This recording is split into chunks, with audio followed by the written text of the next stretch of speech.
Three government aviators called the Flying G-Men, one of whom is disguised as the Black Falcon, fight to protect the U.S. and its allies from an enemy spy ring and to avenge the death of their flying comrade.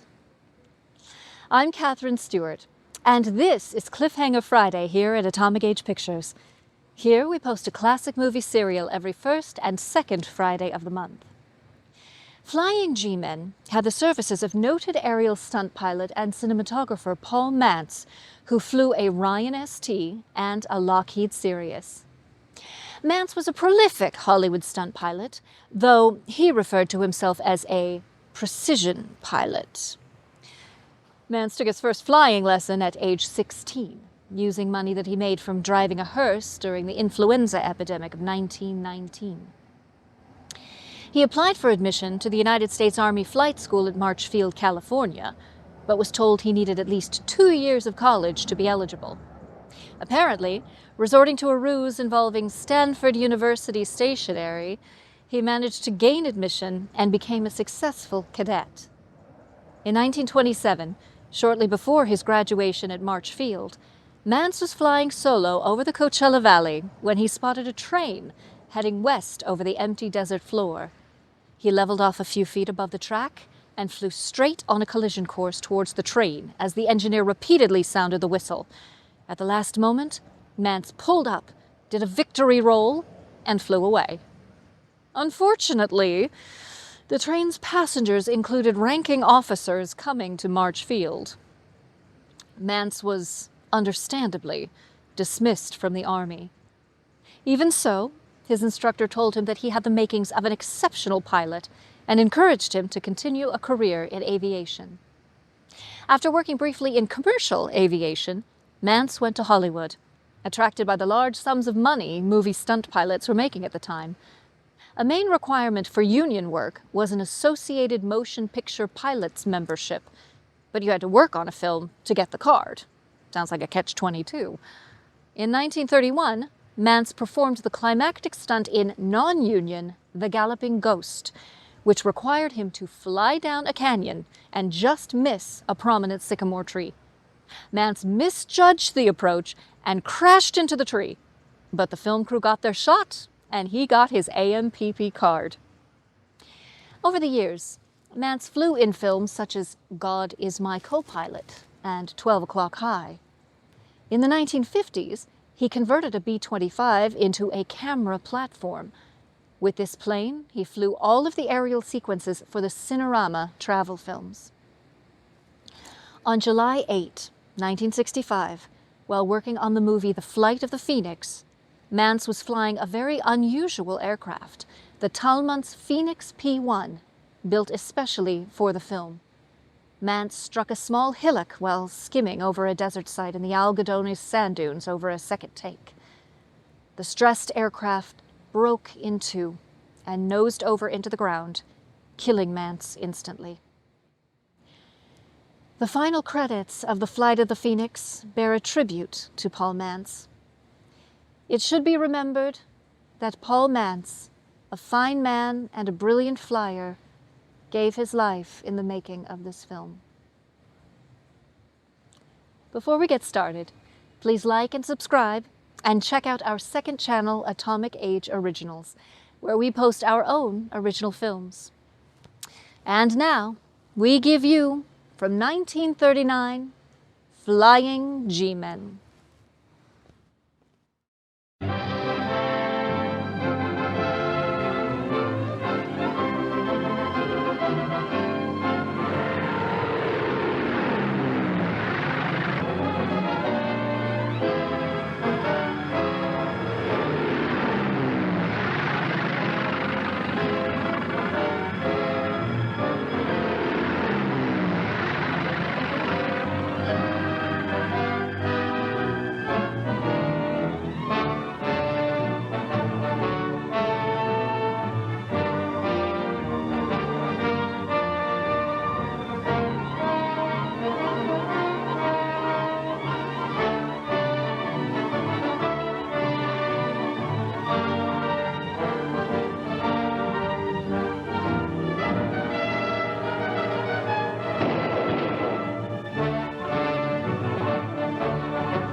most of the world either at war or preparing for it, we shouldn't sit back meekly in a smug, self-satisfied attitude.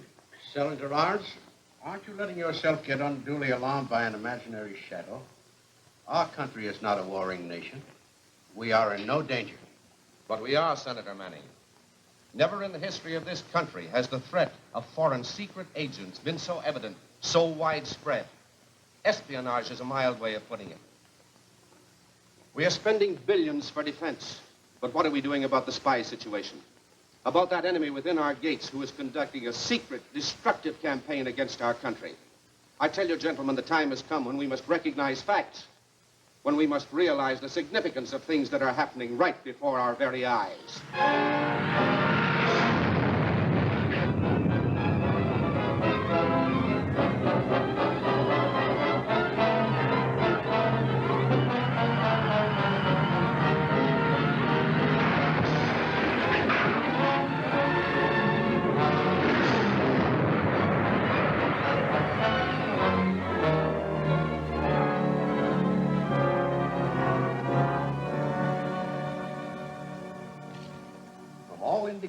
It's a determined, ruthless organization, nationwide in scope, and with a very daring and clever man at its head. Tomorrow, 4 of my best men, Davis, Andrews, Cummings, and Bronson, will start to work on it. I met them when they were known as the 4 Skyhawks in the Air Corps. Great flyers. And they've made equally good flying G-men. I'll give them their orders in the morning. Tonight, they're busy celebrating. This is the 5th anniversary of their famous flight around the world. Oh, welcome. Hello there. Come on in. Oh, boy. Boys, I can't tell you how good it is to see you all again. We've talked about you more times, especially at our anniversary meeting. Yep, we've counted you in every time, Ed, just like you were there. I've been there, in spirit. But it's a shame you never could get together here before. Boys, I want you to meet my son, Billy. Billy, this is... I know. The 4 Skyhawks, now flying G-men. All right, Billy. Hello, Billy. Billy. Glad to know you, fellas. You fellas make yourself at home. I'll see how dinner's coming. Okay. See ya. They're here.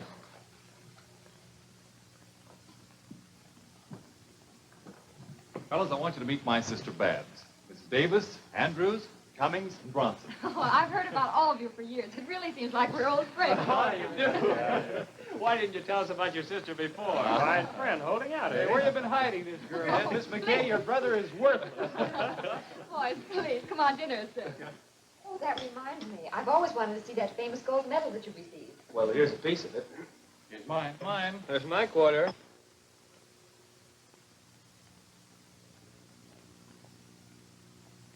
Oh, beautiful. And impressive. You must all be very proud of this. Ed deserves it more than we do. It was the plane that he designed and built that made the flight possible. Nonsense. Flyers make records, not planes. What's the matter? You look worried. I am. Ed has some very important papers here. Maybe you'd better keep them in a bank vault, dear. Oh, silly. The government will have them tomorrow. What are they? A little invention I've been working on. Oh, you mean the new bombing device you wrote me about? I'm demonstrating it for some officials at Brewster Field in the morning. 10 o'clock sharp, rain or shine, good or bad. Much as I hate to leave this table, I am anxious to see the demonstration that Ed promised. Yes. How about it, Ed? You bet. I'm anxious to have you all see it. Fine. Great work, David. Nice going. You know, Ed, your invention, if successful, will be the mainstay of our coast defense. You're just a little previous. The government men haven't even seen it yet. They will tomorrow morning. By tomorrow afternoon, you'll be famous. That's right. Special bombing model. Billy built it. He did? Billy? You evidently didn't realize you're in the presence of a real eagle. Billy has just been made the vice commander of the Junior Air Defenders. Yep, elected last month. Well, congratulations. Well, the models those boys make are the best in the country. Yes, I've heard about them. They're a great deal smarter with planes than some of our flyers. You all know the value of radio-controlled planes. Yeah, sure. Allows one flyer to strike in 4 or 5 spots at the same time. Now, my invention enables the man in the main control plane to release bombs from any of the others over any spot that he wants to. That's great. Now, of course, it works even better on the big bombing planes, but I'll show you how it works. Well, let's have it right now. Billy's plane, huh?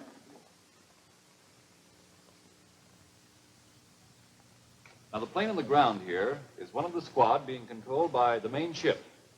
Its position will be recorded by radio on the map here.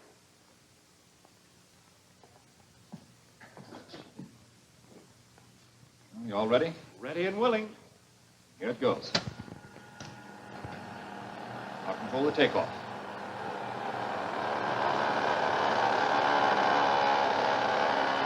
Perfect. Congratulations, Ed. By manipulating this lever, the flight of the plane is controlled. And now the bomb is certain position.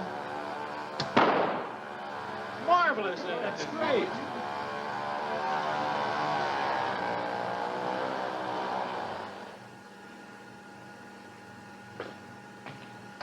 Ed, you've done it. 3 points. Beautiful, Ed. No fooling. Thanks, fellas. Hope you're right. We'll know tomorrow morning.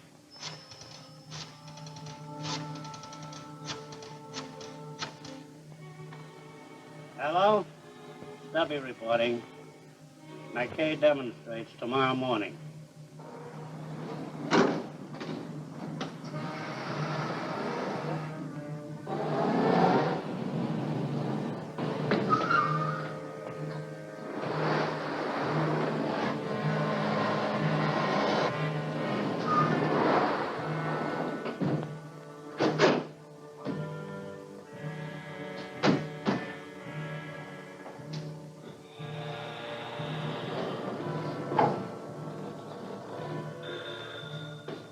Clark and Simmons returning.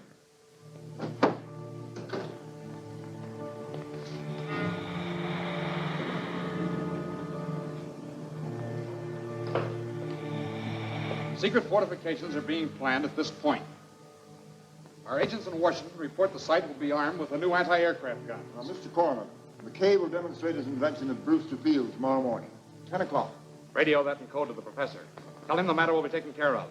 Paul, you'll handle that job. You report here at 9 in the morning. Yes, sir. You want McKay stopped? Right. Get his plans for the new bombing device.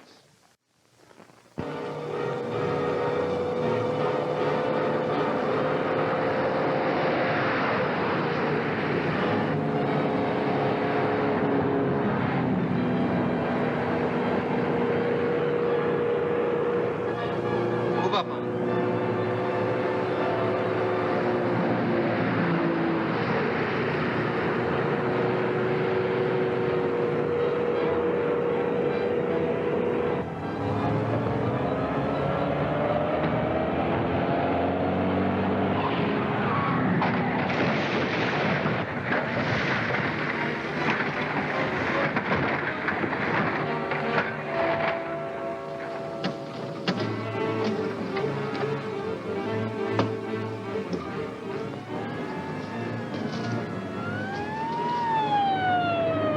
Police car.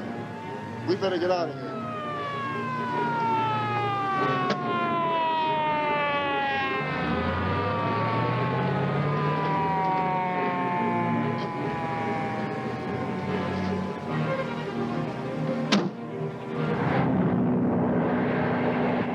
Stay here and I'll grab that car just pulled away from here and send an ambulance back for you.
What's the matter, Babs? I can't understand why Ed is so late. Oh, I wouldn't worry about it. He'll be here.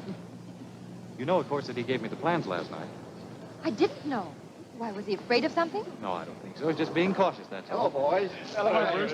I called your house myself, but there was no answer. My operator will keep trying. Oh, thank you. Mr. Brewster, telephone. Maybe that's Ed now. Pardon me, I'll be right back.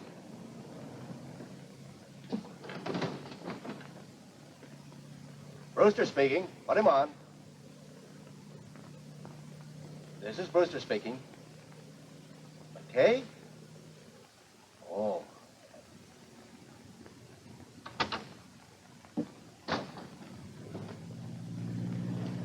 What is it? Anything wrong? Boys, come here. Well? McKay's in bad shape. General Hospital. Daddy! Oh, there, dear. Did you get any details? No, better get the girl there right away. Take my car. It's right here. Blake, bring the car out. Right away. Hurry. Come on. Well, we've seen a lot of regular fellows go. Airplane accidents, sickness, line of duty. But somehow this is different. Ed McKay to each of us. More than that, we owe everything to him. His advice, his training. And we're not going to forget it. There isn't anything we can do for Ed now, but we certainly can do something about bringing these murders to justice. I have an idea. One of us must work alone, independently. As bureau men working in the open, we're bound by all the rules. But a man going alone can cover more ground, take chances. Right. But the identity of that man must be a secret. He must be an unidentified shadow who can move as swiftly and as surely as a falcon. A mysterious Black Falcon. That's it. A figure cloaked in mystery. It will be the secret of his strength. He must never give himself away, even by speaking. He must face death and face it often. And if he loses, another of us will step in and take his place. It's a great idea, boys, but all of us want to be that man. Now, how are we going to choose? Why, that's simple. Here, let's have the pieces of your metal.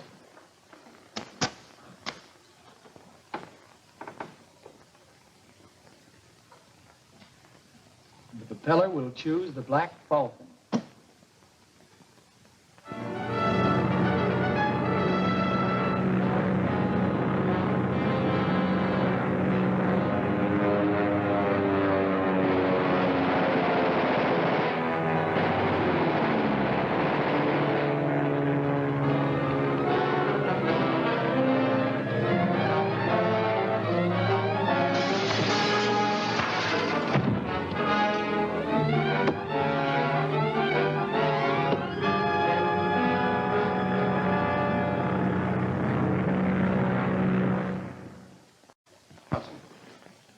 I have an important assignment for you. The Hamilton Aircraft Company is testing a new model for altitude at Brewster Field. You will be there. Inconspicuously, of course. Sabotage may be attempted. Any special instructions? No, act as you think best on the grounds, that's all.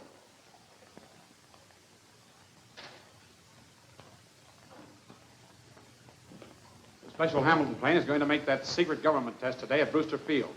Hall, the professor was very displeased with your failure to get McKay's plans. You must do better with this mission. I'll get the plane to Flame Island, okay? That is, unless I run across the Black Falcon. The Black Falcon. I'm tired of his interference. If he shows up, clip his wings. Who's going to pilot the Hamilton plane? Shane, the professor arranged that. You're to go in the position of co-pilot. Report to him at once. Right.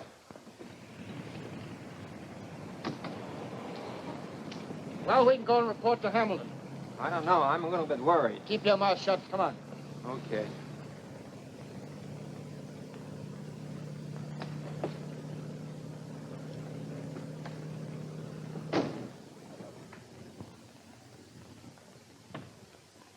You all ready? Anytime you're ready, sir. The mechanics are finished and standing by. Well, the best of luck. To both of us. Thank you. Who's your pilot? That's Tommy Shane, supposed to be one of the best altitude men in the business. That was a cinch.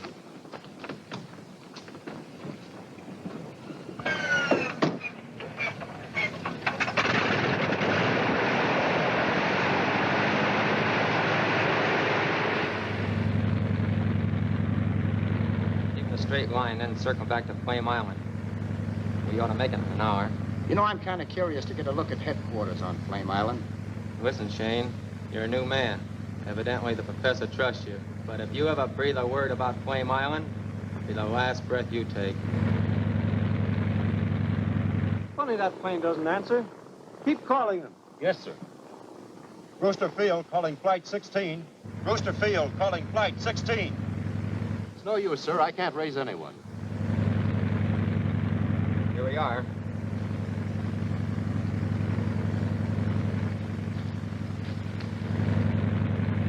That must be Shane and Hall now.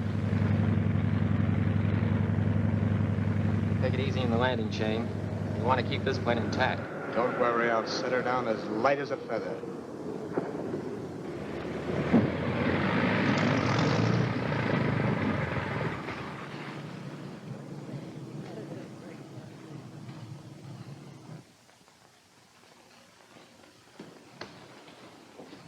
Hello, Hall. What? How are you, Shane? How are you, Blake? Have a good trip? Oh, swell. Only a little bumpy. Get this plane out of sight.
No sign of the plane yet. Not even any word. Another mysterious plane disappearance. Only this time Bronson's involved. If he did run into that spy ring and is in a jam... The Falcon must take to the air.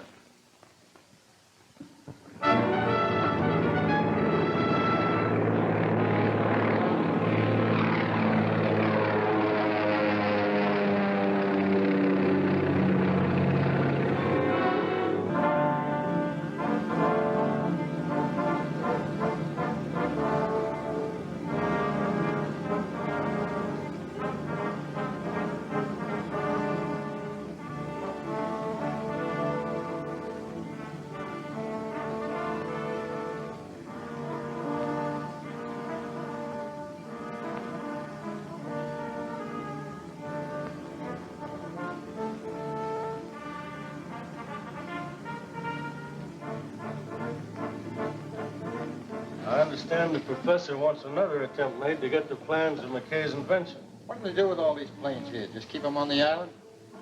No, this is only a distributing point. Come in. What happened to you?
Follow his plane. See where it crashes.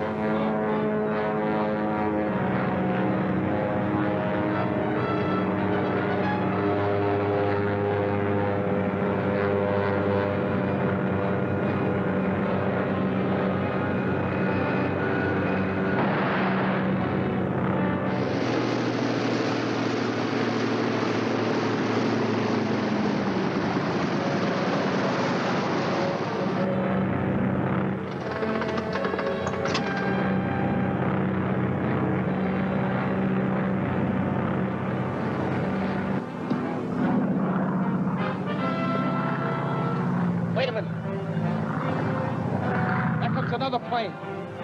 We gotta work fast. Let's get out of here.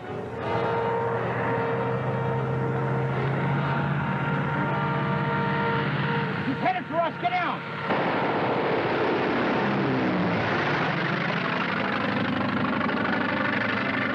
He's after us. Shut up. Keep your head. Come on.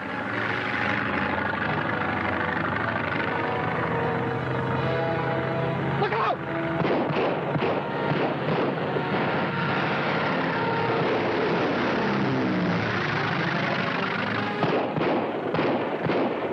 Now we certainly want to find out what's happened. Come on, we gotta get the man out of that wrecked plane in a hurry. Come on. Get him out of there in a hurry. I'll keep a lookout. Say, fellas, look. He's coming back again. Get him.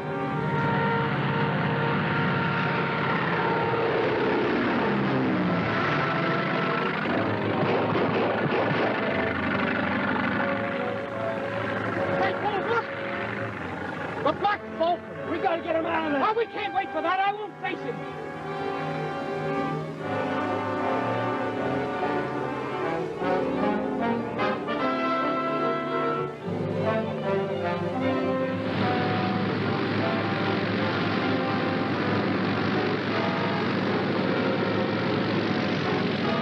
There he comes.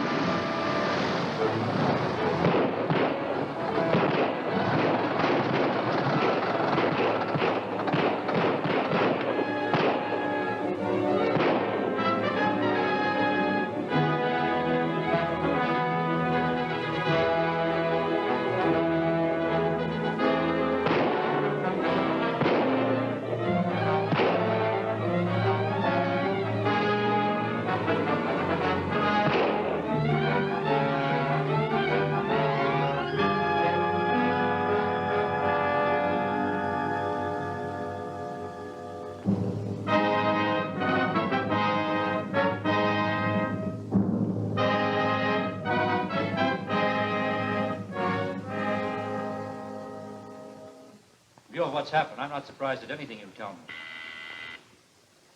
Yes? Mr. Brewster's just arrived, sir. He's waiting at the door in his car. Why, tell him I'll be right out. Brewster's taking me to lunch and then to his flying field to see a demonstration of the new bombing plane. Miss McKay is carrying on with her brother's invention. You'll excuse me? Well, I understand that's a very secret demonstration. Well, I may have to bid on the building of these planes. That is, if the McKay bomber proves successful. Oh, I see.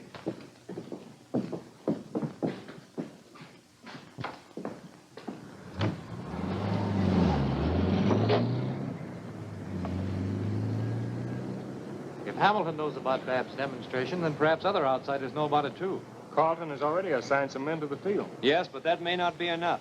This spy ring is a cold-blooded, crafty outfit. Look at the way they handled Ed and Bronson.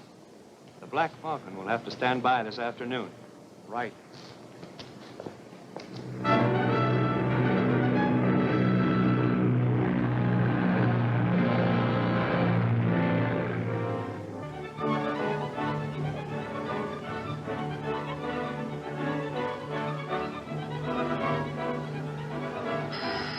There's the signal to start.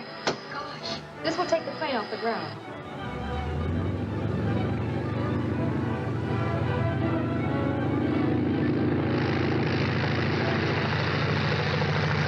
There goes the bomber, gentlemen, with no pilot to guide her except Miss McKay in the transformer room. Marvelous.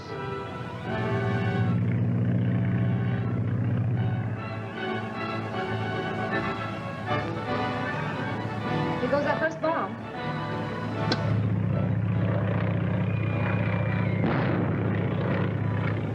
Perfect hit, right where I ordered it. Brewster, that's astounding.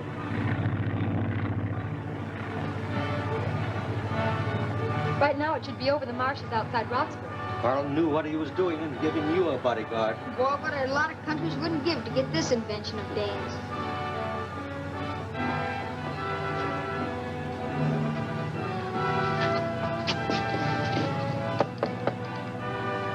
Hello, Frank. What's up? I got to see Miss McKay for a moment, Steve. It's very important. Can't it wait? No, it's an important message from the colonel.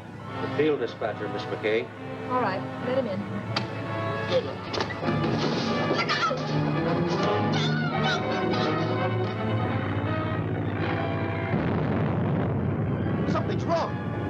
Plane seems to be out of control. He's dropping bombs in a restricted area. Look! That plane up there! It's one of those new pickabacks.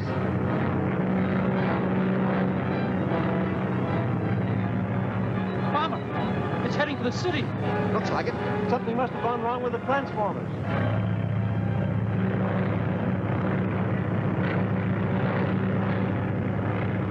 What's that idiot doing? He's heading straight for the bomber.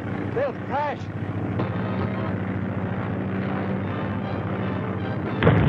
And in the next episode, you will see the Black Falcon locate spy headquarters and engage in a battle for life. Billy McKay runs into the hands of the paid killers of the professor. The Black Falcon engages in a dogfight with an enemy plane and crashes into the ground. Will he escape?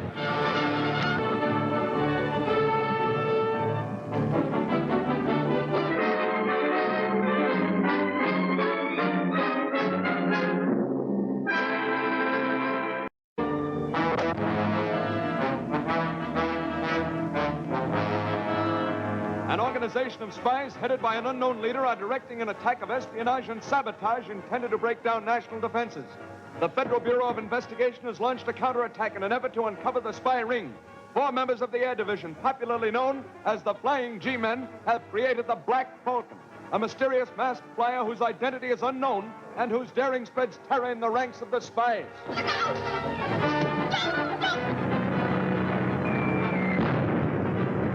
Something's wrong. The plane seems to be out of control. He's dropping bombs in a restricted area. Look! That plane up there! It's one of those new pickabacks.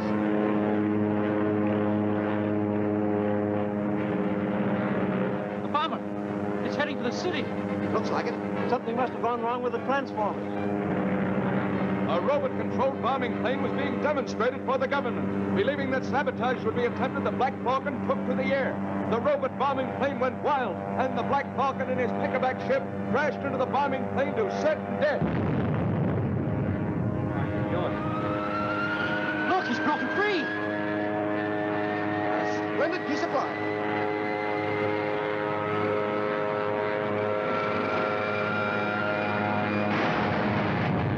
What a blast. Get a squad of men over there quickly. Maybe somebody in the wreckage. Yes, sir. Something must have happened to the robot control. Come on, we'll find out.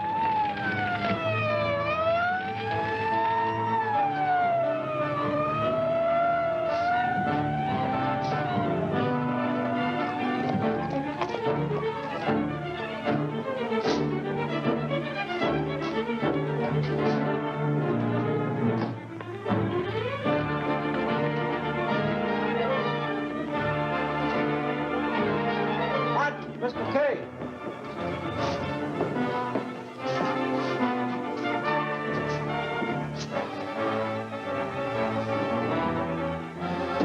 Captain Lawton, valuable papers and apparatus have been stolen. See that no one is allowed to leave the grounds. Have a thorough search of the grounds instituted at once.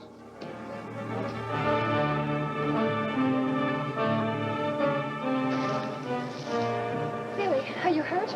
Shh, quiet, Aunt Babs. Look. Why'd you bring that toy airplane with you? What do you mean, toy? Why, this contraption is the exact working model of the bomber. I'll be out of these in a minute.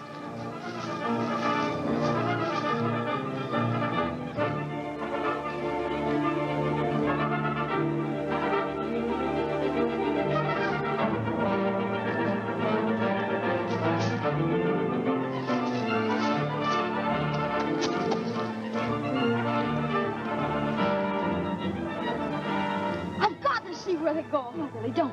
Here. All right, Pete, you take the wheel.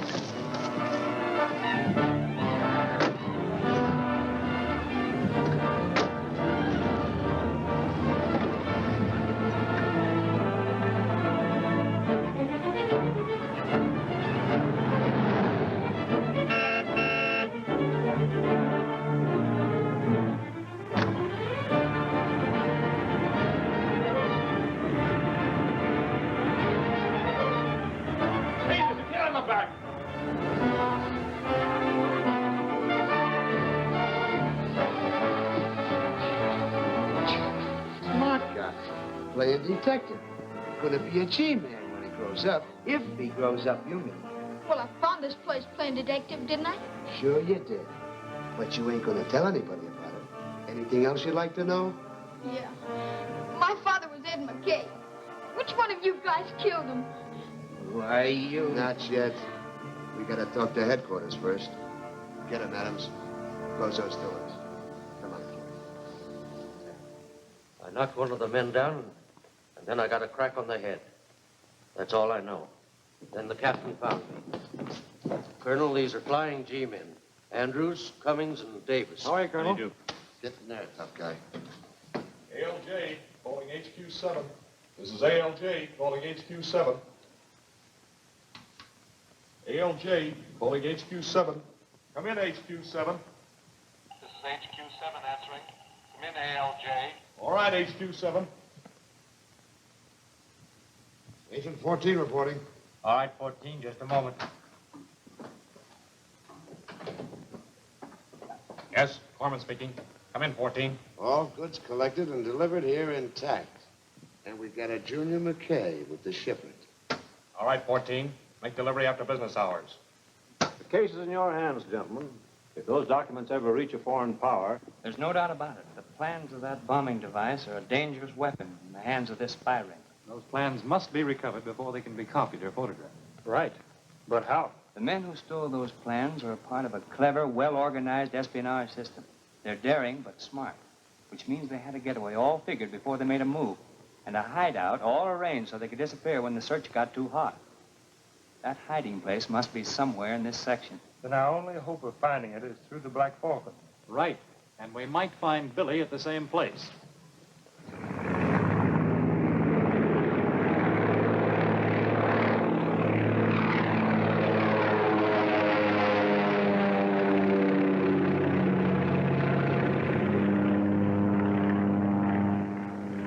Sounds like a plane. Take a look, Pete.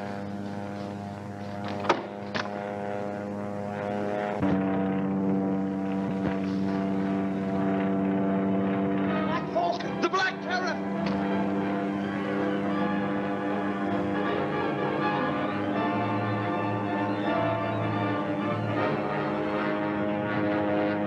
Circling this way. Do you think he spotted the place? I'll have to keep out of sight. You can't see the barn from the air on account of these trees.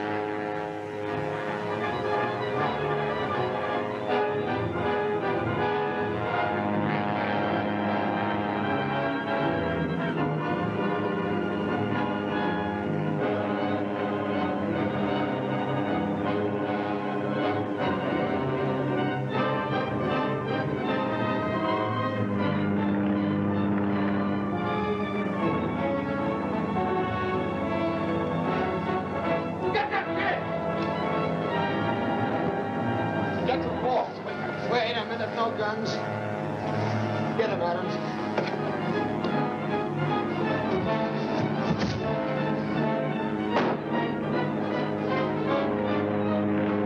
You might signal the pump. I'll get him myself.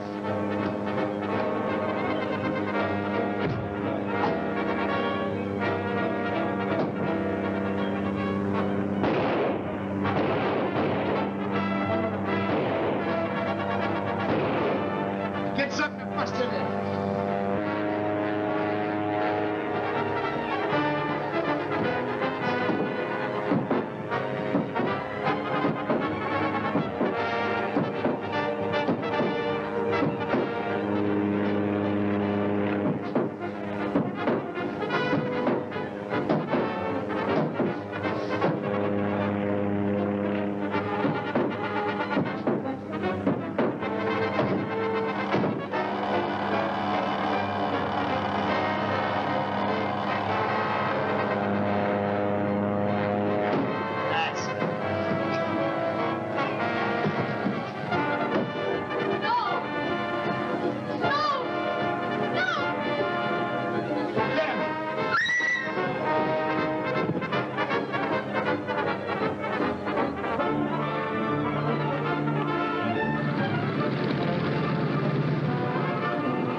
There's no telling what he did. Let's beat it. Come on, we're clearing out of here. Get!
Have 2 men detailed to watch the government building.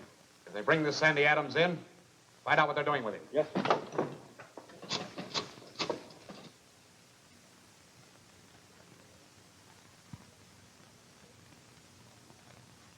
Go on, Adams. I didn't know the men at the barn were criminals. I didn't know what they were up to till they knocked the boy on the head. Gee, I tried to save the kid, and just then the Falcon came in, and I made a pass at him, and when I came to, You were locked up in the airport where a phone call said we'd find you. Hold him. I want to send him up north. Send them in. Mr. Carlton? What, Chief? I received an anonymous phone call telling me where to recover the McKay invention plans and apparatus. We also captured one of the guilty men and uncovered their hideout. And a peculiar thing, this mark of the Falcon was found there. This flechette. Well, that is a peculiar thing, isn't it? That all, sir? No. No. I want 2 of you to take that prisoner up north to the penitentiary. That'll be a good, safe place to keep him for further questioning. Very good, sir.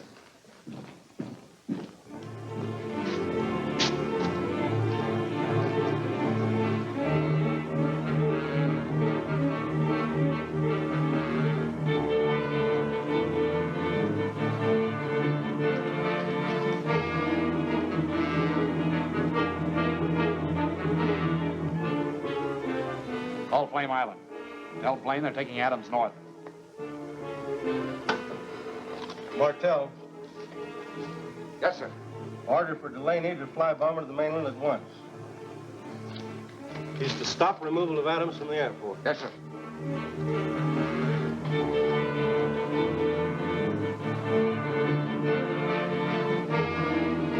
What's your orders?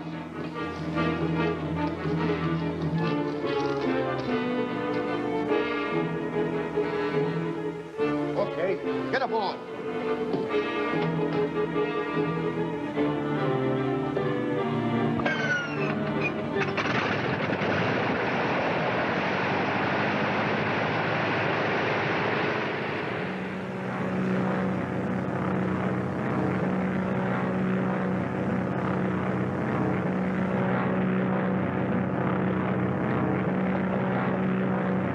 Spot the ship when I dive.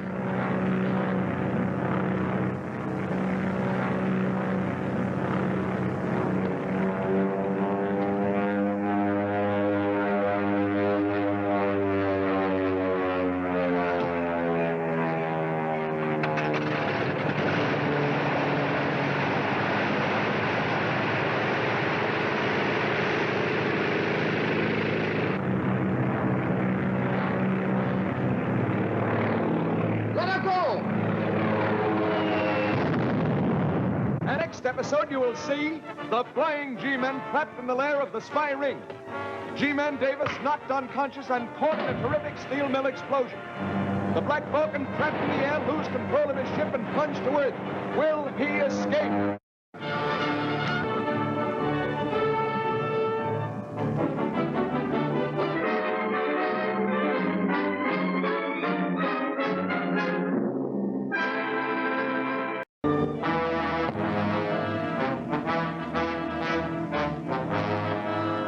The safety of a nation is threatened by an organization which has attempted to undermine national defenses and industry by means of a vast spy system and sabotage.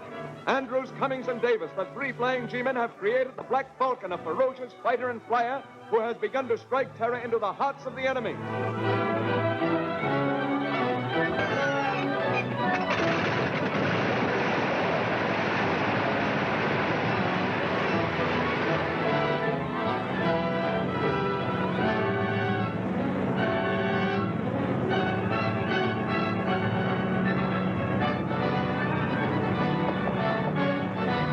Spot the ship when I dive.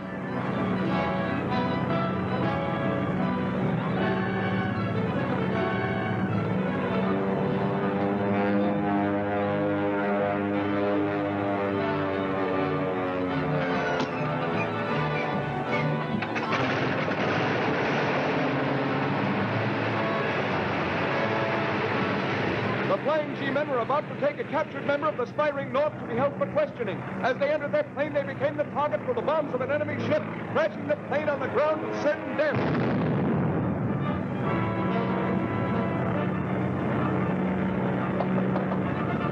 I'll circle around and drop another one. Then we'll get the building.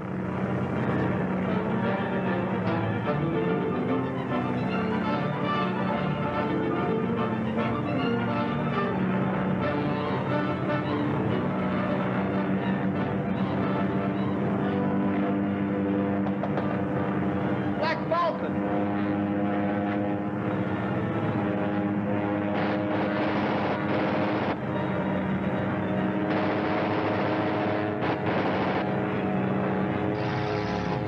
Gas tank!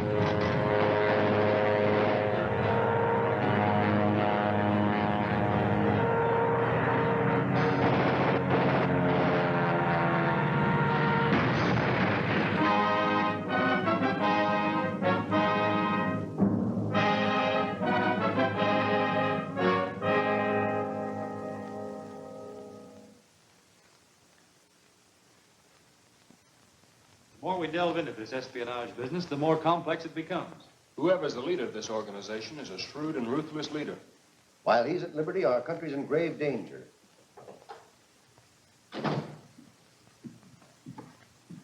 Here are the fingerprints of Adams, who was just killed in that plane. They correspond with one of the prints found on the plane which was used to kill Charlie Bronson. And the fingerprints found on the abandoned bombing plane are identical with the second set on the Bronson murder plane. Any data on these prints? We have a file on it. Duke Burns, convicted on a smuggling charge in 1936. Paroled 1937. No further record. You'd better familiarize yourself with the description. How about the blank card that was found in the bombing plane? The chemical treatment restored enough of the erased impression to read what had been written. It was a telephone number. Did you have it checked? Yes, sir. The telephone is listed to James George at 1717 Blankton Road. I've had it called, but nobody answered. Now keep on trying. In the meantime, you boys go out to Blankton Road and check around. Yes, sir. That's all.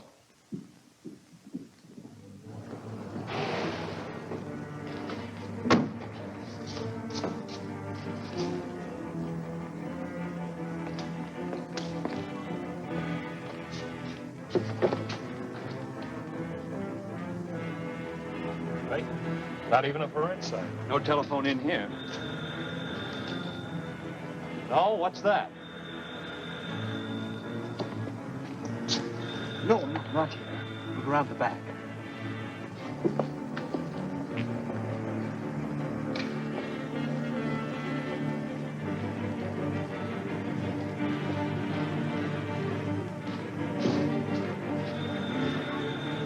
There's that phone again. Sounds like it's in the basement.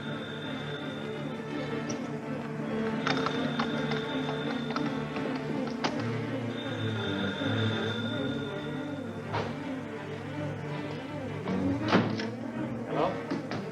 Hello? Hello?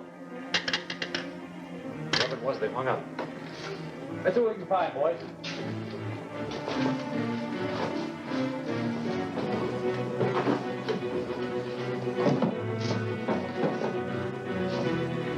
Look, fellas. Here's Brian. Bronson's piece of our round-the-world trophy. It looks as if our man James George was in the plane that shot him down. You two wait here. I'll locate the owner of the place. He might be able to tell us something. Yes, I own the building, but I know nothing of Mr. George except he has some big business deal on, and he pays his rent prompt. Well, thanks a lot, Mr. Cowan. Charlie, welcome. Finding this part of the plaque here.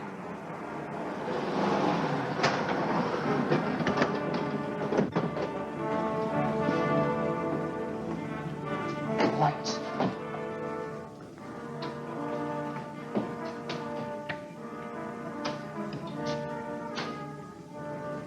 I don't mind telling you, I'm really tired. It's really been a tough day. Don't move!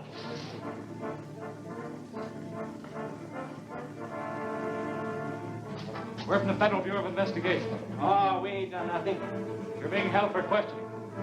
Keep him covered.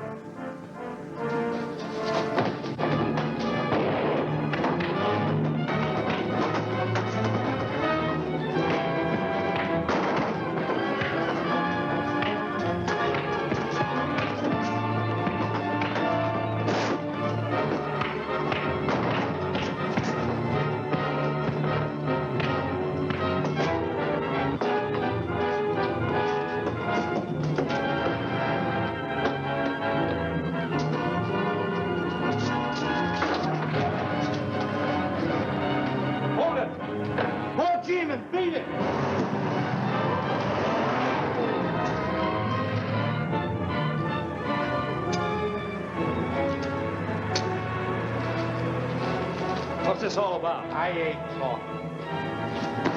You all right? I'm okay. Got a nasty cut on the head, but I don't think it's serious. We better take him down to headquarters and have Doc look him over. Sure you're okay? Certainly. The lights went out for a few minutes, but I'm all right now. Let's take this fellow in.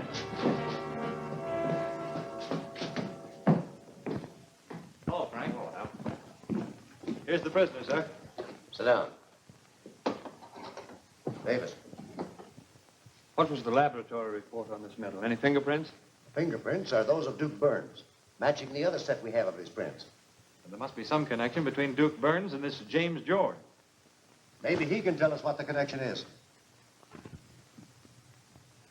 Well, I don't know nothing. Better speak up. You'll make it easier on yourself. You know who you've been working for? Well, speak up. James George. What about the other fellows? The ones who got away? They was working for me. For you? Yeah, this James George told me to round up some more fellas and wait for him out there where you found us. I don't know what he wanted us to do. That's on the level. How long you been working for him? Listen, there's no use trying to wake me over. You ain't got a thing on me. Nothing but complicity in a murder charge. No. No, you ain't got nothing like that on me. Come on, Osmond, you better talk fast. Where'd you get my name? You had a driver's license in your wallet, didn't you? All right. I ain't gonna hold a bag for anyone. All right, come on, let's have it. A couple of days ago, I met this fellow George down in the harbor in the lunchroom. What does he do? He's got a boat at Pier 19. Runs the seaside beach. I don't know exactly what his racket is. Go on. Well, he asked me what I was doing. Said he had a job for me. Working for some kind of a historical society. Historical society? Yeah, collecting maps or something. I thought I was getting in on some easy job. Was just getting started when you fellas showed up. This yours? No, I saw James George with it. Frank, lock this man up. Let's go. Come on. I'd suggest that you get down to Pier 19 and pick up James George. He should be the key to a lot of information. Right away, sir.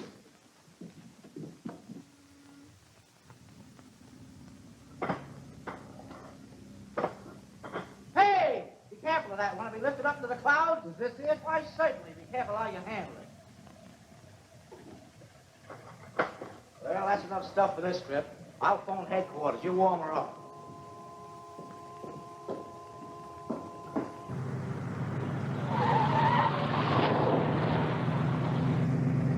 All right, shove on.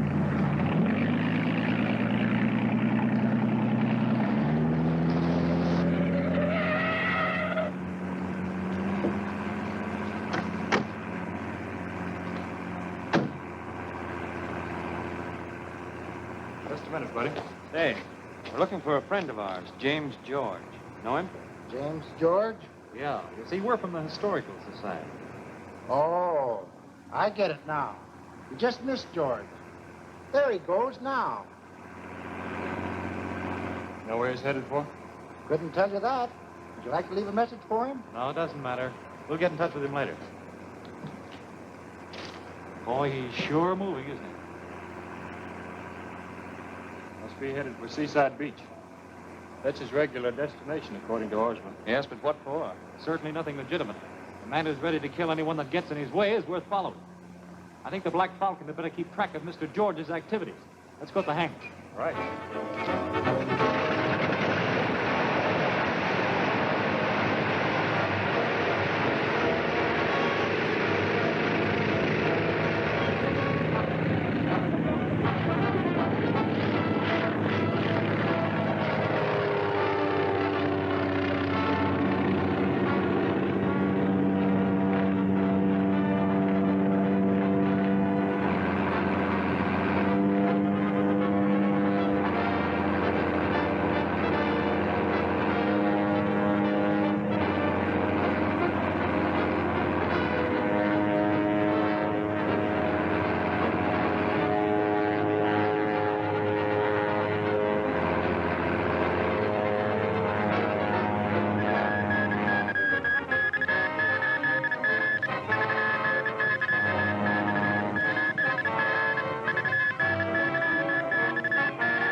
This is a shortcut to the steel mill. Here, be careful of that now. Sure, it's got a lot of work to do today. We're supposed to meet that guy right near the gate. Come on.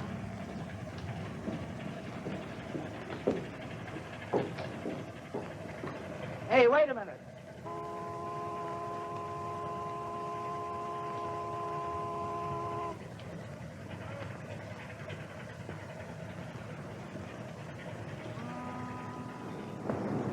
Well, this is the man I told you about. Oh, yeah. Glad to meet you.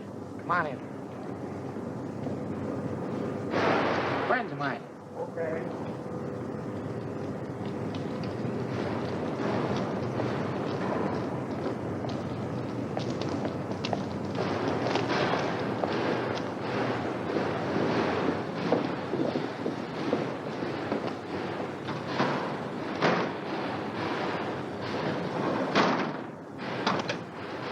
Passes? Federal Bureau of Investigation. All right, gentlemen, go on in.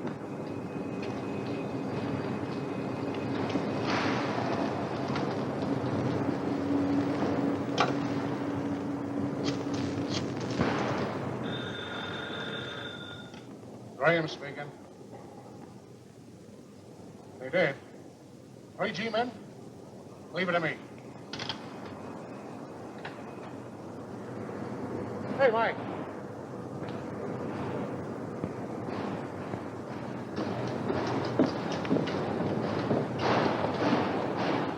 This is where we split up. I'll go in here, you take the other 2 entrances.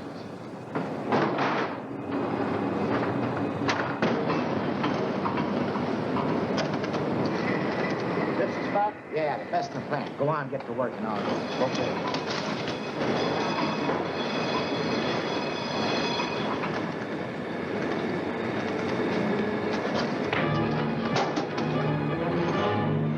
Just got time to clear out. Come on.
And in the next episode, you will see organized spies attempt to secure secret formulas of the government. One of the G-men fights off a henchman of the professor.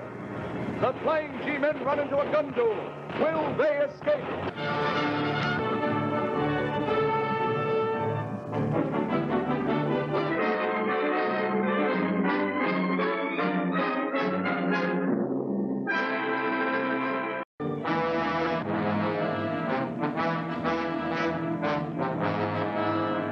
To combat the vicious growing power of a vast spy ring, the government has concentrated the flying division of the Department of Justice on the espionage problem.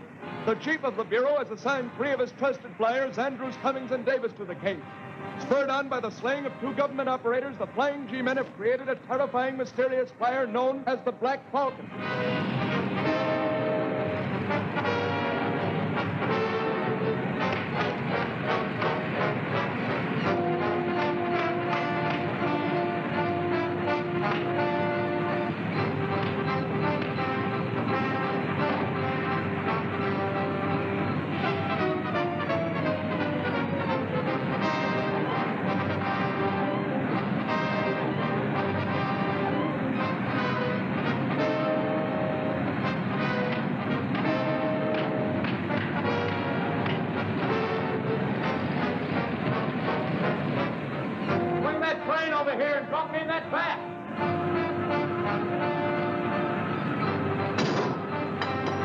Following a lead to possible espionage, the flying G-men found themselves in the bimetal steel mill where they were drawn into a trap and attacked.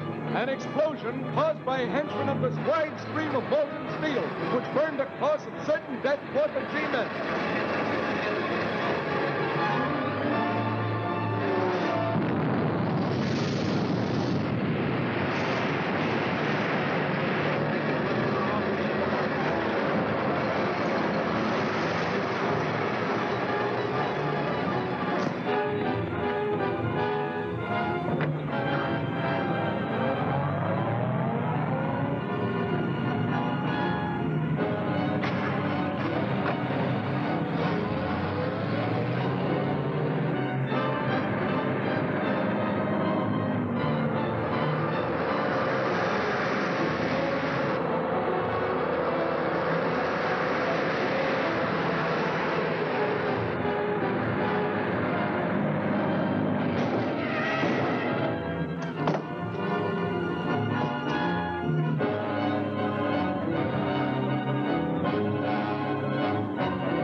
On that mill was deliberate. But what was the motive? What about the man you brought in? Did he live long enough to tell you anything? He never came to. But if it's espionage, what were they after? I don't know.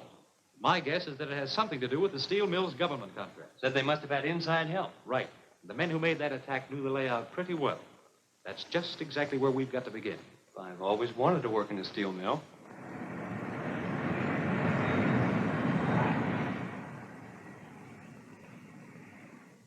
Well, that's the story, Mr. Carroll. We've got to find the one weak link in your organization. Boys, I've been making equipment for our country for almost 30 years.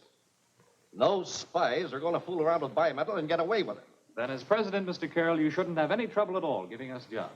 No trouble at all. Any job you want, from plain laborer up. Fine.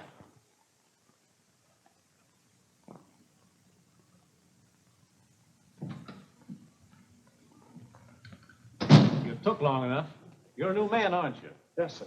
Started work this morning. Yeah.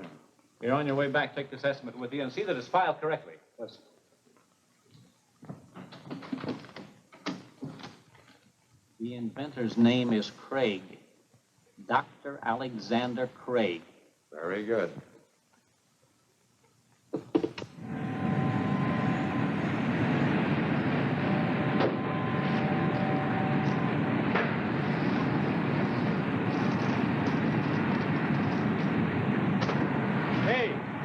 Throwing into that vat. You got me there. It's a new process. Mr. Carroll, can you give me any information about this secret formula? Who the inventor is? Nobody knows that but myself. If I tell you, it must not get beyond this room. It won't. But the information may give us an important lead. The man is Dr. Alexander Craig. His laboratory is at... It's been plugged so the line would stay open. I'll be right back.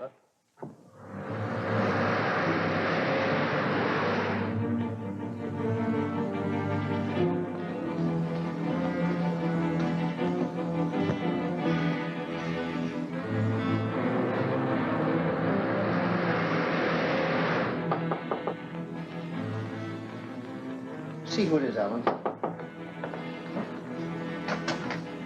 Don't move. No tricks, and nobody will get hurt. What do you men want? I'll come right to the point, Craig. I want that steel processing formula that Carol's using. Search the house.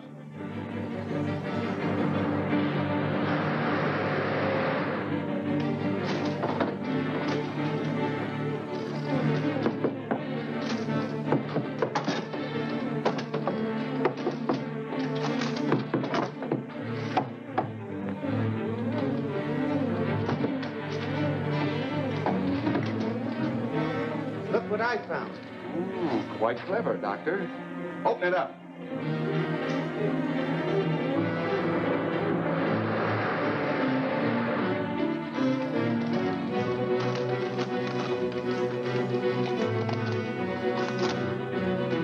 This looks like the formula, Douglas.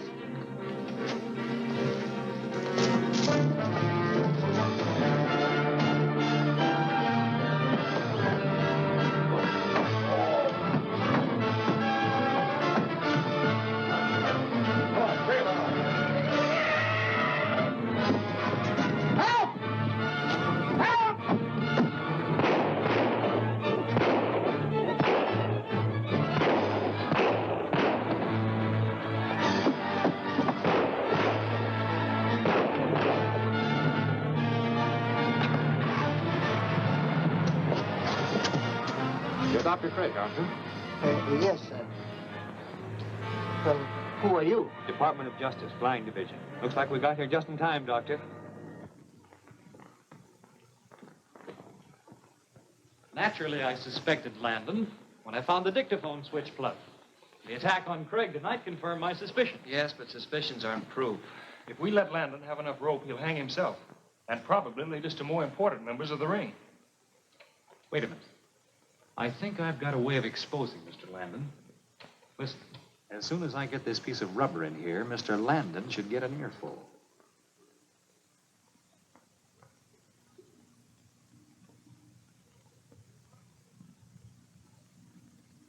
Just when do you want me to get that shipment of anti-aircraft guns started, Mr. Carroll? Start the shipment on 3 company trucks at 12:30 sharp. Now remember, you've got to keep this absolutely secret. Nobody but yourself and the drivers must know about it.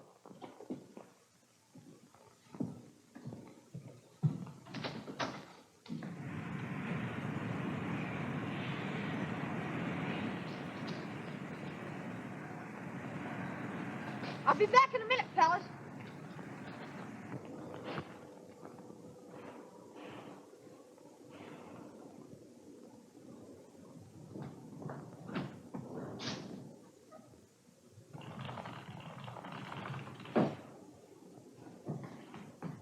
Excuse me, mister, my airplane. Hello. Lander. The shipment leaves at 12:30 sharp by truck. That's what Landon said, all right. Good work, Billy. You and the boys go back and play with your planes. We don't want to make this look suspicious. Come on. Come on, let's go. It's almost 12:30. Those trucks will be rolling in a few minutes. Right.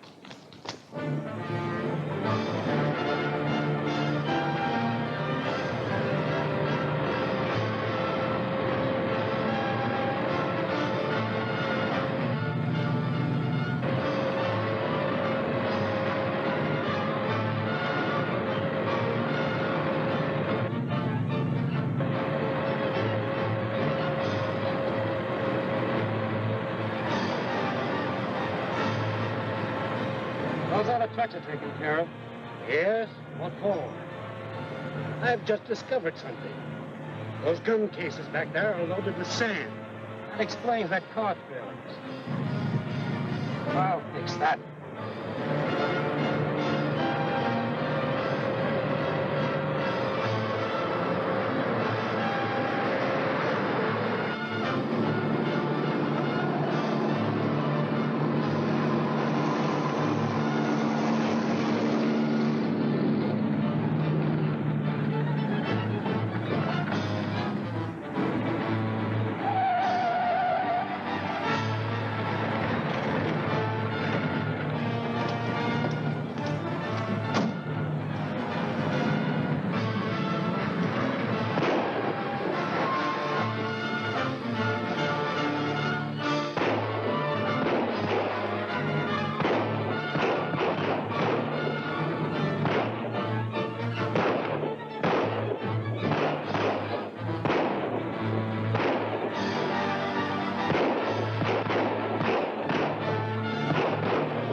Well, they got where Landon fits into the spy ring.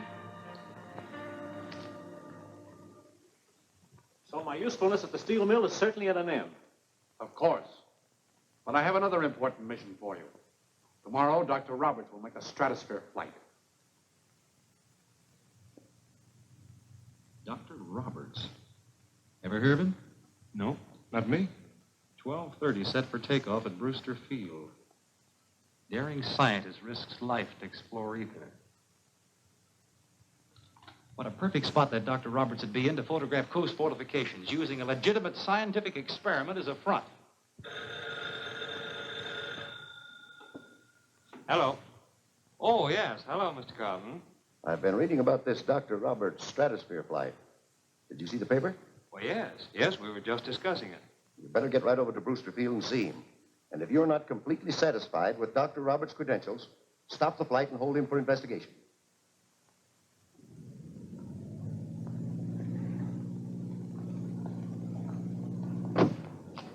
Oh, it's grand. I thought you'd like to see this, my boy. Gee, it's swell. I'm going to build a model of one of those balloons. Maybe you can see it better from the running board, Miss McKay. Let's go look.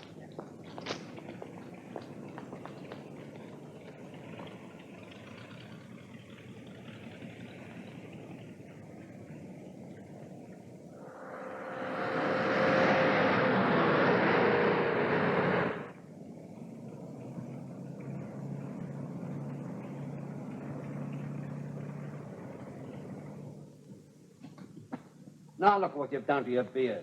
Well, we're safe here. We don't need it anyhow.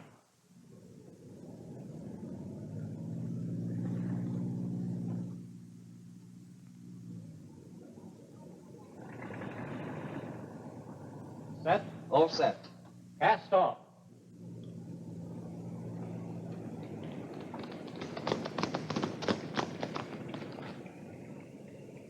Well, we're off. We're too late. It's just 12 now. Dr. Roberts wasn't scheduled to take off till 12:30. Looks very suspicious to me. Hey, fellas, Billy! Landon's in that balloon. Landon? What? Yeah, Dr. Roberts is really Landon. I saw him take off his disguise. Billy, are you sure of that? I saw him. Good boy, Billy. Nice work, kiddo. Now listen, you run on back to Babs and don't say a word to anyone. You understand? Go on now. Come on, boys. We've got work to do.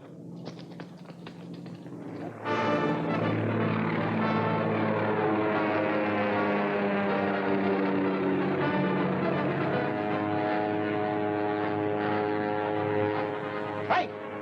The Falcon, he's after us. What? Look at Babs, look.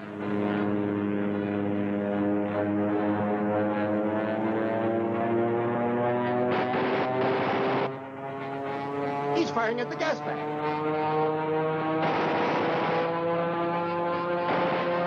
He's trying to force them down. He's diving.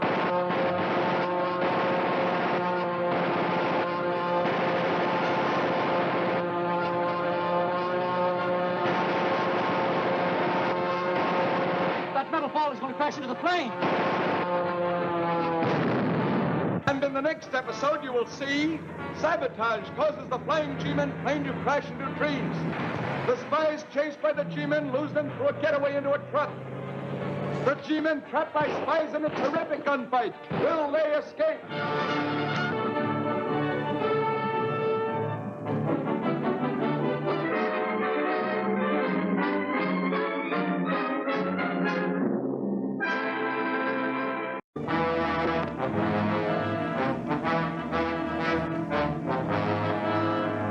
National defenses have been threatened by a powerful ring of spies whose mysterious leader is unknown, cunning, and resourceful.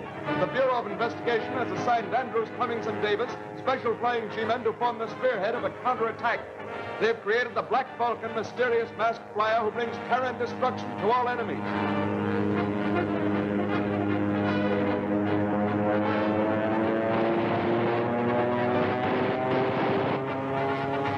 He's firing at the gas bag.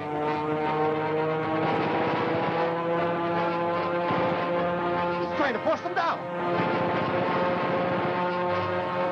He's diving. Learning that a stratosphere flight was in reality an attempt to photograph boats and coast defenses, the Black Falcon took to the air, but arrived to find that the spies were already in the air. In bringing the balloon down, the Black Falcon's pick-a-back plane was crashed into by the large metal stratosphere carrier to certain doom. It's cut loose.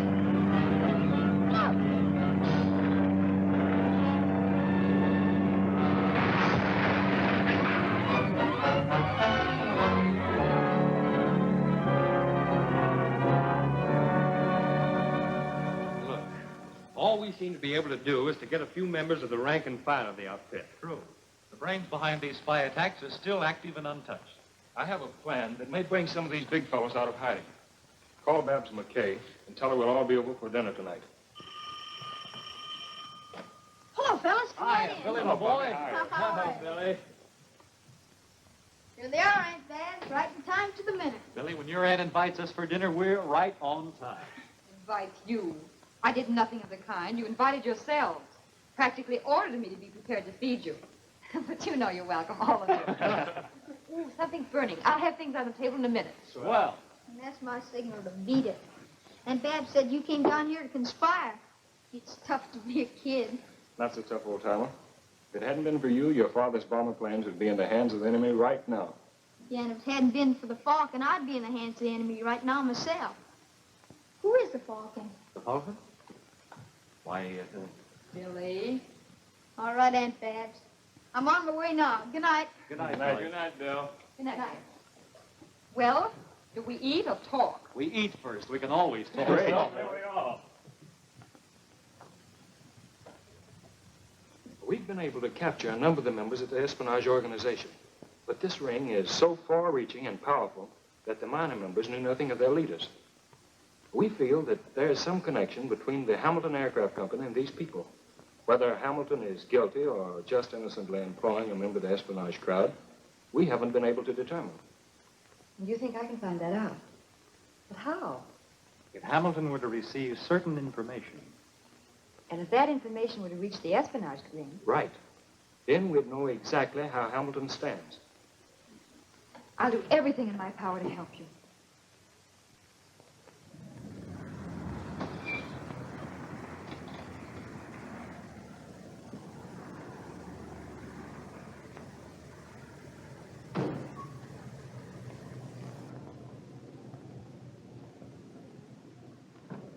All I want to know is how to strengthen the wing struts on those commercial jobs of mine without adding any weight. Well, Lacey here, my construction foreman, supervised the production of these models. I think between us we can help you. Certainly, we'll have no trouble.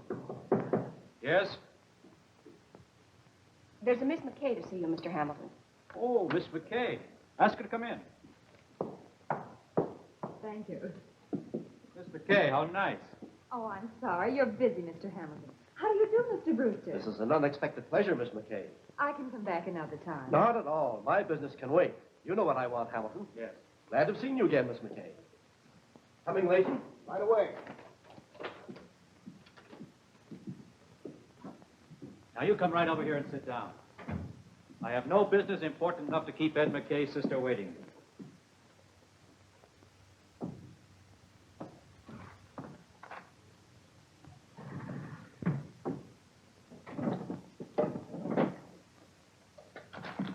Now, what can I do for you?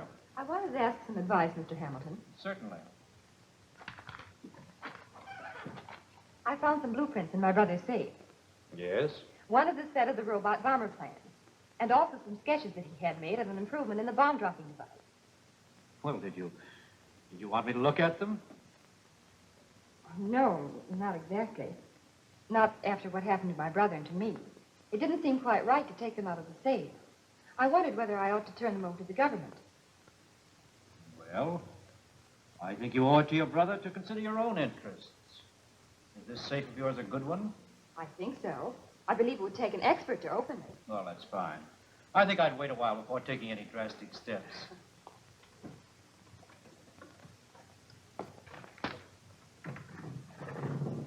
I'm very grateful. Why, not at all. Now, I don't want you to worry needlessly. There we are. I want to thank you again. Well, don't mention it. Come in any time, Miss McKay. I will. Goodbye. Bye.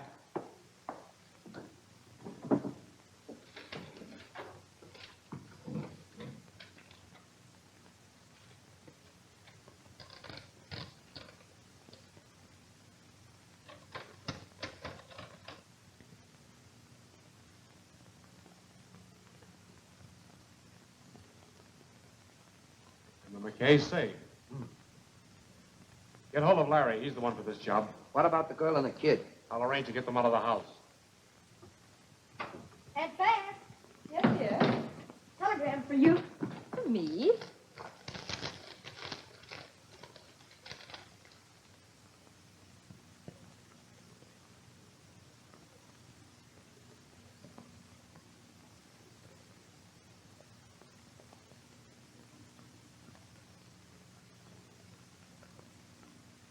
Well, this is really for you, Billy. Look.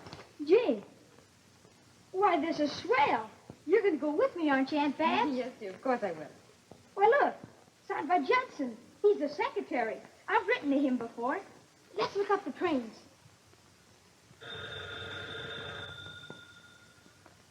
Hello? Oh, hello, Mr. Andrews. Hello, Beth. Anything new? Not a thing. In fact, I was rather disappointed at not proving to be more helpful in the Hamilton assignment. Billy and I were just packing for a trip out of town. Yes, I did receive a telegram. Oh, but Babs, this may be the result of your visit to Hamilton's office. No, don't change your plans. Go right ahead and take the train, just as you intended. Yes. Yes, of course. We're still going, aren't we? Yes, darling, of course. Oh, boy. I'll have a couple of boys shadow Miss McKay just in case they mean trouble for her. Now, you boys set your trap. And this time, I hope you'll catch a lion. Very good, sir. Thank you.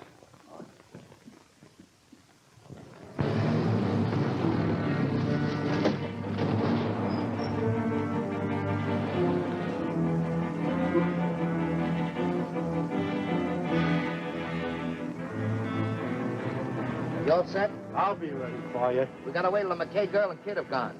You gotta do this job quick now, Larry. It's a cinch. Okay, let's go. You butch be busy. Look like you had a reason for being here.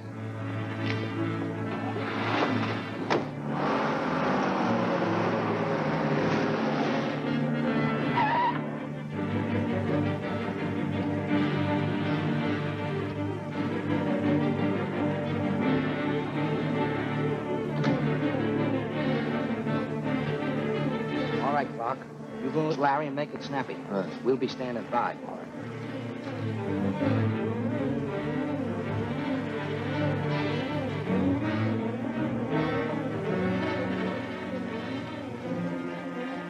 A cinch. Hold it.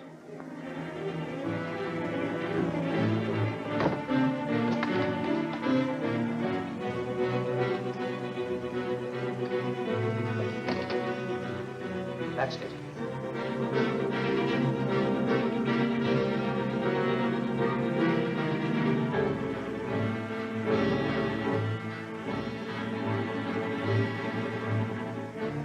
I don't need those tools for this box.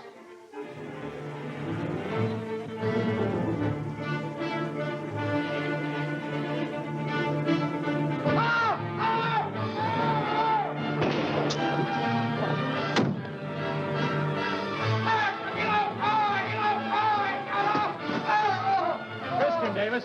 I released the current.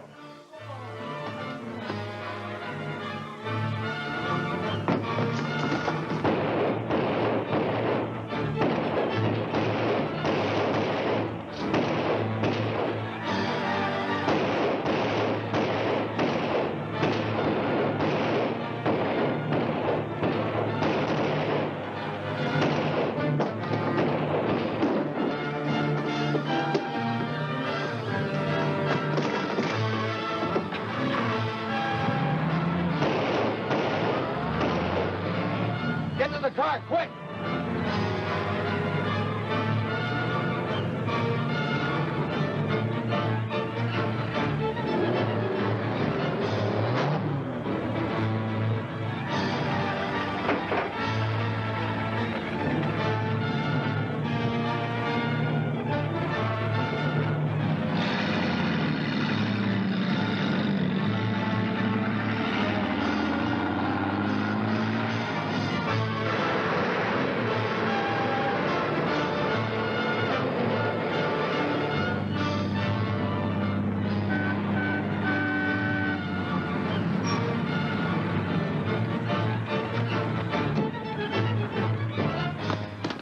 Hey, buddy, did the black sedan just pass you? I tell the world it did. It went by like a scared rabbit. Which way did it go? It took the right turn at the crossroad yonder. Good. Thanks a lot, old man.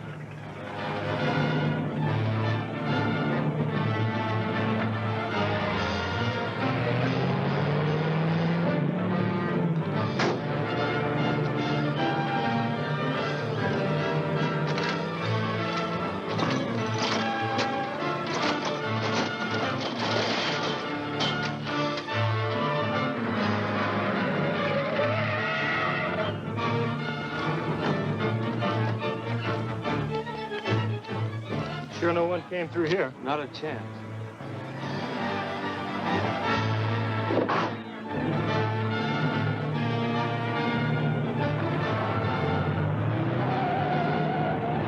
Say, I wonder if that van... I'm not so sure that driver was as dumb as he looked.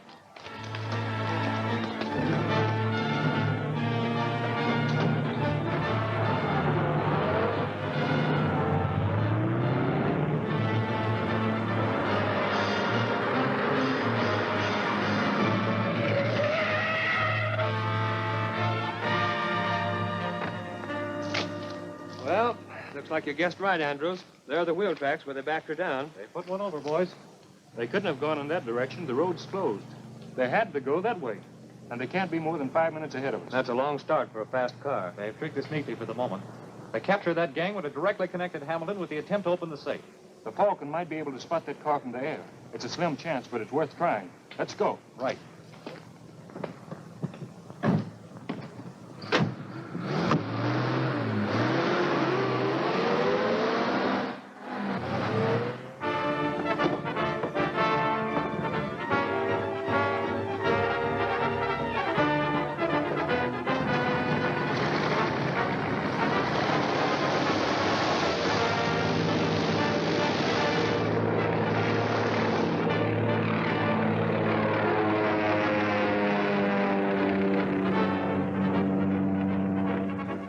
HQ7 calling KLJ. HQ7 calling KLJ. Come on in. KLJ answering HQ7. Agent Cole speaking. Come in, HQ7. Got him, sir. Tell him the Falcon plane was seen heading toward his district. Agent Cole, the Falcon plane was seen headed towards your district.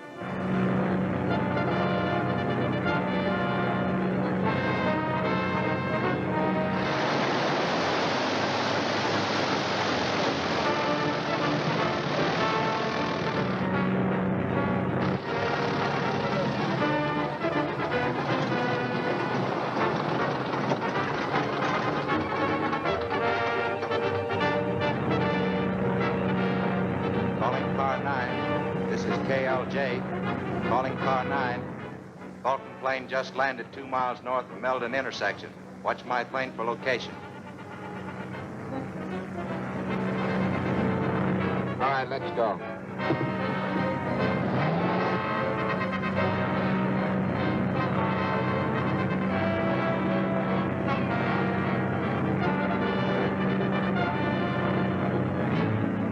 that car seemed to disappear in thin air. We're up against a mastermind, and his men know how to take orders and execute them. There's a plane near here. Oh, it's probably just some amateur. None of the regular routes pass over us. Better have a look at him.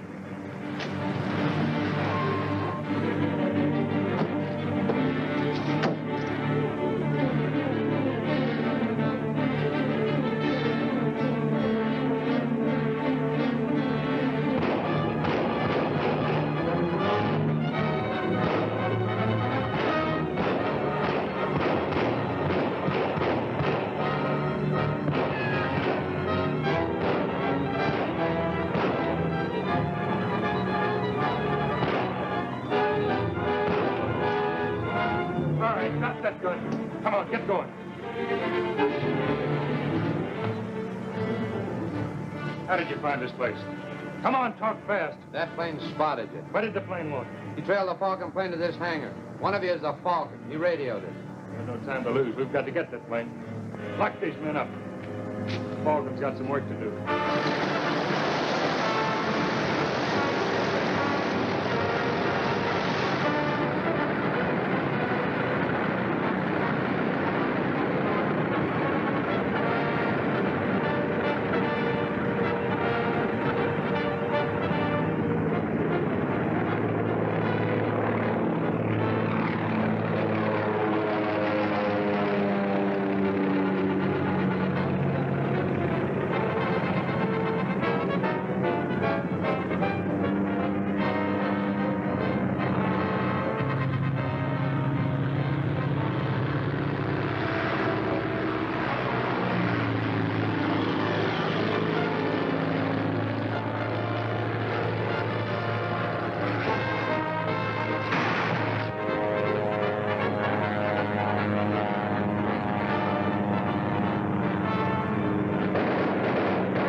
The security of the nation has been threatened by the spying activities of an unknown power. The Federal Bureau of Investigation has assigned the Flying G-Men to combat this espionage force. They, in turn, have created the Black Falcon, a daring, skillful pilot who strikes with swift and sudden ferocity.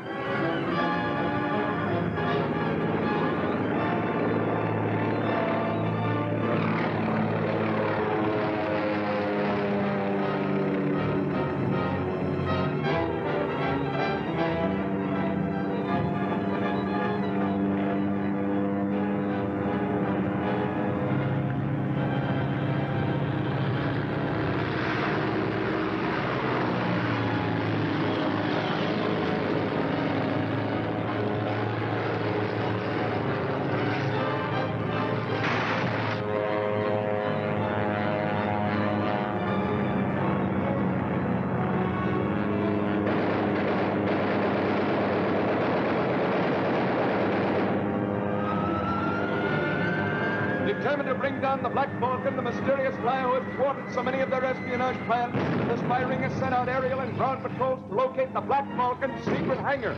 The spies succeeded in disabling the planes of the Flying G-Men, so that while in pursuit their ship failed, and the G-Men rode towards certain death and crashing planes.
This is all very interesting. But what's on your mind? Well, we're planning on joining the society. We'd like to find out who's behind the historical club. Perhaps the spy ring gets its recruits from the organization. That's a possibility. But are you giving up Hamilton as a suspect? No, not at all. Hamilton and his plant are definitely tied up with a couple of moves the spy ring has already made. We want to give them a little more room. We must have concrete evidence. And getting into this historical outfit might help in that line, too. All right. Go ahead. But be careful. Be sure you build up good puncture-proof alibis first. You're dealing with a clever, dangerous type of criminal in these spies. Thank you, Chief. We'll report back with good news. Good.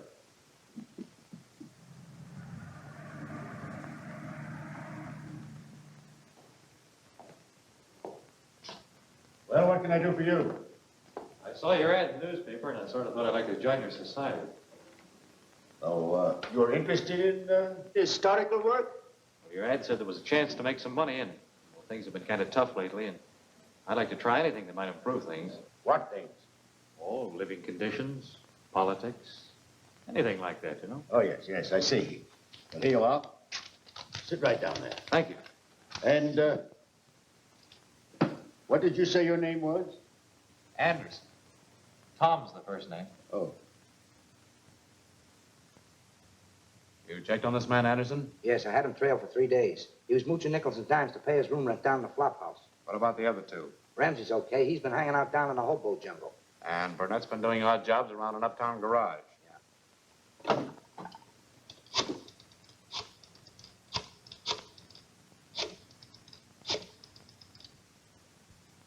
Hopkins, Corman. I've got these 3 application cards here, and I'm ready to sign them. The professor's not at all pleased with some of your recruits, especially those used in that search for the Falcon last week. Well, it wasn't my fault that those 3 men were captured and that coal cracked up. Maybe not. But in the future, be more careful. If a man doesn't look like he's got the stuff to go through with what we want, don't take his application. All right. I'm okaying Anderson, Ramsey, and Burnett.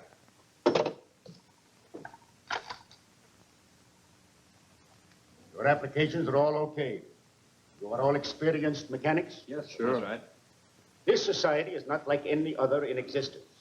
History builds patriotism and helps citizens to avoid the mistakes of the past. We are interested in guiding citizens along the right path and giving them strength and added courage.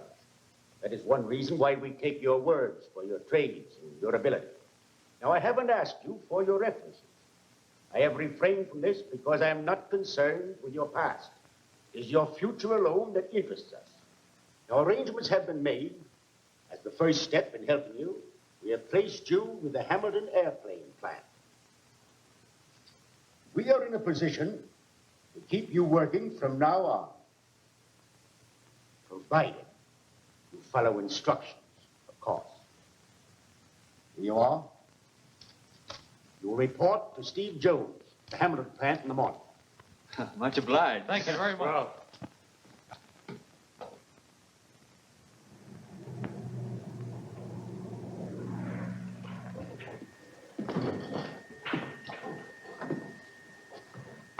But our tests show definitely that material is not strong enough to withstand wind pressures. The fault must be with the company making those parts for us, Mr. Hamilton. Or Burnett. Have you made any change in the thickness of this material? no, sir. That's the way it came from the mill. Where are your calipers? Right here.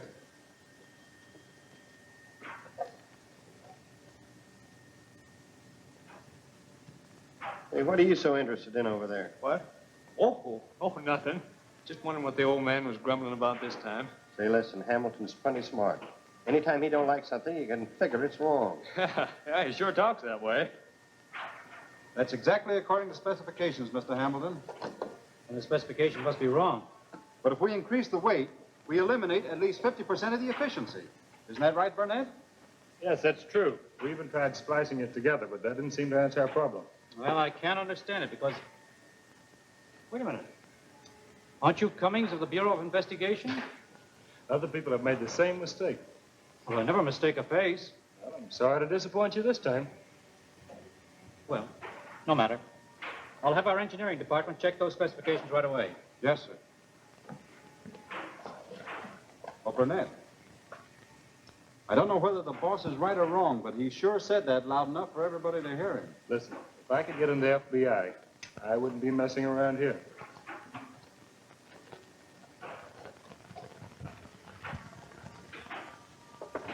Hey, you got a socket wrench over there? No, I don't think I've got one here. I'll get one.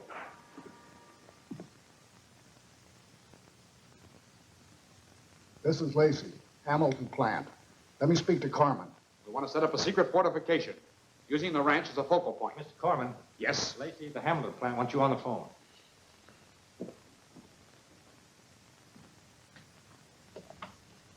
What's up, Lacey? G-Man. Hey, you're right, there may be others. When he leaves the plant this afternoon,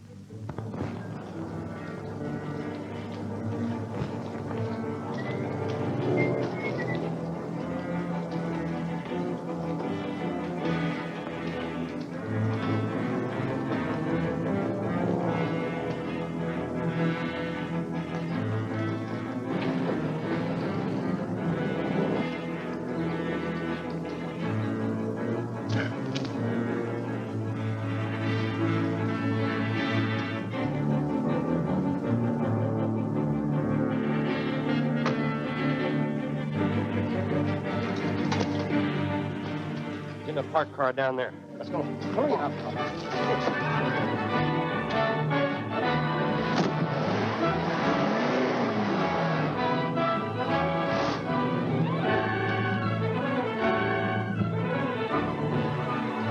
Hey, Burnett. Hopkins wants to see you down at the office. What about? I think there's something the matter with your application for membership. Okay, I'll follow you down. Oh, no, he says to bring you with us. All right, let's go.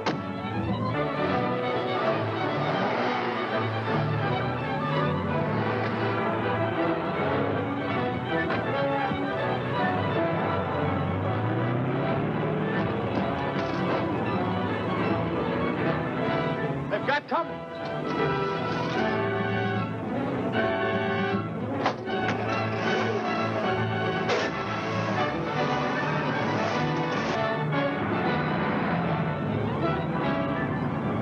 Hey, look, somebody's trailing us.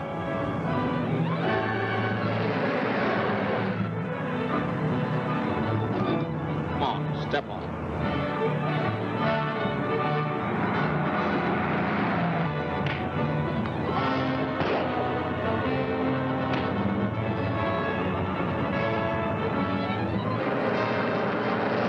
We don't dare take a shot at their tires. Cummings might get hurt if they crashed.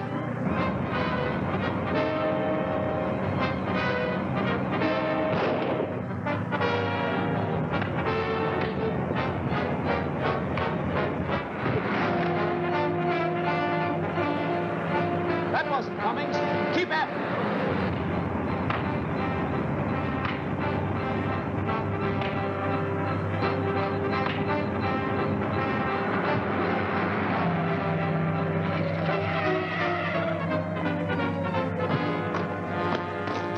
You all right? Sure. But there goes our chance to get a lot of swell information. Gregory's on his way down. Bring him in.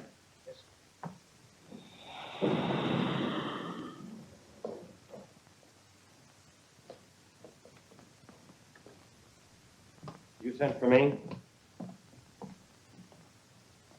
The professor sent for you. Me? Why? He didn't say. I don't even know who he is. You will. The professor's at the Brewster Airfield right now. Take Gregory there. All right, Gregory.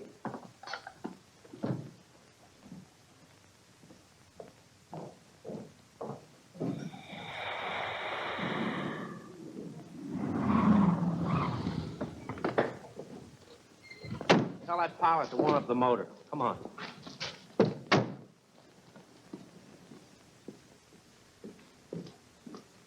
Hey, wait a minute.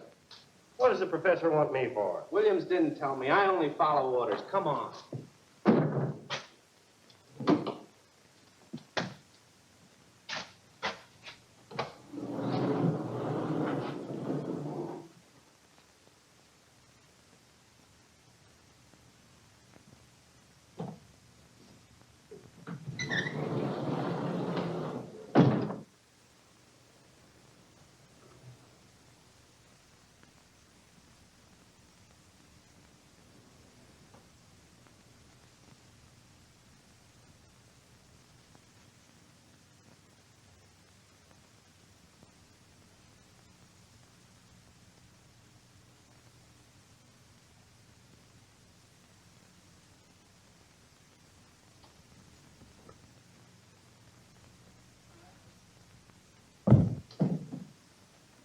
Hello, Mr. Brewster. I'm Gregory from the Hamilton factory. I've seen you over there several times. Yes, I remember you. I guess there must be some mistake. I was to meet someone here. There's no mistake.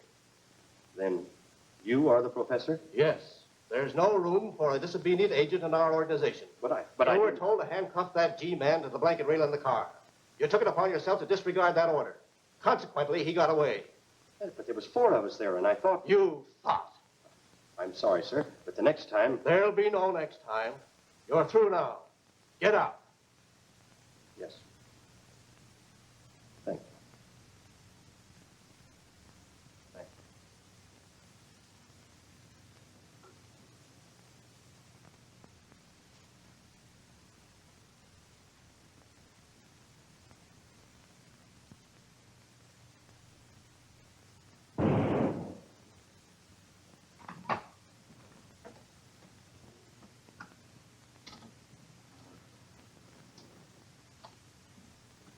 Mr. Corman's here now. Have him come in.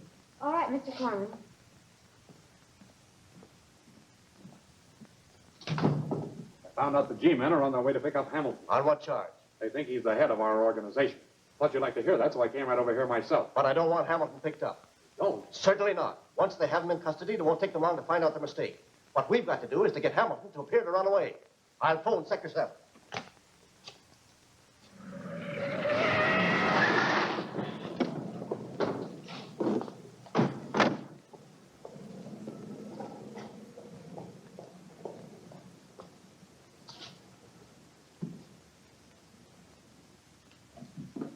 Yes? We'd like to see Mr. Hamilton, please. Well, I'm sorry he isn't here right now. Have you any idea where he is? It's very important.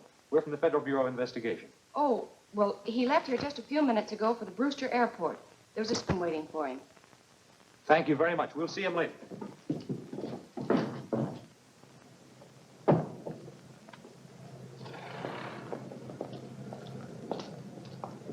Why is he using a special plane? And where's he going? If he can use air travel to get away, we can use it to bring him back. Right. The Black Falcon.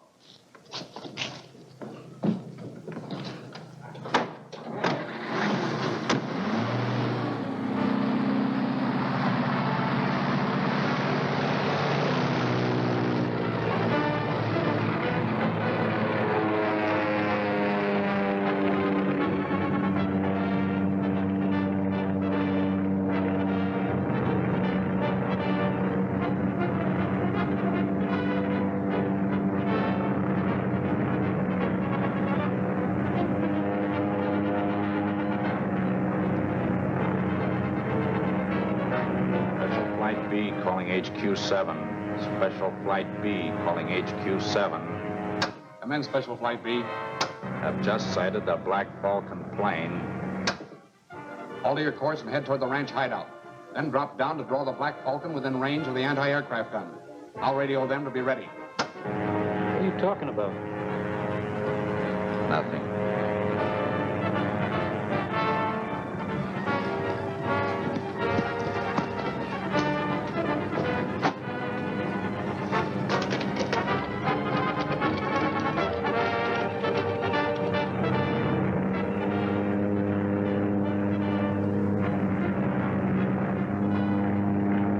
Here they come.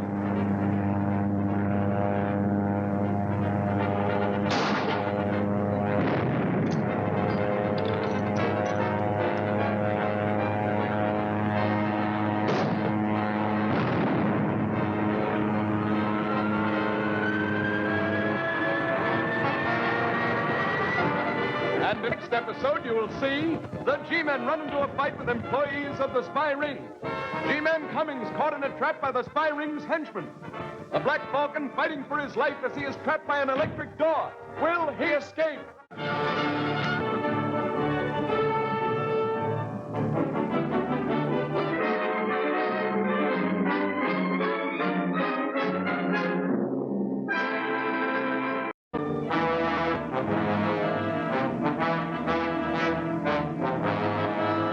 The Flying Division of the Department of Justice was ordered by the government to join in the fight to crush a vicious spy ring and assigned G-men Andrews, Davis, and Cummings to wipe out the spying menace.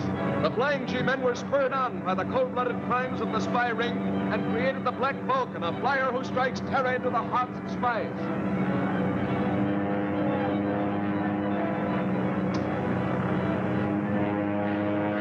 Special Flight B calling HQ7.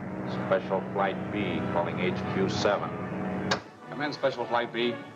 I've just sighted the Black Falcon plane. Alter your course and head toward the ranch hideout. Then drop down to draw the Black Falcon within range of the anti-aircraft gun. I'll radio them to be ready. What are you talking about? Nothing.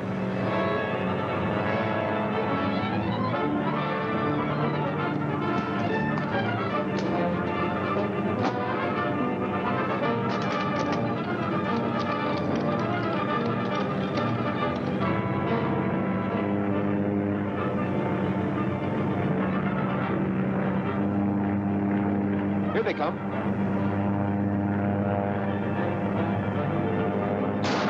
Close on the trail of Hamilton, plane manufacturer whom the Flying G-men suspect of being the head of the spy ring, the Black Falcon was drawn into a trap.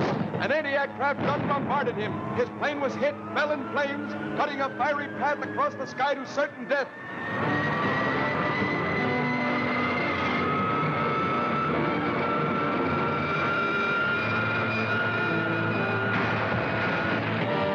Got away. Wind's taking him toward the forest. Take 4 of the boys and search those woods. Get the Black Falcon.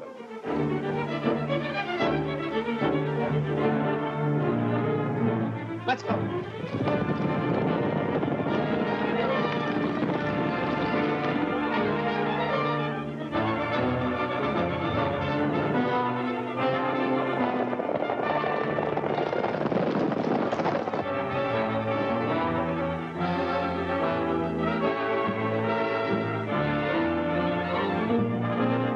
Calling DL4 Ranch. Calling DL4 Ranch. This is DL4 Ranch. Come in. A plane is headed your way searching for the Hamilton and Black Falcon ships. Thanks, Borden. I'll report to Everett right away. Oh, Borden just radioed that a strange ship is searching for the Falcon and Hamilton plane. Good. The anti-aircraft gun will be ready.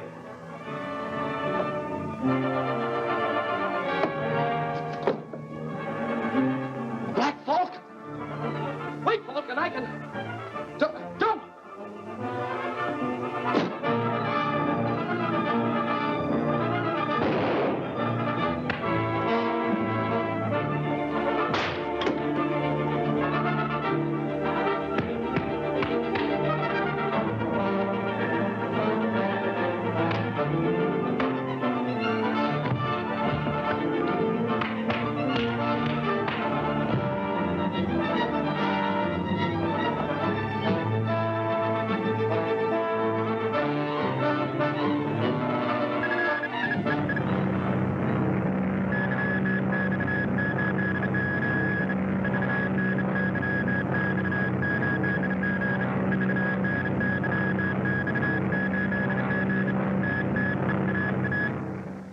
There's nothing quite as rotten as a man who'd endanger the lives of millions of people by betraying his country. Only the lowest kind of a traitor would sell himself to the enemy. Oh, take me to jail and get it over with. I got nothing to say. Jail? Hey, do you know what you'd get as a spy? Ah, what difference does it make? It makes this much difference. Whatever you've done can be partly forgiven if you want to turn now and help the government. You start over again with a clean slate. That is, if you've got any patriotic blood left in your veins. Well, I didn't want to get into this thing. All right, I'll talk. I'll tell you all I know. I'm a geologist, gentlemen. And I was rated high in the government service. I got into debt. Gambling, sickness, bad investments. I needed money. So I stole a set of plans to a new type oil drilling tool. The man I sold them to, although I didn't know it at the time, was connected with an espionage ring. They've been blackmailing me and kept me working for them, using my knowledge of geology to further their own interests. What possible use could they have for a geologist? You know, this spy ring has tremendous scope and power. Oil and mine products are vitally important to a war machine. What about that ranch you report to? That's the headquarters for the mining interest, for the ring. Well, who's the head of the organization? I don't know. Very few men know the identity of the professor. What are the activities of the gang now up at the ranch? What are they up to? Well, a couple of scientists have been brought in, experimenting with metals. They intend working with dangerous acids. I saw the stuff shipped into the ranch. Dangerous acids? Yeah. Well, that means those scientists are going to be working alone in that laboratory. That's right. Well, this is where you get out. The central post is just around the turn in the road.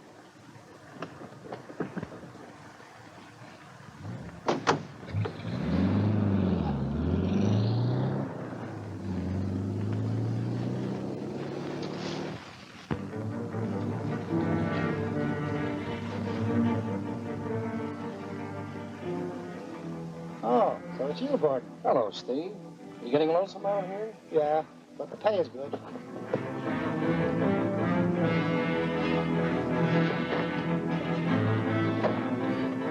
Here, boys, tie him up.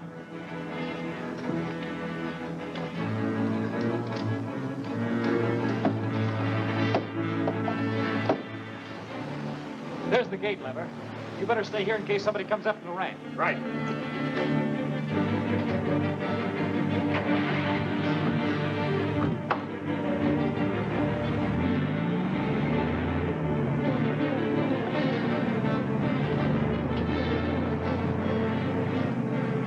Hey, look over there. Gang of horsemen. They were sent out to search for the Black Falcon. Evidently, they didn't find him.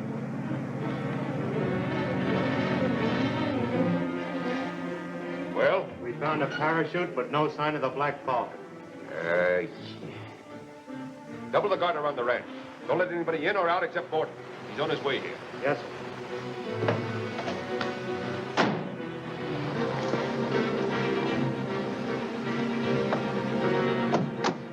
It's only a couple hundred feet from here to the ranch house, so watch yourself.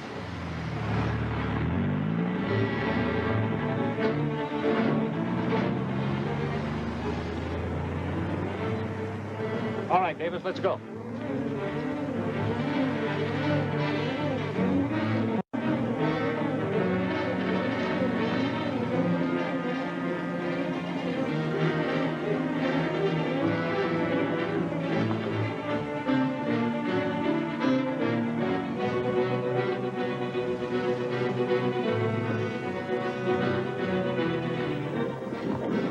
They're working in masks. Those acid fumes must be deadly. We'll have to work fast and get inside.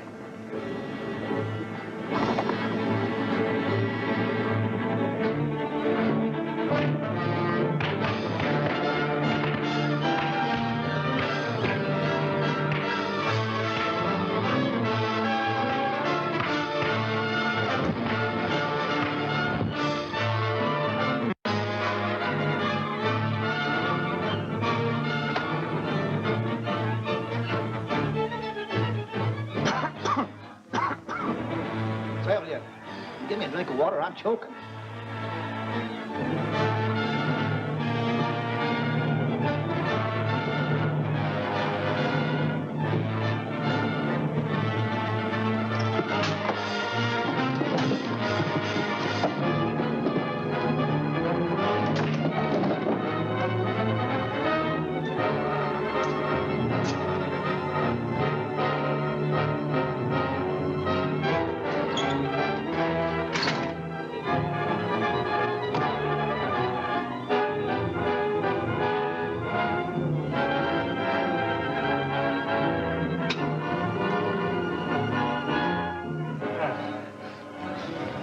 You asked for it.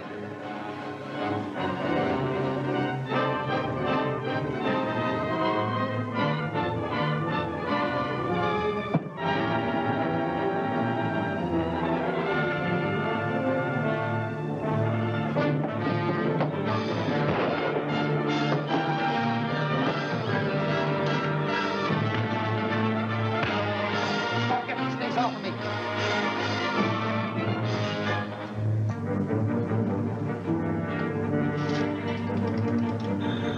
Wait a minute. Hello. Hello, Everett. Yes? Gordon was in on it. He took two of the men down to the ranch with him. I've got the third one here. I'll take care of it.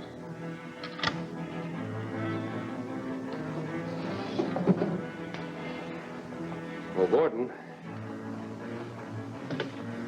Yes, sir? Who are those two men you brought to the ranch? Oh, what two men? I came alone. You're going to be an object lesson, Borden, in case any more of the men get ideas. There's a vat of acid in the barn, Borden.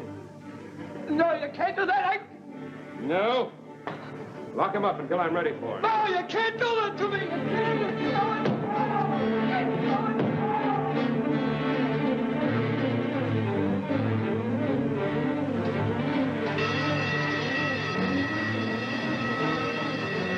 Bill must be an alarm. Sit tight. You'll never recognize us in these masks.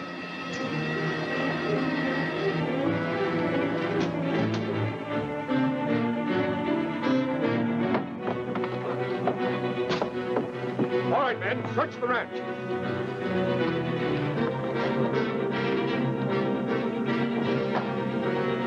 We're searching the grounds. Keep working. They'll probably be here in a few minutes.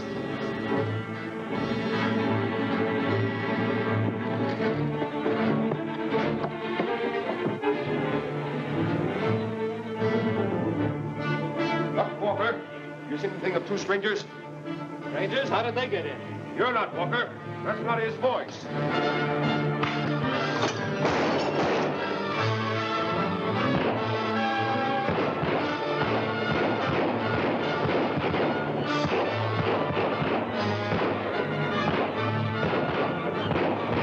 Get your way to the hayloft. They'll all be here in a minute. We can hold them off if they try to come up the ladder.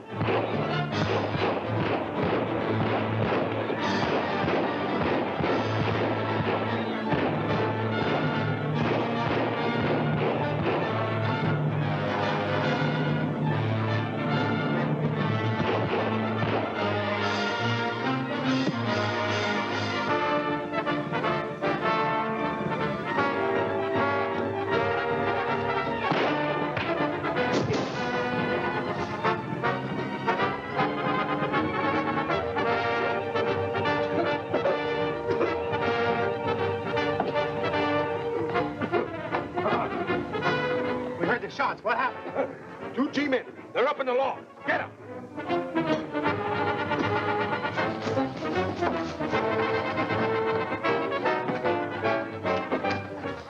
It's all quiet outside. I don't understand it. Oh, we can hold them off, all right? They've got to come up this ladder.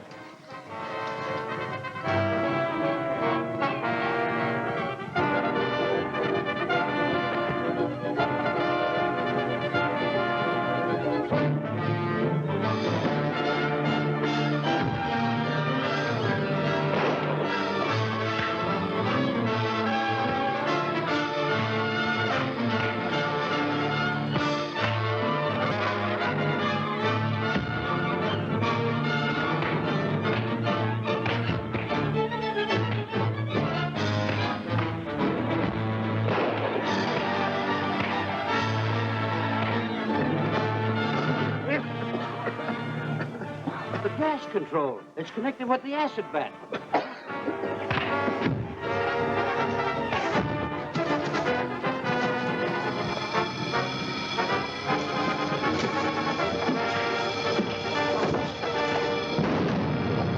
And in the next episode, you will see G-Man Andrews locate the criminal hideout and run into a hand-to-hand fight.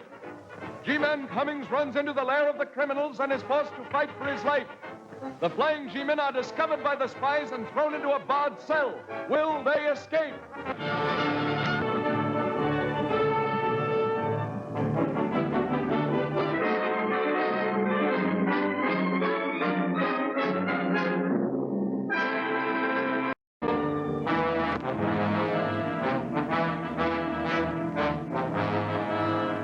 In an attempt to block the growing menace of the gigantic espionage ring, three flying G-men, Andrews, Cummings, and Davis, have created the terrifying Black Falcon, a mysterious pilot who strikes in sudden, spectacular fashion.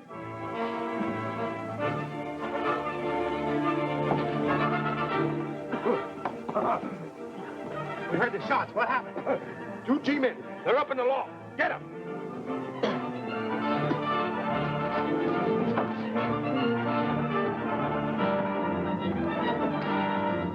It's all quiet outside. I don't understand it. Oh, we can hold them off, all right? They've got to come up this ladder.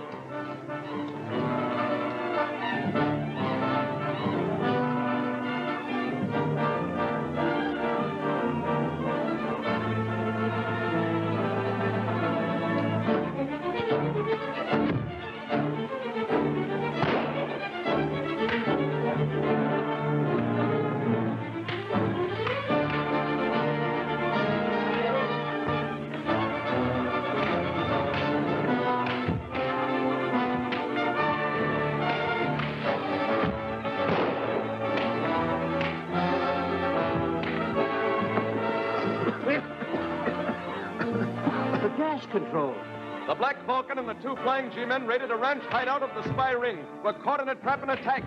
Anxious to destroy the Black Falcon and the G-men, one of the spies opened the gas control, causing a terrific explosion, sending the Black Falcon and the G-men to certain death.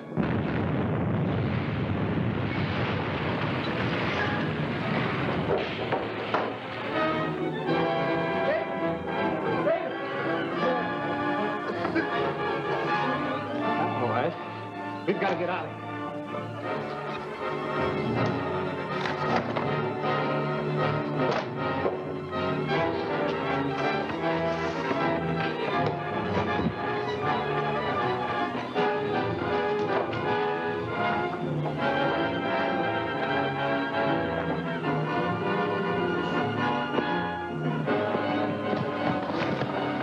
There you go.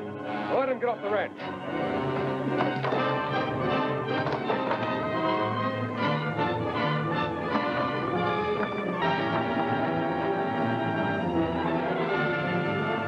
Look, a car.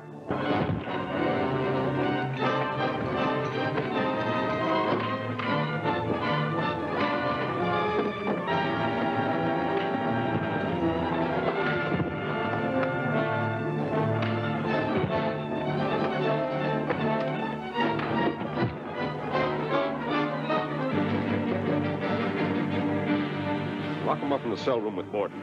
Phone the sentry post and tell Hilton to bring his prisoner over here.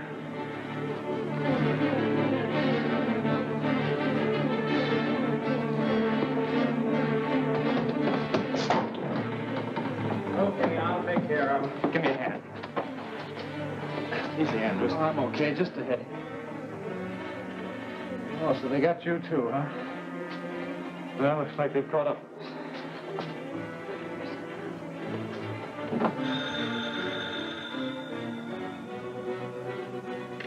Hello? Oh, yes, Jack. All right. Everett wants you to take him over to the ranch house. And he's got a couple other guys there in a cell. Friends of yours? Why, you... Better get started right away. Come on, you.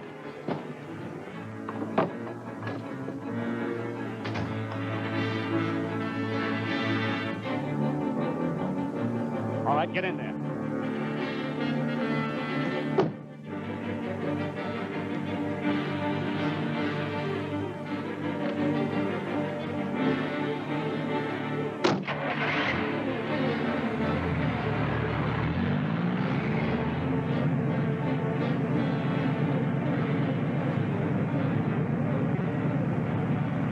Look, what's that? Hello, Corman. We captured 3 men snooping around here. Come in. Stand by, Everett. I'll call you back.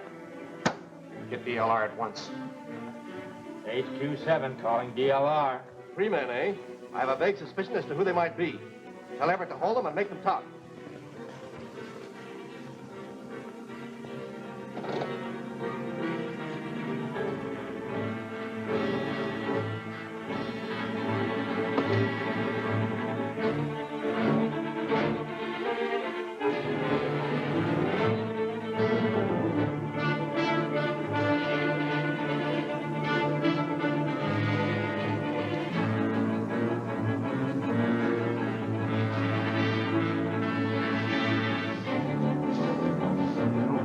Think about it, the more of a puzzle Hamilton becomes. I can't understand it. We follow him right into the spy's nest, and we haven't seen hide nor hair of him since. He might be a prisoner.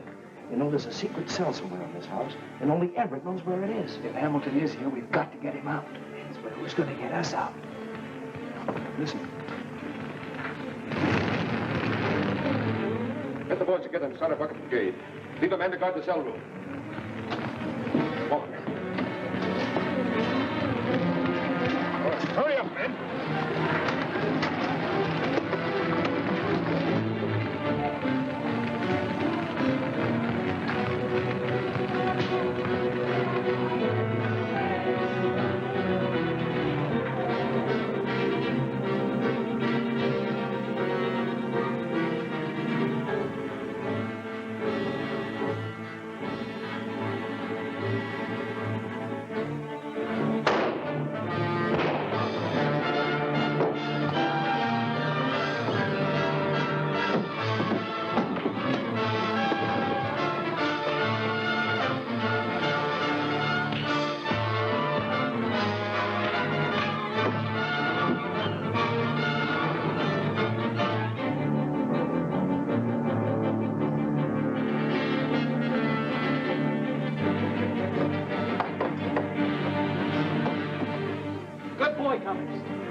waste. I set the barn going, but that'll only hold them off for a while. But we haven't got any guns. Yeah, but there's a room down the hall full of guns. Great, come on.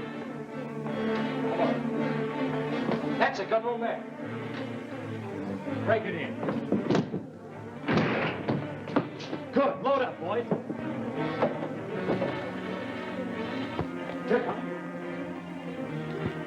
Wait a minute. We'll each take a window in here and hold them off. Here they come.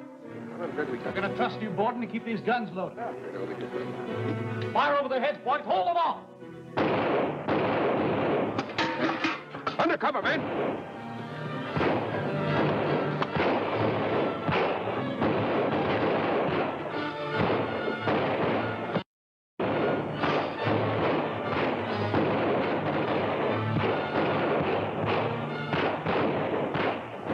Cut the telephone wires.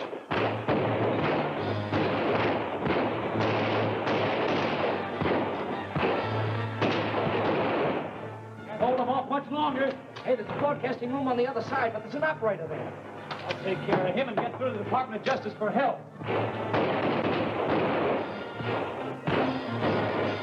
Clovertown calling D14 Ranch. DL4 Ranch answering Clovertown. Everything moving smoothly. Explosives will reach you tonight. Okay, I'll report it. But hurry up. We're having a little trouble here.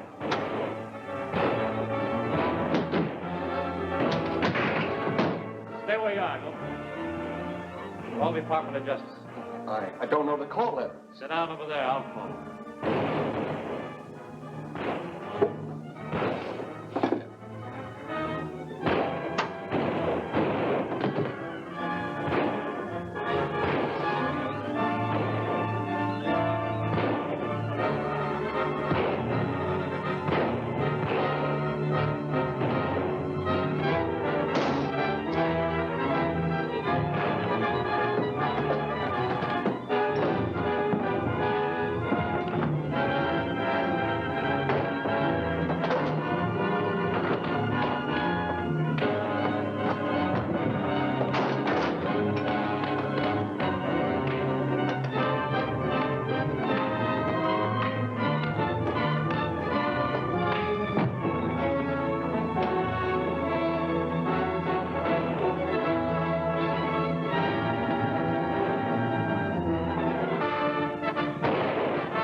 Telephone wires are cut. How about the radio? The operator has orders to smash the power tube in case of trouble. The operator's nice and set. What about the phone? The wires are cut. I tried. There's a shipment of explosives on its way here. We've got to clear out. There's some horses tied at the side of the house. What about Hamilton? You two stay here and take care of them. Cummings and I'll search for Hamilton. Well, Everett controls almost everything on the ranch from his office. You better start there. Good.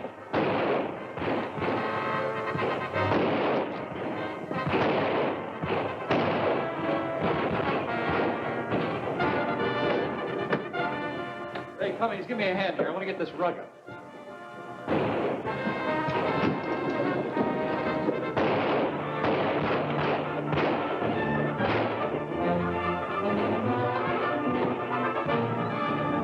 Come here a minute, will you?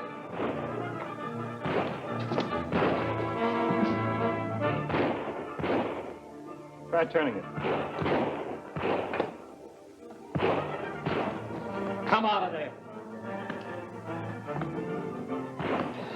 Hamilton! How'd you find me? What are you doing here? Why, I was brought here by those men. Mind that. We'll question him later. Come on.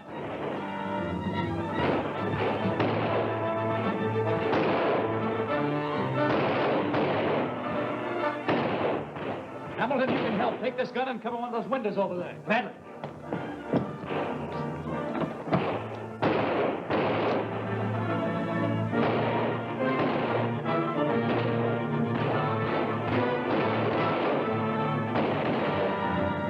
Stop firing. Good. It'll give us a chance to reload these guns. The boys are all set.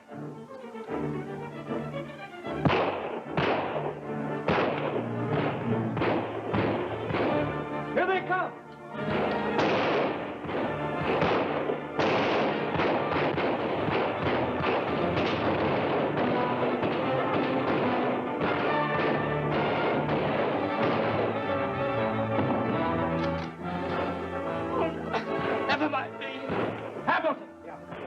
Take care of him, will you?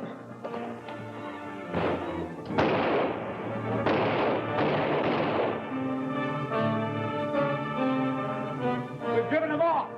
Boys, this man's badly hurt. Boy. Help me up. Take the horses. Make a getaway.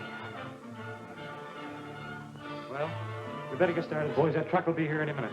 You got guns? I haven't. Here, take this one. Remember, no slip-ups. Okay, let's go. And don't bunch as you go through that door.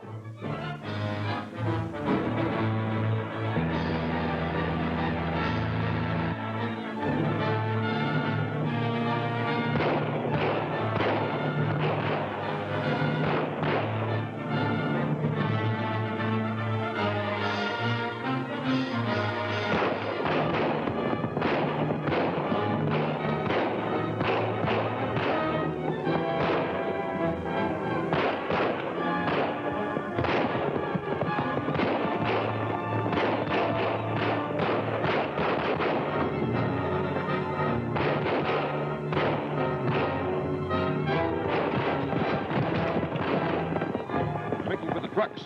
If a bullet hits one of those vans, the whole ranch will blow sky high.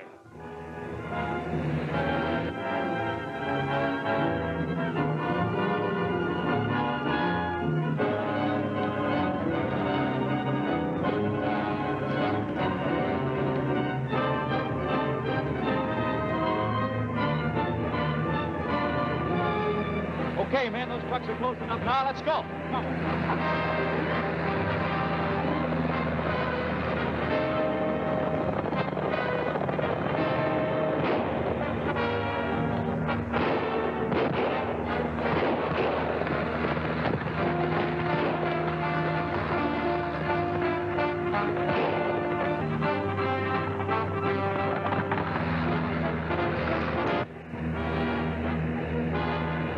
Crash the building! Run for your lives!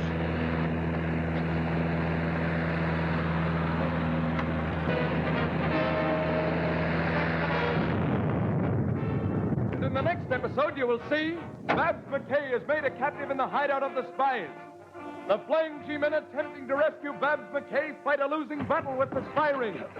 The Black Falcon trapped on a roof is hit and hurled to the ground. Will he escape?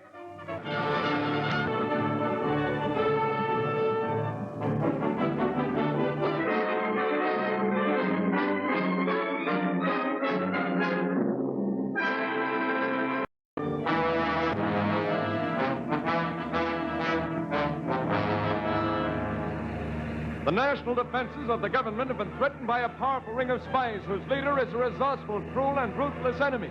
The counterattack is led by Andrews, Cummings, and Davis, Flying G-men who have created a mysterious masked flyer known only as the Black Falcon.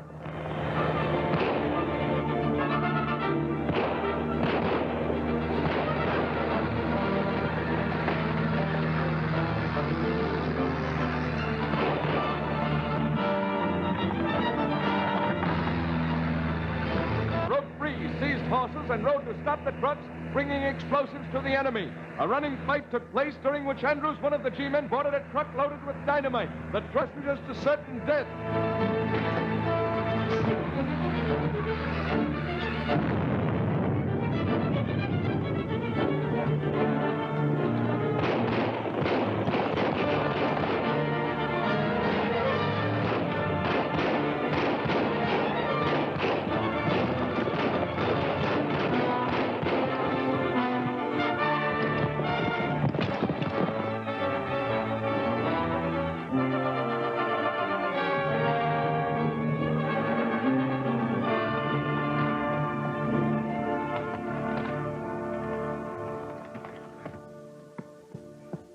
There are still a lot of things that need explaining, Hamilton.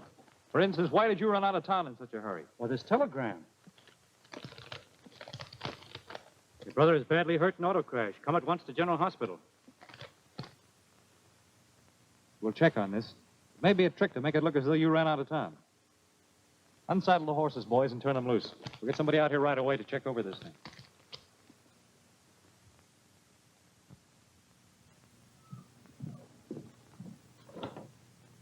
Campbell. Yes, sir? We've got to make a quick cover-up on that Hamilton affair. Be ready to go to the government offices with me. Yes, sir. As we suspected, Mr. Hamilton, this telegram is simply a decoy. No such accident as it mentions occurred. Well, I was sure of that after what happened. It's obvious that the pilot who flew the plane you were in was in some way connected with the spy ring. But he was an employee of the Brewster Airlines. You mean you suspect Brewster? Now, we're just trying to get at the facts. You receive a decoy telegram, and then take a plane from the Brewster airfield. Brewster, send him in. Hello, boys. Hello. Carlton, something serious has happened. Hamilton, you're all right? Yes. What happened, Mr. Brewster? My pilot here, Campbell, was assigned to fly Hamilton to Kansas City yesterday. An hour ago, we found him tied up behind one of the hangars. So I came here at once. What happened to you? I don't know much more than you've heard, sir, but I went into the hangar to see if the crate was serviced, and I was cracked down from behind. I didn't get a good look at the men, but there were at least 3 of them. I see. Andrews, you and Cummings get this man's story, particularly descriptions. Right. Yes. Mr. Hamilton, certain information given you by Miss McKay in confidence has leaked out. Were any of your employees within hearing distance during that interview? No. We were alone in the office and the door was closed. Lacey, my construction foreman, was there when Miss McKay was announced, but he left at once. Davis, go to the plant with Mr. Hamilton. Pick up this man, Lacey, and bring him in. Yes, sir. I'll take care of your case, Mr. Brewster. Thanks, old man.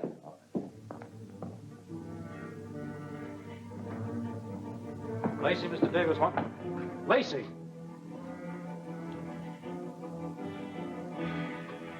We're too late, Hamilton. You don't mean he's... Yes. Murdered within the last 10 minutes. Give orders that no one is to leave the premises. Right away. Yes. Send a policeman to Hamilton Aircraft. There's a government man here now. Hurry, please.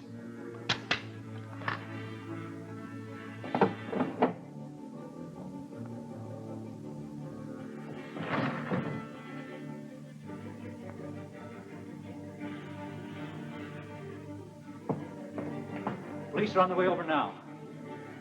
This is the way you got your conversation with Miss McKay. Before he left your office, he managed in some way to leave the phone open. Then he tapped your wire with his handset. Everything said in your office was heard by him. No wonder you boys suspected me. Well, let's get out here and lock the office up. The pilot tells a straight story. There doesn't seem to be anything at all to connect he or Brewster with the Hamilton business. I fingerprinted Campbell and checked him against our records. Nothing against him. Billy McKay, send him right in. Billy! Aunt Babs is gone. Gone where? Last night when she's looking over some of my father's papers, she wanted to talk to you, Mr. Andrews, so she telephoned. We were home last night, Billy. I know, so when she didn't get an answer, she said she's going to grab a taxi, go right over to see you. She said she'd be right back. Then what? I don't know. I went to bed, and when I woke up this morning, she hadn't come back. I tried to get in touch with you fellas, but when I couldn't, I came here. Jump out to your place and see what you can pick up. Davis has turned the Lacey murder over to the local authorities. I'll have him join you as soon as he gets back. Right. You stay here with me, Billy.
Gee, look, some kind of a medal. Bet you it's gold. They certainly didn't want to lose that. Did you get the license number? No, too far off. Something written on the back. FBI. What's that mean? Where you been all your life? It means Federal Bureau of Investigation. It means G-Men. That's what it means. Give me it. FBI. warehouse near Grandin. Wow. Somebody in that car was trying to get a message to the G-men. Come on.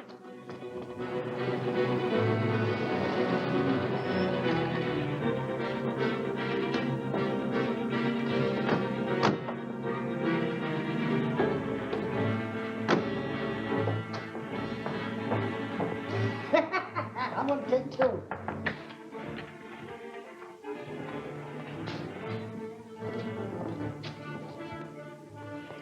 The professor's orders.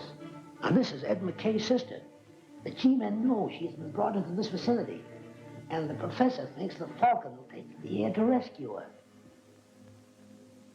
Well, you're certainly big little men. But are you sure? Yes, sir. And the man who was driving almost ran us down. And the lady dropped her handkerchief out of the window. That's right. Did you get the license number? No, sir. But the car was a Rambler sedan, painted black, with a special trunk rack. I'd know it if I saw it. Now use your phone, Chief. Certainly.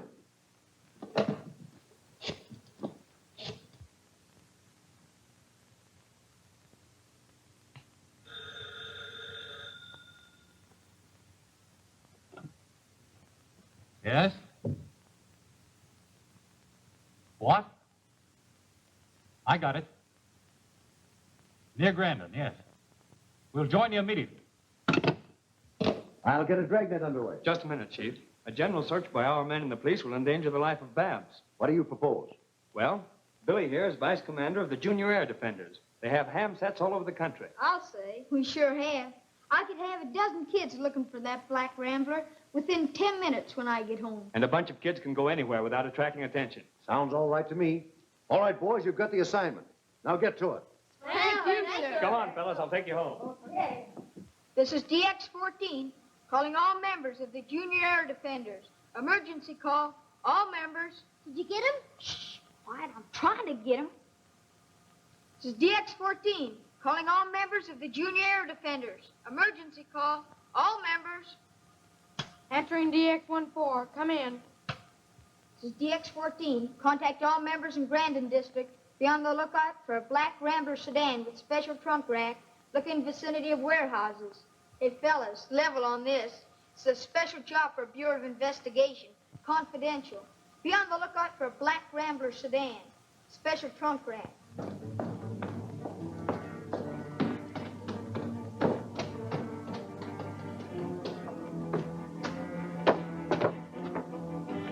In there. Make yourself at home, sister.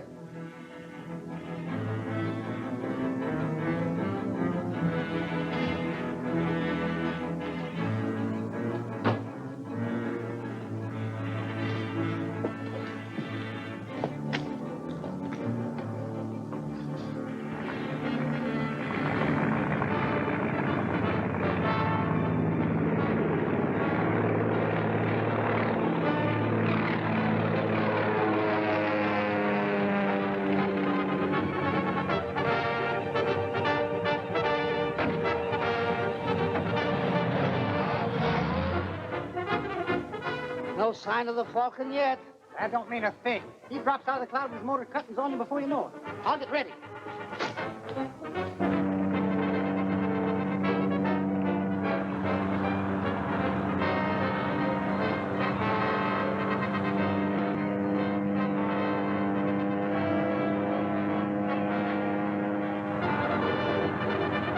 All right, let her go.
help me get my car out of the ditch?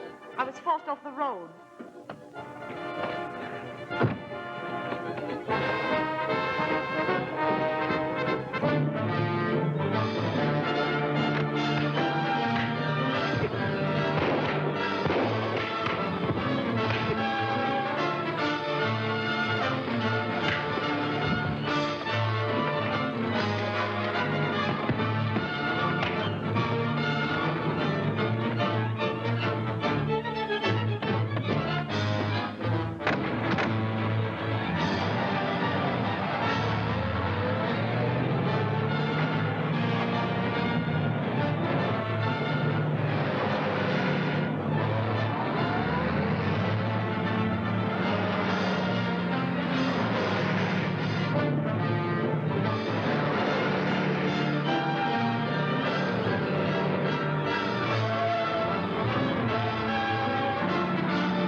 Ain't that the car? Sure it is. Black Rambler sedan. Nibs your place is closest.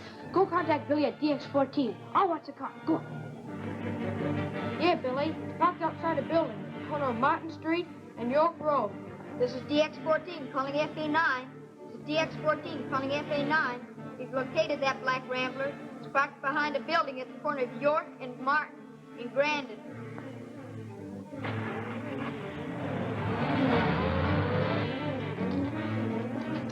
Hey, will you quit worrying? Go upstairs and take a look around. See if everything is all right.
In the next episode, you will see Babs McKay trapped in the lair of the spies.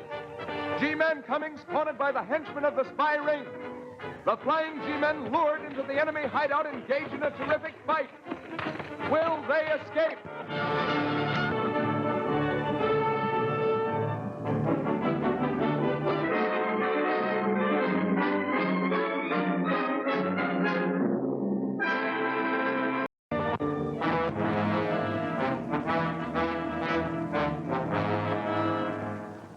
Spy ring has threatened the peace and security of the nation and has started a systematic sabotage against leading industries.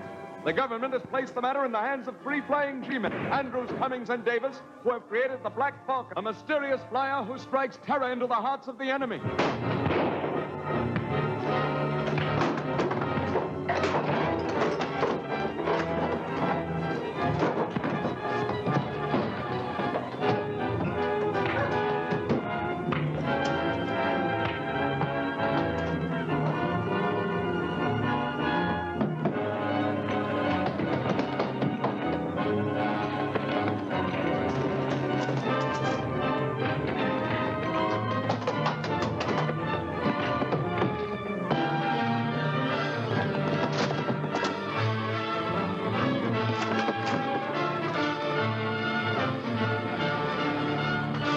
The flying G-men located the warehouse in which Babs McKay was held captive. During the fight to rescue Babs, the Black Falcon ran to the roof, only to be ambushed there by two of the spies. In a ferocious attack, the Black Falcon fell over the roof to certain death below.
boys. Get busy.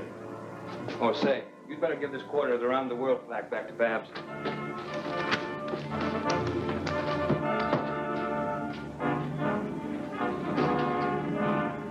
Hey, boys, look here. Shipped to KT Walker, Station 2. What's Station 2? What are they shipping? Foodstuffs, chemicals, machinist tools and dyes, a whole cargo of stuff. Better take these lists into headquarters. Check them over for fingerprints. Right. We can send a detail down to make a routine inspection of the stuff that's in the warehouse.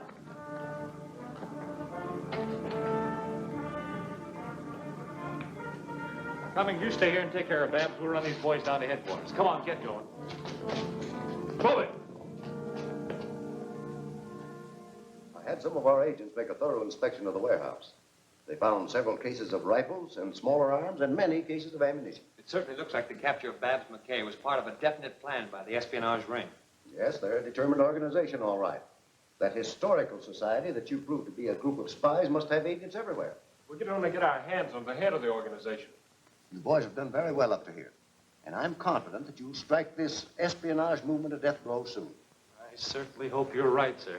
However, we must realize and fully appreciate the fact that this professor, whatever they call him, is an extremely clever and powerful man. Don't underrate him. Come in. We checked the warehouse invoices. Only one set of fingerprints can be identified in our records. Sam Blaine. Discharged from the Government Airplane Inspection Service for striking a superior officer. Anything on T.K. Walker, the name on the invoices? Not a thing, sir. Leave these with me for the time being, that's all. Yes, sir. Is there any address on this man, Blaine? He was once employed as a mechanic at a super service station at 216 Hinsdale Boulevard. That's way out in the outskirts of town. Let's get a places in it to see if we can pick up the trail of Mr. Blaine. Come on, boys, let's go. Right. So long, Chief.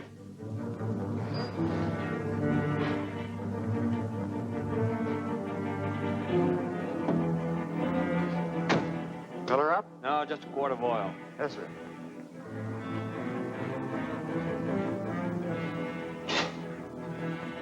Say, do you happen to know a fellow named Blaine around here? No. He's a friend of mine. I'm anxious to locate him. Where'd I find the manager?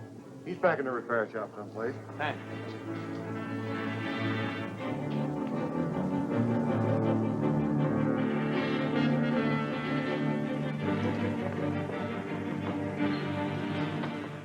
Warning signal from up above, Mr. Corman.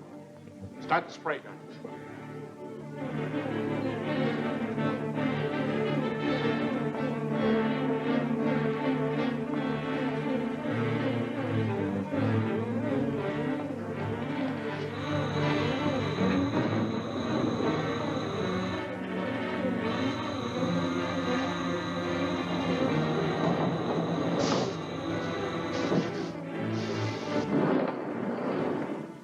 That color's okay for the body, but the fenders will have to be a darker shade.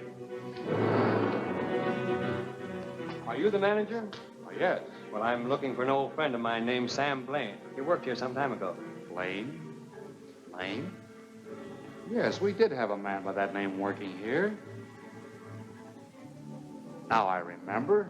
Blaine quit us very suddenly one day. It was just about a year ago. Did he say where he was going? No, he didn't. He just walked out on me one day. Well, thanks just the same. Sorry I can't be of more help to you.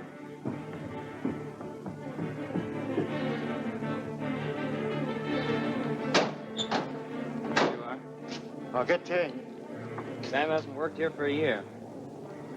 If I remember correctly, Blaine was living out on an acre just beyond the 1 mile crossroads on Turner Highway. Well, thanks again for the information. Well, glad to be of any help I can. Here's your change, sir.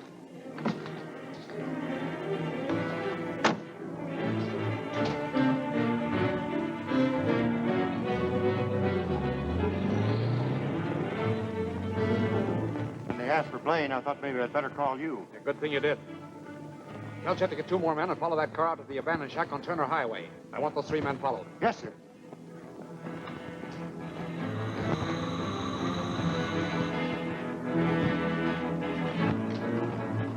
Call the professor.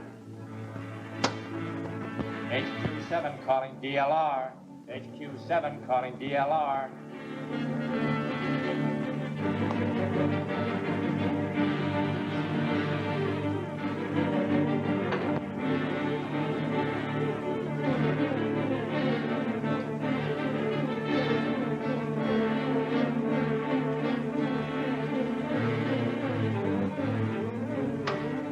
ahead, HQ7. This is Corman, Professor. 3 G-men, Andrews, Cummings, and Davis, were here just now. One of my boys recognized them from newspaper clippings. They were looking for Blaine. I sent them out to an old abandoned shack on Turner Highway. That's fine. One of those 3 men is the Black Falcon, and I want to know which one it is.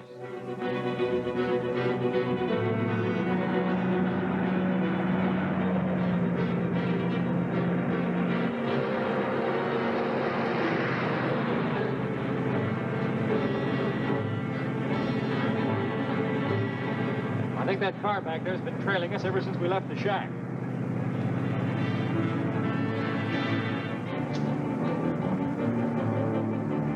Keep them in sight. I'll step on it. We'll see if they try to keep up with us.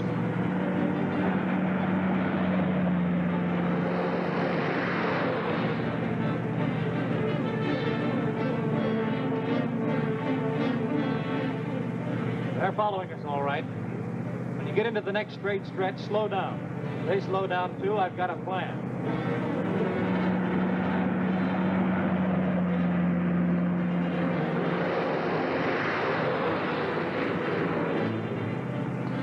Hey, Davis, slow down at the next curve and I'll hop off.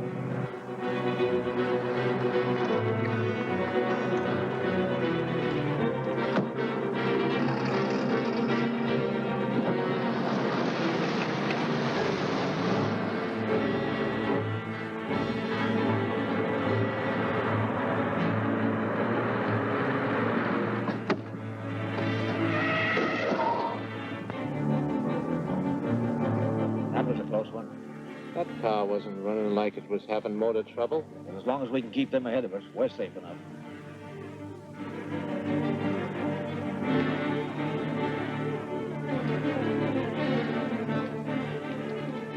All right, boys, come out. See that you keep your hands high enough. Come on.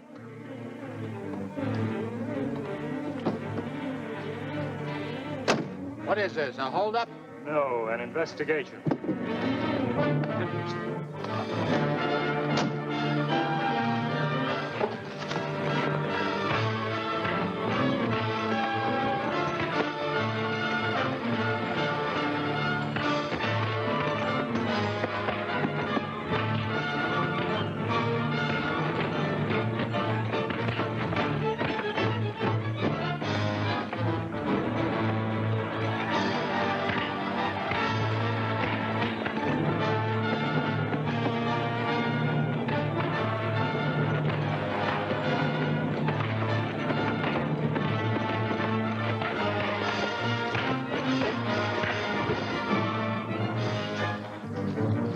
Get over there. Listen, mister, you got us all wrong. Yeah, well, then you won't mind our checking on it. Get in behind that wheel. We'll take the other 2 in the car with us. Come on.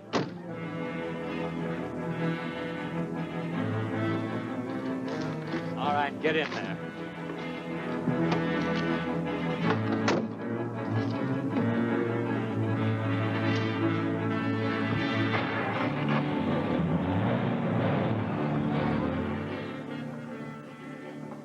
What brings you here? I'm sorry to report the G-men laid a trap for the men we had shadowing them. They're all under arrest. Bungling idiots. I've been trying to figure some way to get those men free or dispose of them so they can't talk. Chet's tight-mouthed, and the other 2 don't know anything. Besides, there's much more important business to worry about. You have your instructions regarding the Highlands powerhouse? Yes, sir. And you want the Black Falcon to find out about it? Enough for him to take to the air. If what I have in mind works, we'll put the Black Falcon where he won't be able to interfere with us anymore. Still confused, Professor. I wish you'd make it a bit more clear. Get Flame Island on the radio. It'll all be clear to you when I give them their orders.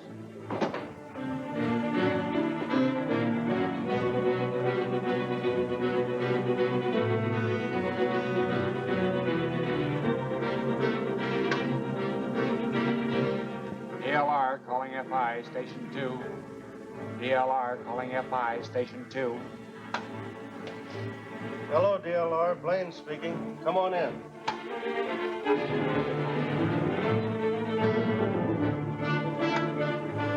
We're to continue until the Black Falcon shows up, then draw him to the field where our men will be waiting.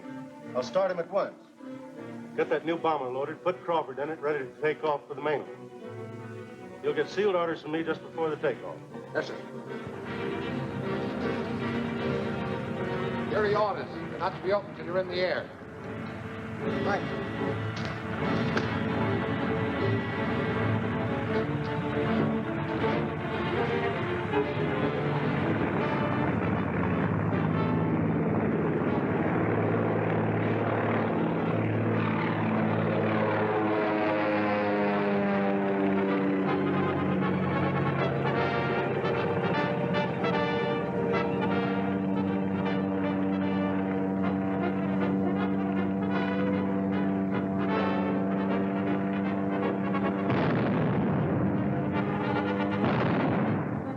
There's been a bombing attack on the Highland powerhouse.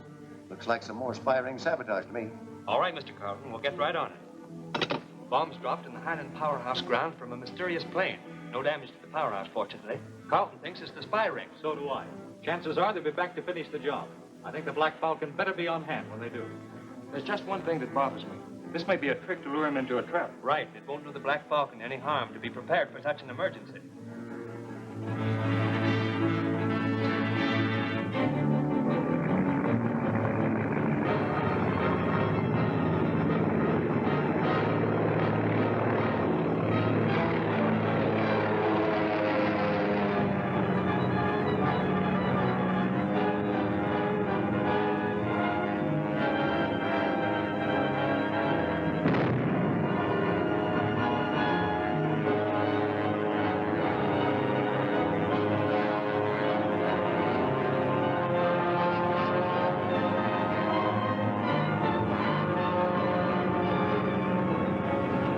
Special Flight 26, calling HQ7. The Black Falcon just dropped down on me from out of the sun.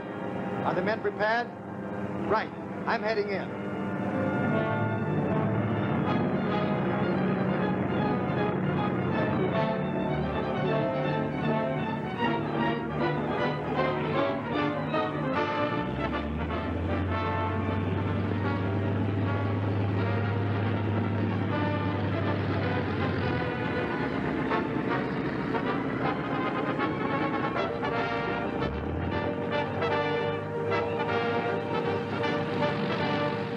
Here he comes!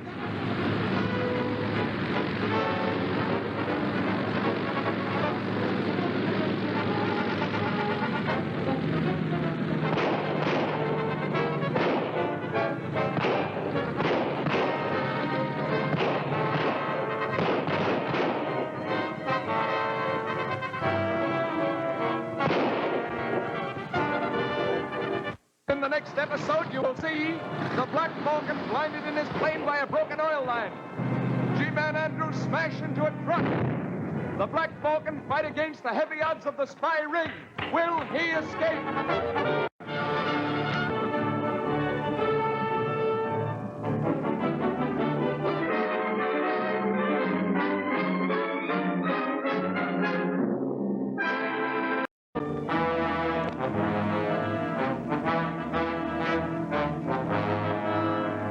A far-reaching spy ring has threatened the safety of the nation through daring and vicious espionage activities.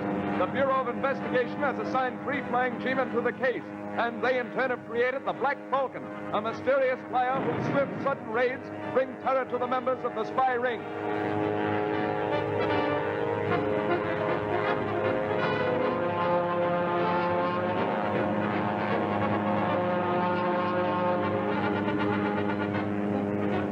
Special Flight 26, calling HQ7. The Black Falcon just dropped down on me from out of the sun. Are the men prepared? Right. I'm heading in.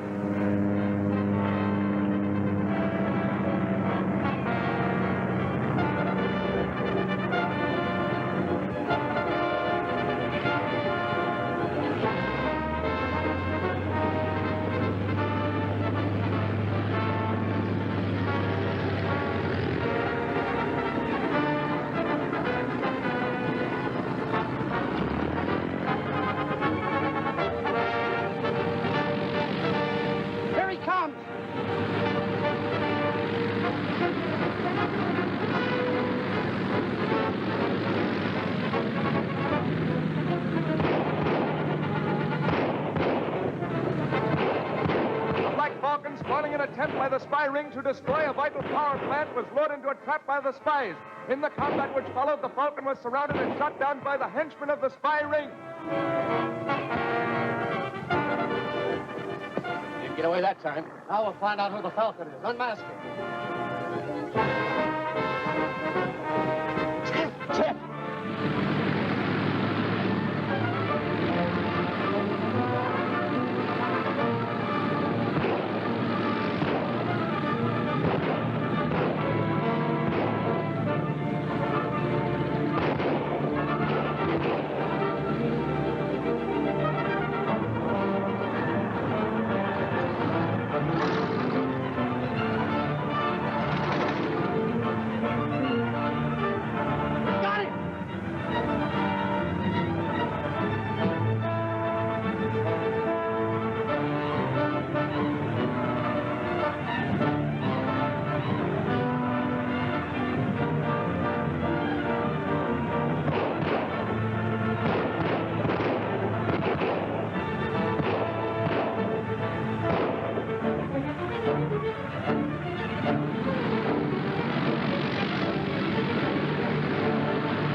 There, he can't get away. We'll separate.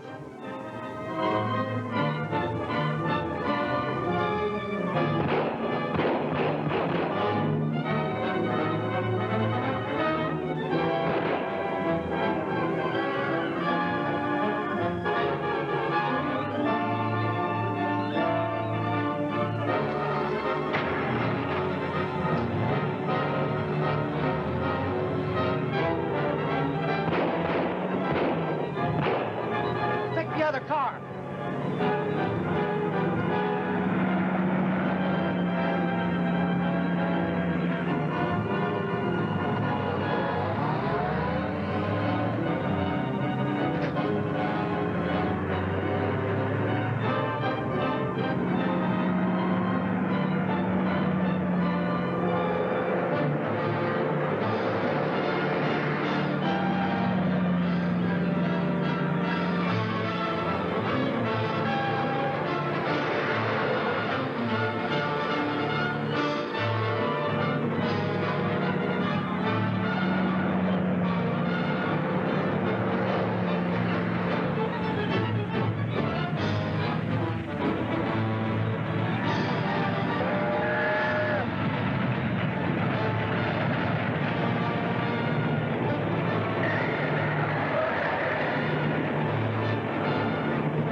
What about the Black Falcon? We lost him, but we'll get him. How?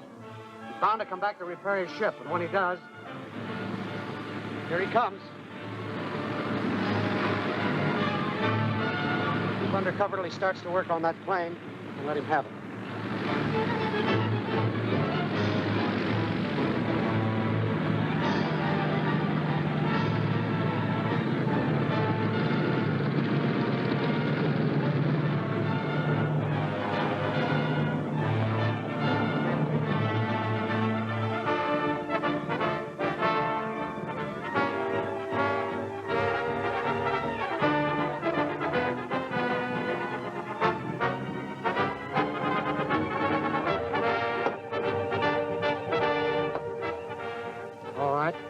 Let him have it.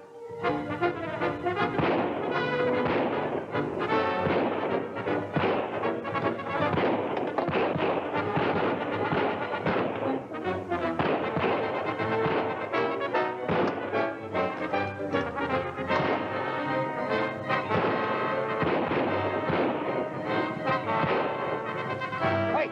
Start firing on that other ship. You sneak around the other side of the Falcon's plane.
There seems to be a particular viciousness in these attacks. That's the way it looked to us, sir. In some cases, the spy ring had something to gain. But in the others, it's just a plain case of sabotage. And that brings this thought to my mind. Do these ruthless attacks represent greater strength and more confidence on the part of the spy ring? Or are they the final desperate blows of a cornered animal? Now, I'm inclined to believe that they're the latter. You boys have been making fine progress in this fight. And the chances are that you're closer even than you realize to the head of this espionage organization. There's no doubt as to who is the heart and soul of this spy ring. Our prisoners all agree that it's a man known as the Professor, even though they don't know actually who he is. Then we must get this professor. The man's a genius, whoever he is. A mad genius, but a clever, crafty leader. A man not to be underrated. If he were a sane, normal person, it would be easier to track him down. But he's bound to make a fatal slip sometime. And then, who knows but what it'll be the Black Falcon who'll step in and capture this professor. This mysterious flyer seems to be doing some excellent work. In fact, he's what could be considered a first-rate flying G-man. Don't you think so?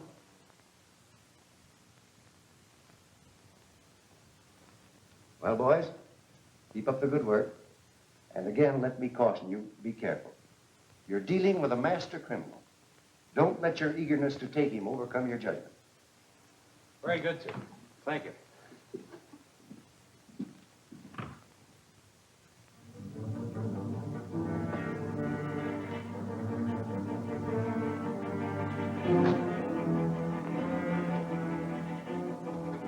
Hurry it up.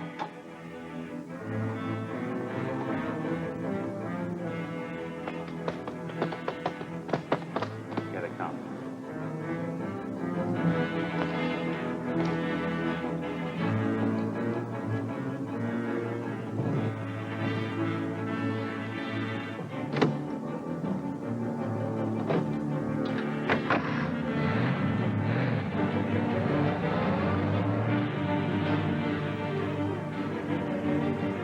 There it is. We can follow that line easily on the highway, and our other car will spot it, too.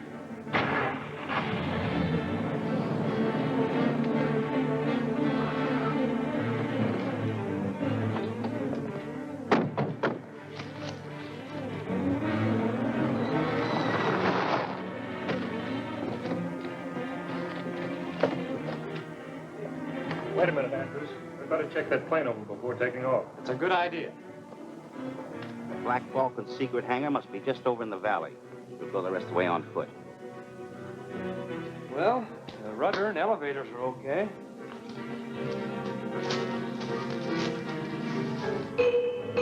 The alarm. Somebody must have kicked those wires. We'd better take a look.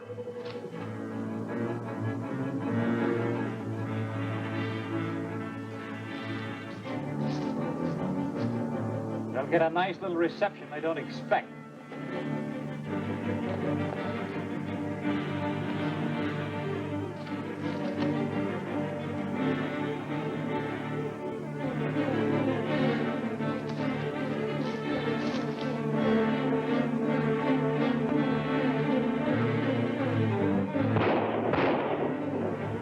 Come forward with your hands up. They've spotted the others. This is our chance to take them from this side. Come on.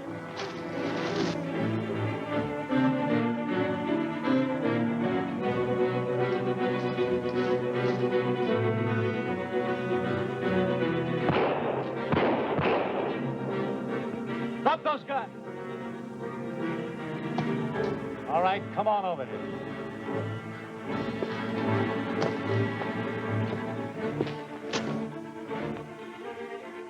All right, get over there. Come on, move. Come on, get over there. Coming. We got him. We can't let them take the boys like that. We'll get them out of there. And we'll get the Black Falcon, too. I'll get in the car and we'll take this bunch over to headquarters.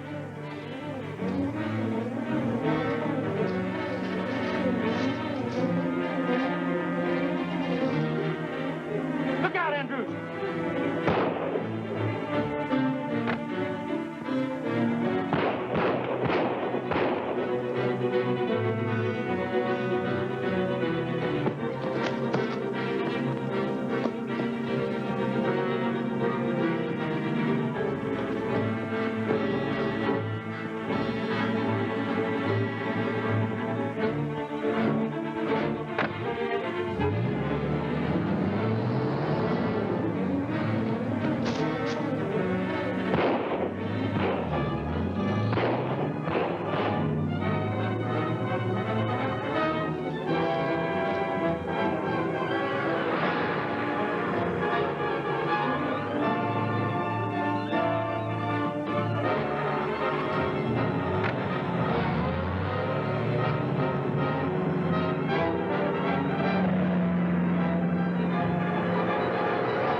Calling HQ7. 8-4. Calling HQ7. 8-4. This is Red. Something went wrong. I'll tell Coleman right away.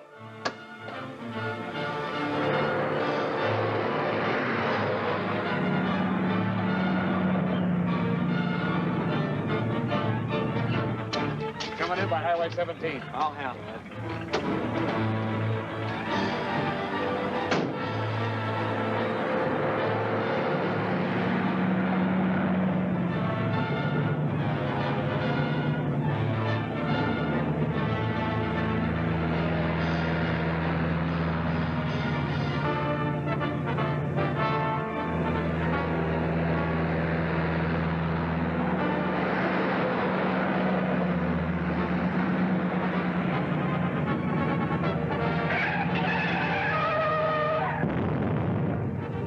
And in the next episode, you will see G-Man Andrews in a terrific fight with members of the spy ring. The flying G-Men engage in a fight for their lives.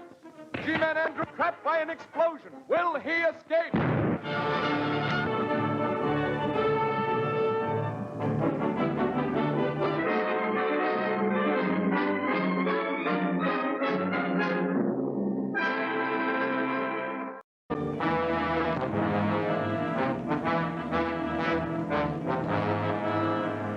The defenses of the nation are in danger of destruction at the hands of a powerful spy ring, operating under the leadership of a cruel, ruthless criminal known as the Professor. The Bureau of Investigation has assigned 3 flying G-men to the case. They created the Black Falcon, a masked pilot who deals terror and destruction to the members of the spy ring. Calling HQ7. 8-4. This is Red. Something went wrong. I'll tell Coleman right away.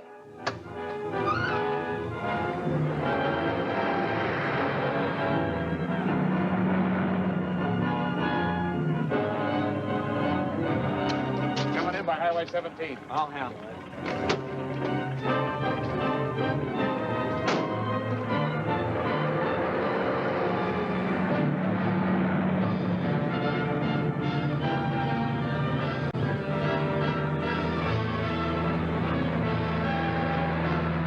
The G-men chasing a spy who was afraid he would be overtaken radioed to headquarters of the spy organization for help.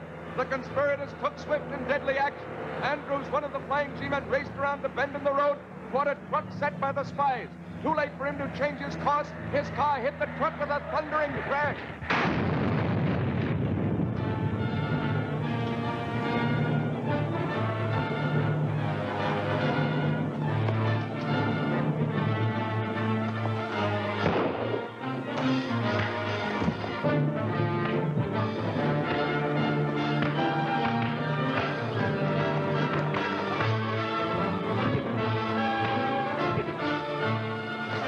All right, get over there. Go on.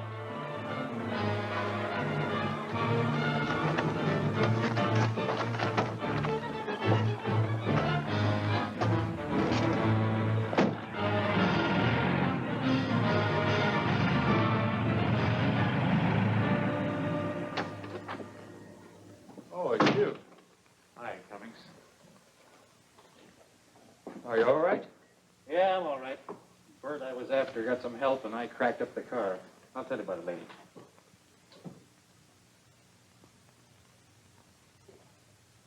Come in, HQ7. I'm organizing a new group to attack the hangar. Those G-men won't use that hangar again. The Falcon will have found a new spot by this time. You think one of those 3 men is the Falcon? That's obvious to anyone but a blind man. I don't know which one it is. Therefore, we must strike at all 3. This is my plan. Number 33 has maintained his listening post in the empty room above their apartment. Where's Davis? He's bringing Miss McKay here. She wants to tell us about the bombing demonstration she's giving tomorrow. We'll wait here until we get the tip-off from operator number 33. Did you do any good? Not a bit. I took in the 2 that were driving the truck, but they were just underlings. Did you get the planes out of the hangar? Sure. They're all serviced and ready at our new place. Swell. Hello, Babs. How are you, Billy? Hello, Babs. Well, how's the vice commander of the junior air defenders? Fine, thank you. Good boy. Sit down, Babs.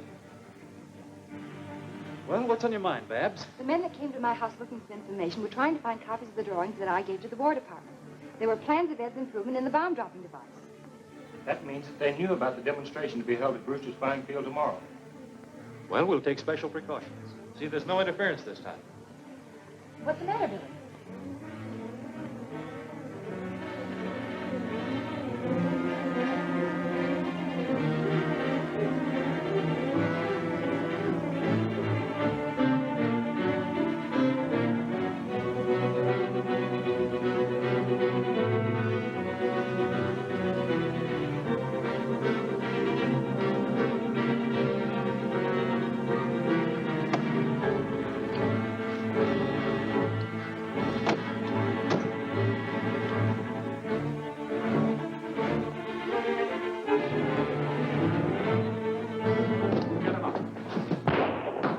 Next time, I'll aim at you. Put the cuffs on. Get out of here.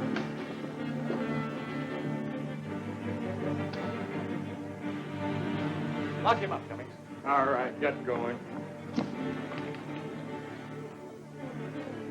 Get Billy out the back door quickly. This guy's signaling for help, and there'll be more of them here soon. Hurry.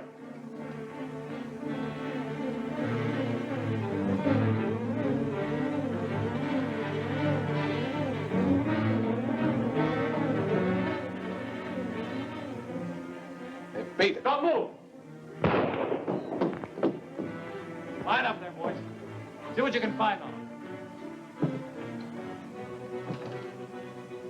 Here's something. Gardner Motor Works, direct aim. What's this all about? I put that bullet in your hand so you'd still be able to talk. I ain't saying a word. If I use this, it'll look like one of your own men did it. No. You can't do that to me. I'll talk. They're bombing the Gardner motor plant today. What time? About 4 o'clock. That's all I know, honest. Let's get these men down to headquarters. And the Black Falcon must take to the air.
Cars seem to vanish into thin air every time they get near that garage. I'm sure that getaway car went in there. So am I.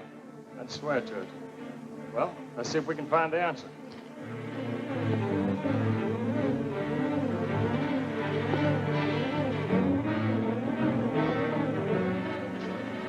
The orders were for you to stay close to the hatch.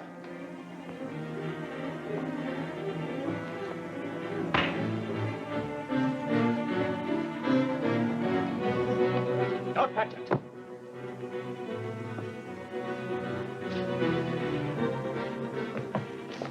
Take these two out and shackle to the car and then come back.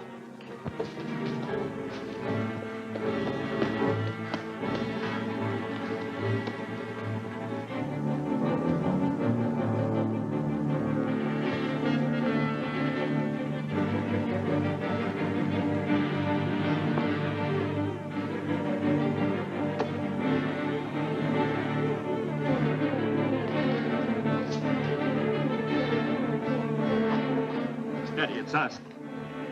Have a look around. See if you can find a false panel, boys.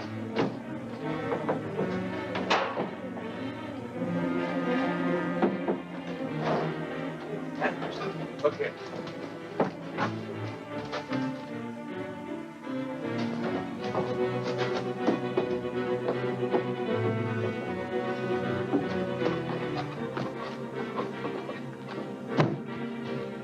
Come on, boys, we'll try this way.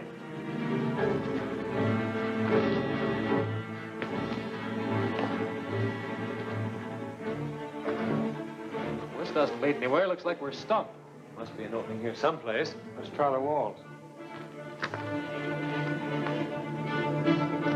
Upstairs, you two. The professor wants double sentry.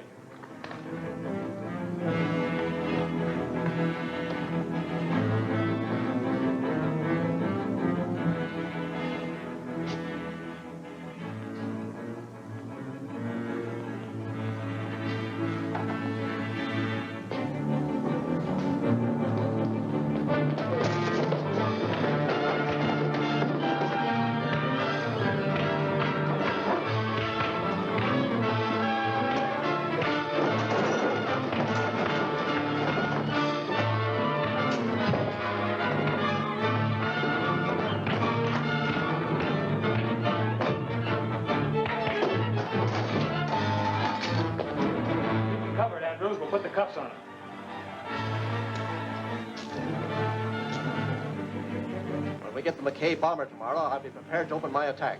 Better get out to headquarters and see that everything is quiet. Right.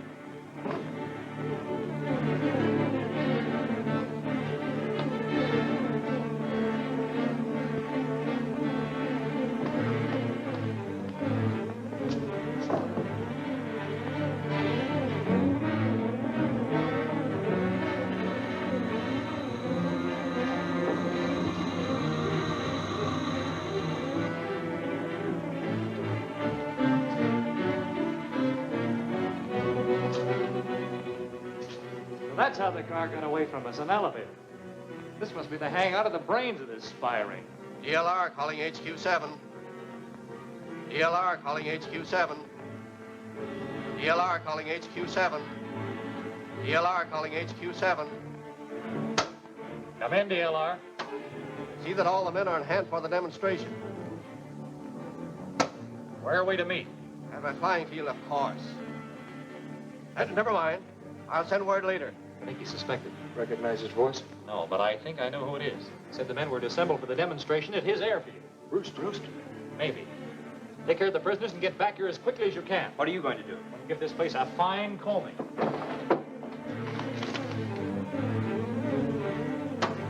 DLR calling CH5. DLR calling CH5. Pull up.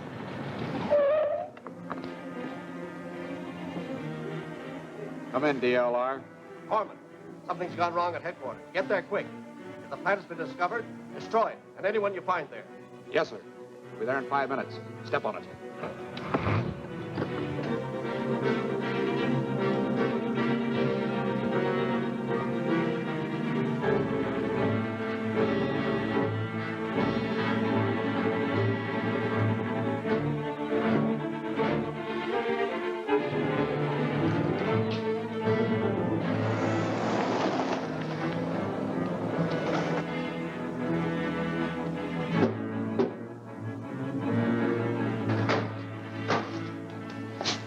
There should be 2 men here. You, Sam and Kurt. Take a look at that hut.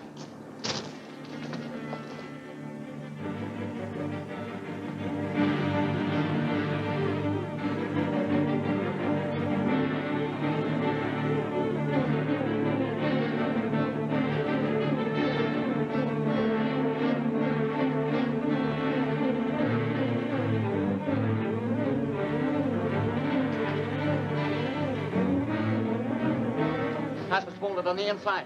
Shall we break in? No. If the present set of the place is discovered, destroy it. You stay here. Oh, my.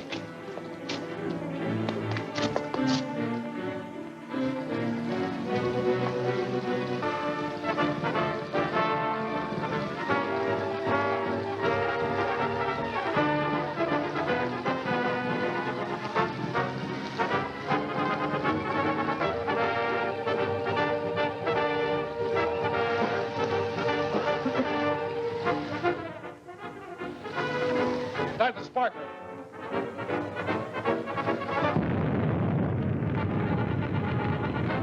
And next episode, you will see one of the flying G-men taunted by the spies.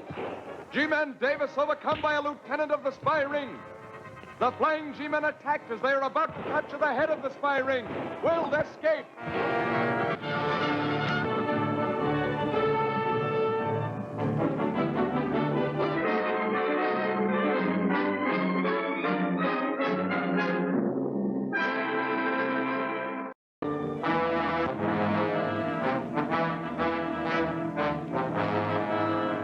A powerful spy ring has become a serious menace to the peace and security of the nation.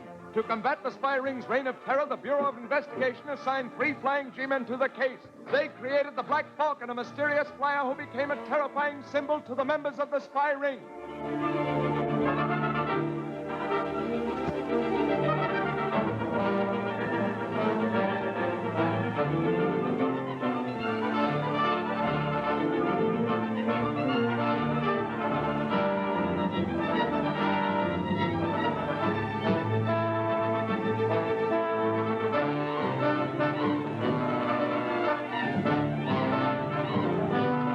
Glass was folded on the inside. Shall we break in? No. If the present set of the place is discovered, destroy it. You stay here. Oh, my.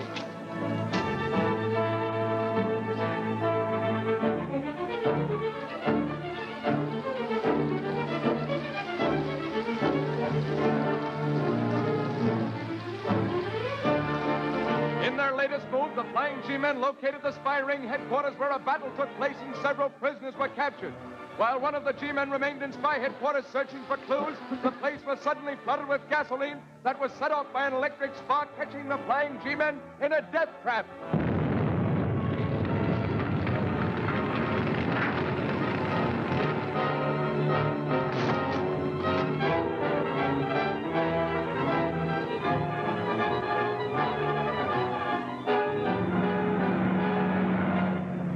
Hey, step on it.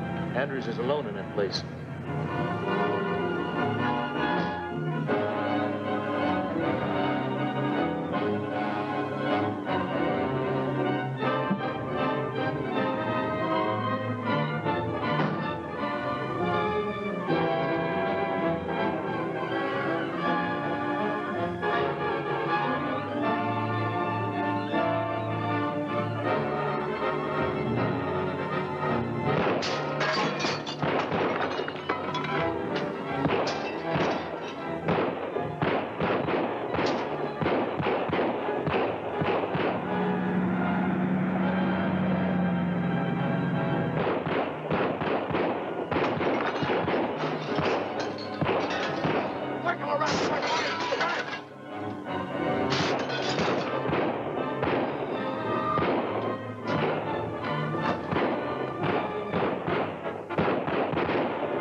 Looks like we left you in the hornet's nest. Yeah, and got me out again. They flooded their headquarters with gasoline and then exploded it. I managed to get out in time. And now what? We're calling on Mr. Brewster first thing in the morning. The McKay bombing device is a big improvement, Hamilton. Yes, it'll mean a great deal to our country. A great deal. A lot more than people realize. Yes? Miss McKay is here. Send her in. A courageous girl, considering what happened last time she demonstrated her brother's invention. Oh, hello. I didn't know you were going to be here, Mr. Hamilton. Well, when anything new is happening in aviation, I want to know about it. I wanted to tell you that I won't be using the transformer room today, Mr. Brewster. Has the test flight been postponed? No. It will go on as scheduled, but Mr. Maxwell will be operating the transformer controls. I'm going up in the plane. You see, Mr. Maxwell was a friend of my brother's. He's thoroughly capable of handling the controls. I want to be in the plane this time with the pilot. So that the bomber doesn't run wild as it did the last time. Excellent idea, but dangerous. Oh, I don't think we'll have anything to worry about. Both Mr. Maxwell and my pilot, Dan Ogden, are very efficient. It's your test flight, Miss McKay. Good luck. Thank you. I'll see you both later on the field.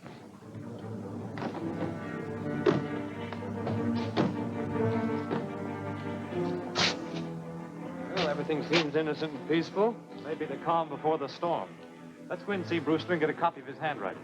If it matches the professor's notes that we found in the garage hideout, he's our man.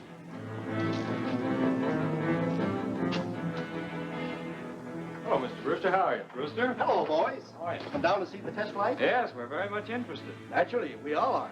Sit down. I hope it goes off all right this time. Well, have you any particular reason to believe that it might not? Oh, no, just a thought. You know, the last two demonstrations of the McKay bomber ended rather unfortunately. Espionage, I suppose. Apparently. Any clues? Well, yes. We captured some men and gained a lot of information. I've read a lot about this espionage ring. Smoke? No, thank you. Smoke? Never touched them. Is it really as serious as it all sounded? Espionage is always serious. Not only to the government, but to the people involved. But don't let us bother you about our work. What we really dropped in for was to arrange for a plane. We'd like to use one for a while after the test flight. That is, if you don't mind letting us have one. Flying G-men and no plane? Yes. See, we came down in the car and we may want to take off in a hurry. I'll be glad to cooperate. I'll phone my field superintendent. No, don't bother. Just write us a note. Personal service is none too good for my friends. Put Thompson on the wire.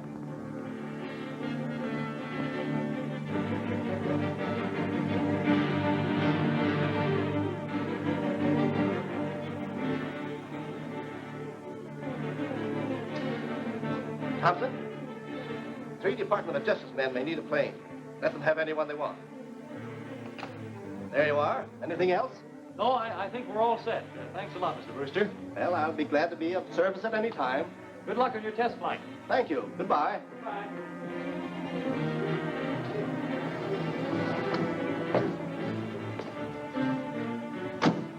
Stand by.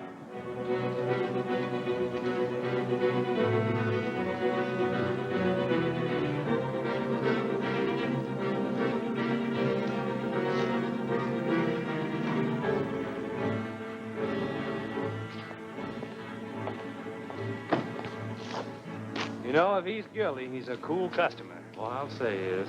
Well, let's get out onto the field.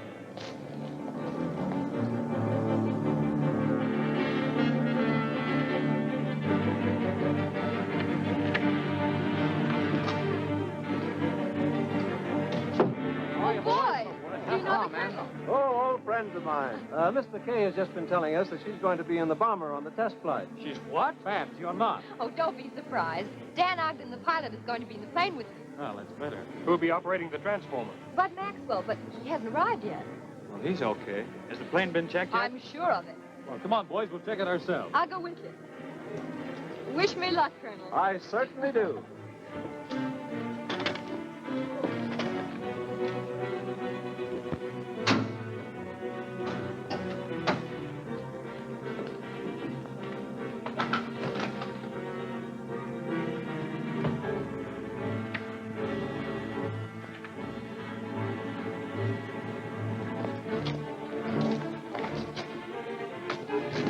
Well, everything's okay. Why, certainly it is. There's Mr. Maxwell. You go with him to the transformer room, dear.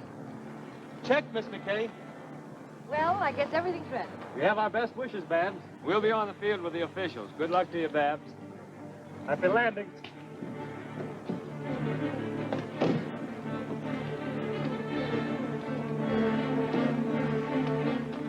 Here we are. Better do a good job, eh, Billy?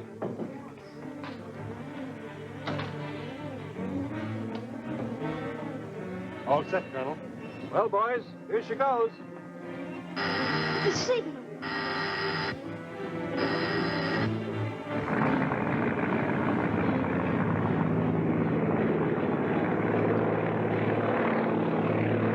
There she goes.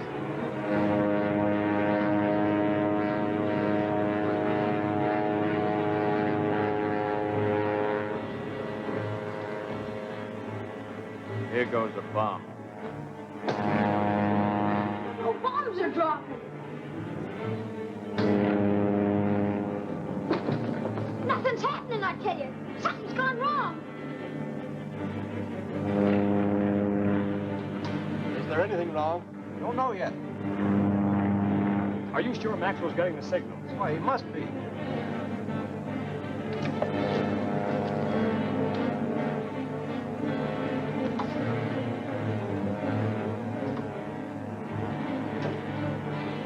Here it is, Billy, the most important wire in the set, and it had to break. Give me your knife.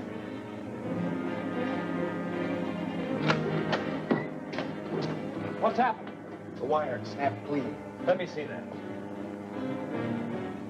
That wire was cut deliberately.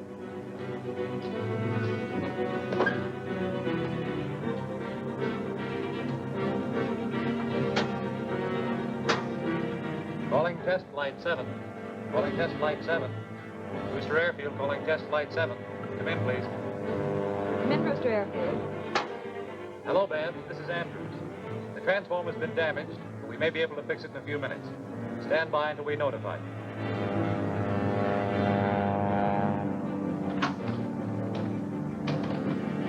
What are you doing here? How'd you like the way that bomber worked? What do you know about it? I fixed the transformer. If the government turns it down, maybe we can get it. Ah, better get away from the field. You don't want to be found here. Yeah, but the G-men. Your car's waiting at the back.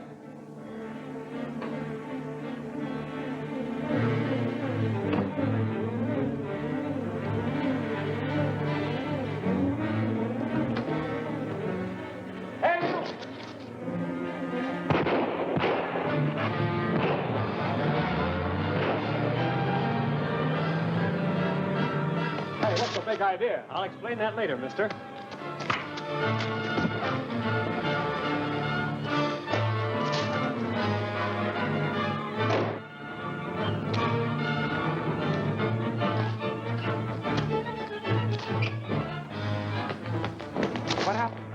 him, but he got away. Where to? I don't know. Maybe he went in there.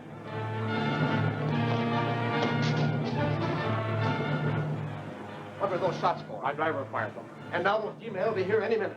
I had to come here, Brewster. I was trapped. You blunder.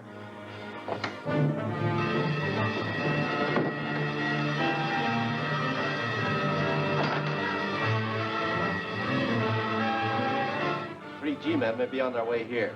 Stop them any way you can. Storeroom doesn't lead anywhere, but he couldn't have disappeared into thin air. We're going to take Brewster's office apart and find out what this is all about.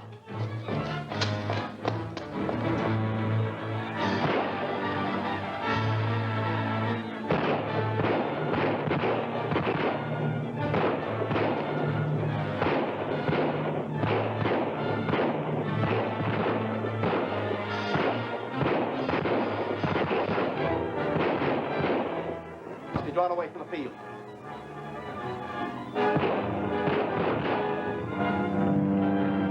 Hey, bombing plane is coming down. Good.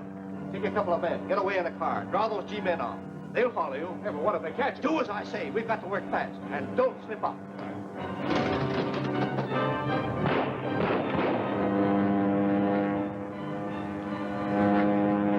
Babs, she mustn't land with this trouble going on. We've got to signal her. It's too late, old man. Don't get Brewster's sedan. Hurry. We're going to make a run for it.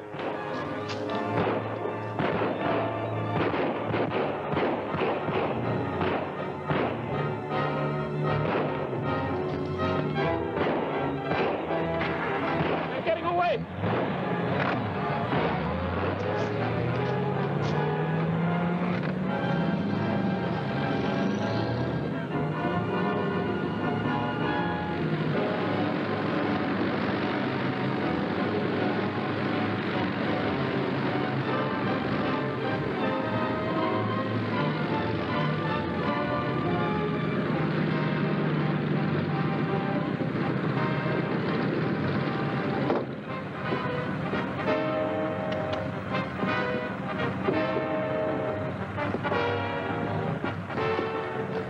Run over to the office. The G-men want to talk to you. Me?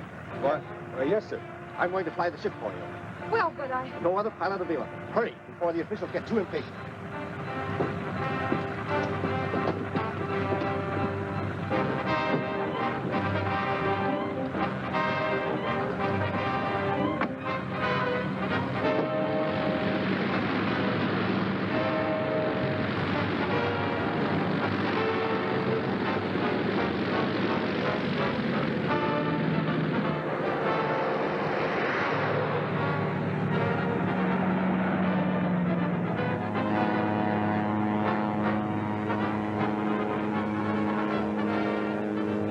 Calling F-12. DLR calling F-12.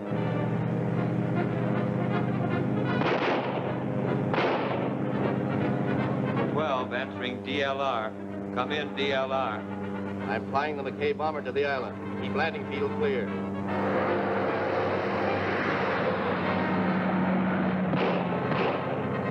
Those aren't the field numbers. What are you doing?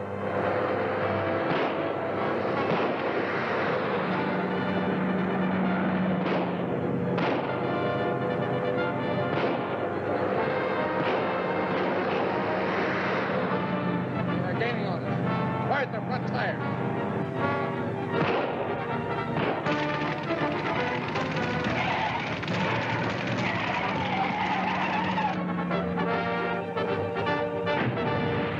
Next episode, you will see the Flying G-Men capture a lieutenant of the spy ring in a gunfight.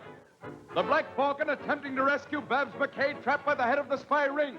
The Black Falcon crashed to certain destruction. Will he escape?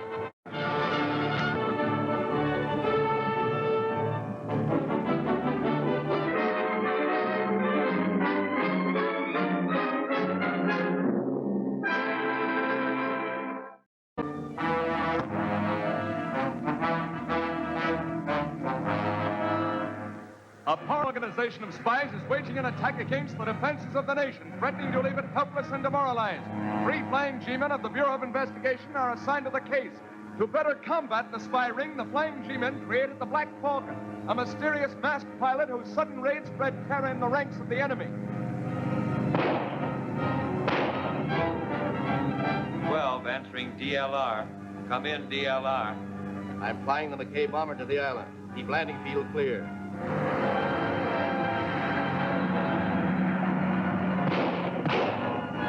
Those aren't the field numbers. What are you doing?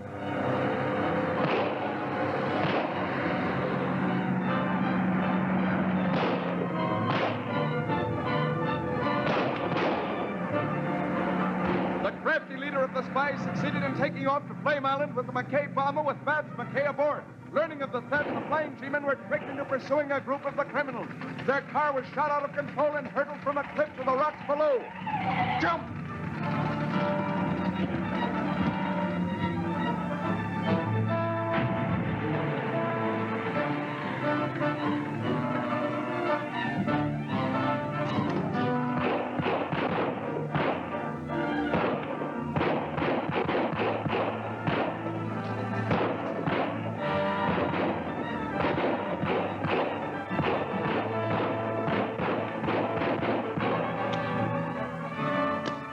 Shoot!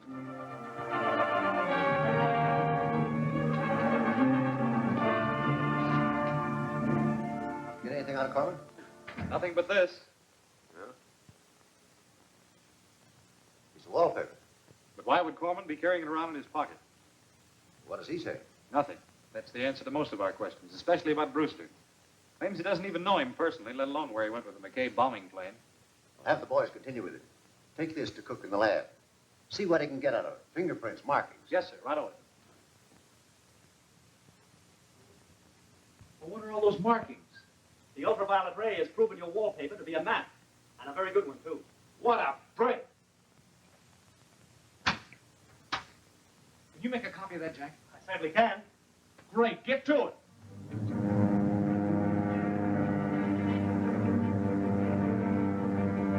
What are you going to do with me? That, Miss McKay, will be determined if the rescue party should try to release you.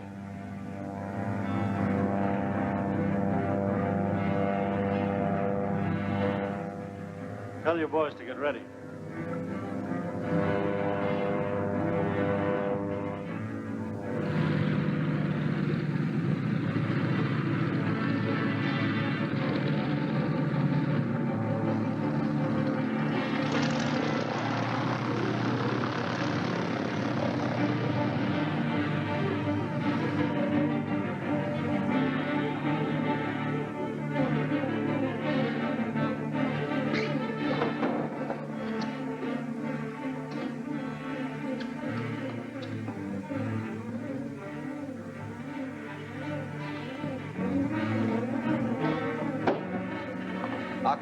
Yes, sir.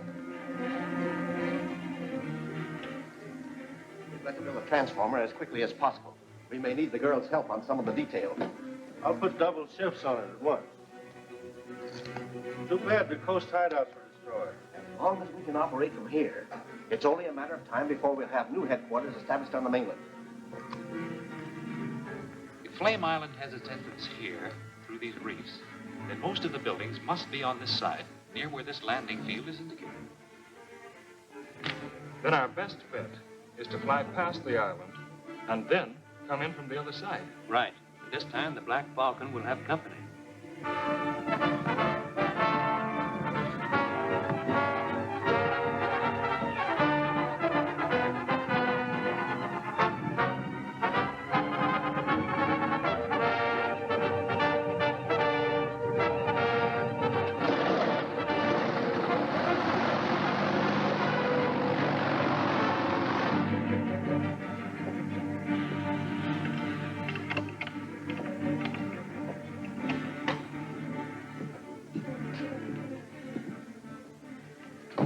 You'll get no information out of me.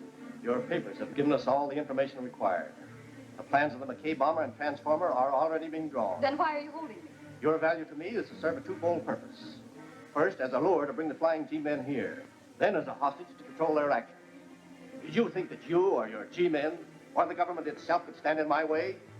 Let them come and see what will happen. Doesn't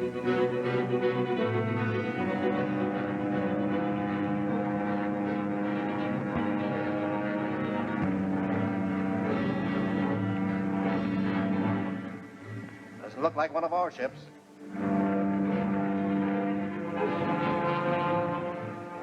A Black Falcon. Falcon's plane here? Get Lang and Stone. Tell them to take 2 pursuit planes up after them. A bonus if they get the Falcon.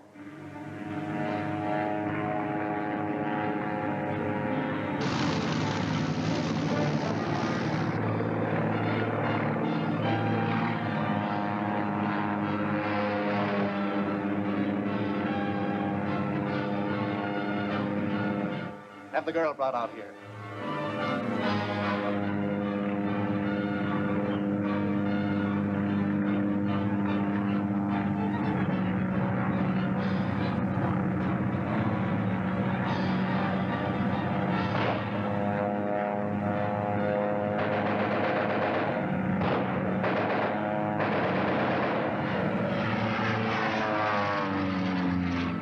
Got the anti-aircraft gun. Yes, sir.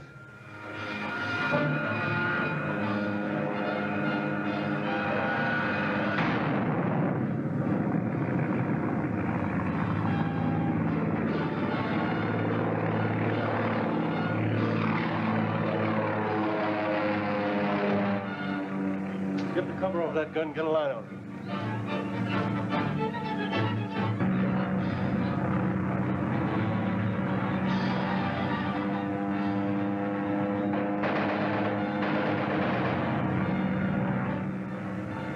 Backfire. We might hit Lang. And hit him. Get the Black Falcon.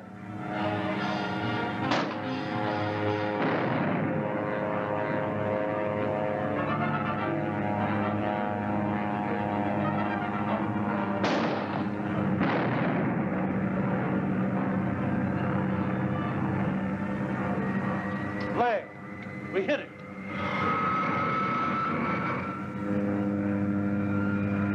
Get the Falcon, you blundering idiots.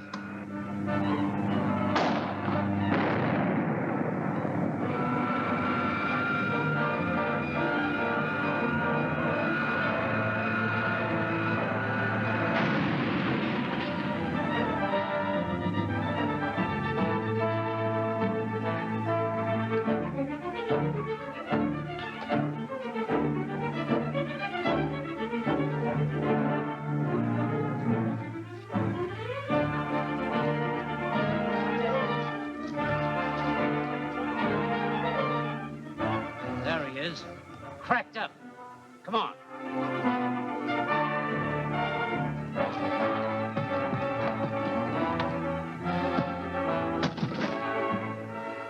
They got out. They're somewhere on the island. And we gotta find them.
Falcon's still loose, and you're going to help catch him.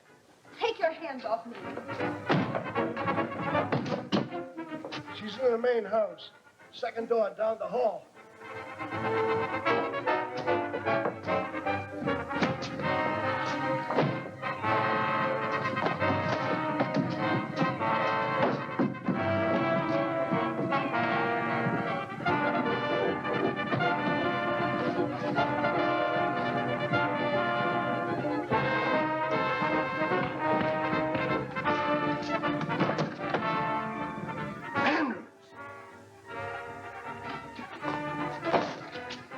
Take care of the professor, boys. Aren't you taking a lot for granted and calling me that? Brewster, the game is up. You were very clever in your operations. You tripped yourself up the day you radioed Corman at his headquarters and I received the call. You can't prove anything on that. No, but it's a lead. Especially in as much as we found some notes from the professor there. Then we called on you and asked you for an order for a plane. I didn't write one. I phoned the order. But I borrowed Brewster's 10 Commandments card from the wall of your office. Your signature on that was all we needed. They're around here somewhere. Check around the cell house. Boys, we're trapped. You didn't think you'd get off this island alive, did you? We can barricade ourselves in here. We can hold out until Carlton sends help. Right.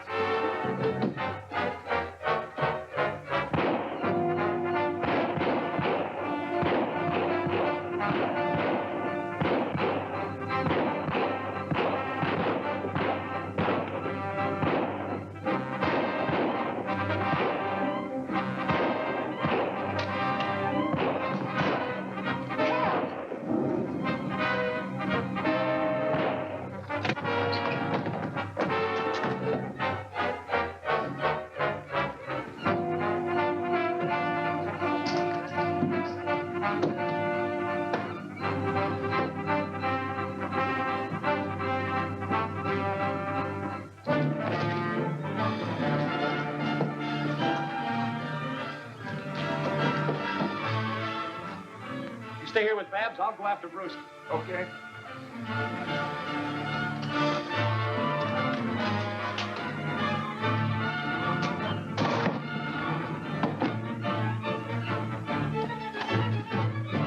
I think I found Brewster's hideout, but it's going to take all of us to break the door in. And in the episode, you will see G-Man Andrews locate and bomb the nest of the spies. G-Man Andrews in a fight with the henchmen of the spy ring. Flying G-Men Davis and Cummings fight for their lives as they are trapped by the spies. Will they escape?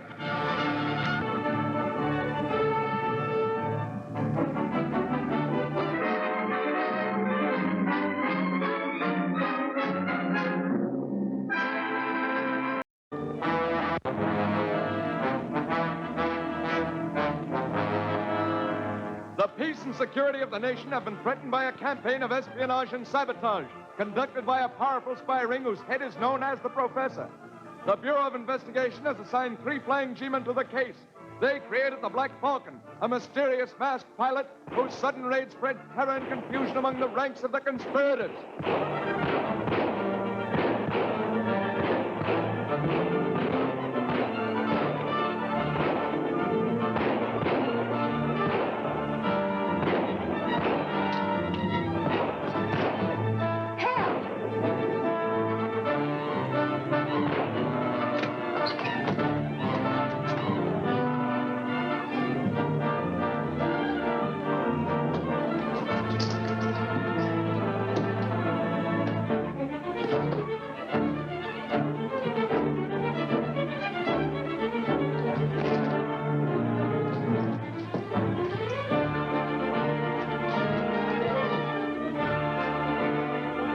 Black Falcon and his G-Men companions, after a daring landing on the island to rescue Babs, arrested the Professor, who was actually Marvin Brewster, operator of a passenger airline, but he escaped through a secret passageway. The G-Men and Babs McKay were caught in a tunnel with no means of escape. Underground mines were set off by Brewster and brought the roof and walls crashing down.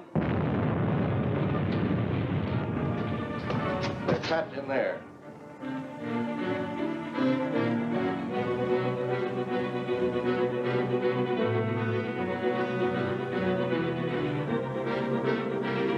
Martel, double all assembly posts. Have all gun crews inspected and ready in case of an attack. Detail men to clear the debris from the tunnel and begin reconstruction. Yes, sir. We're not out of this yet. One wrong move and we'll have the whole mess down on us.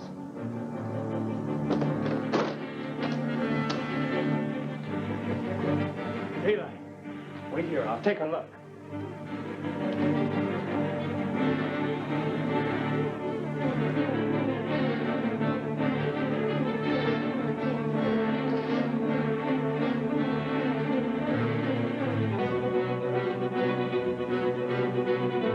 They're doubling all the posts. The professor thinks there might be an attack.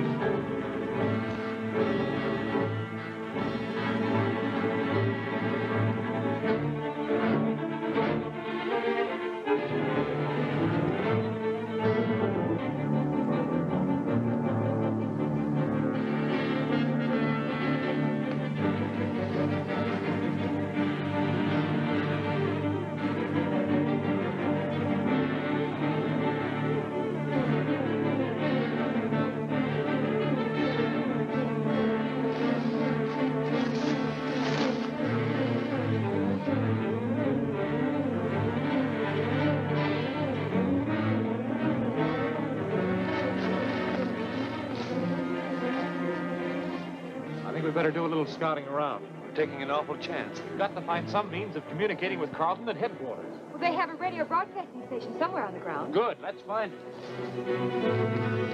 These drawings are made to scale from the McKay bomber in our hangar. The specifications on material and construction are all completed. We can start building a fleet of these ships at once.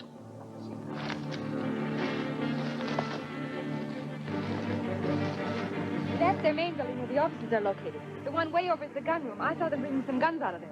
Gun room, huh? That might prove useful. The radio must be in the main building. I'm going to take a look around.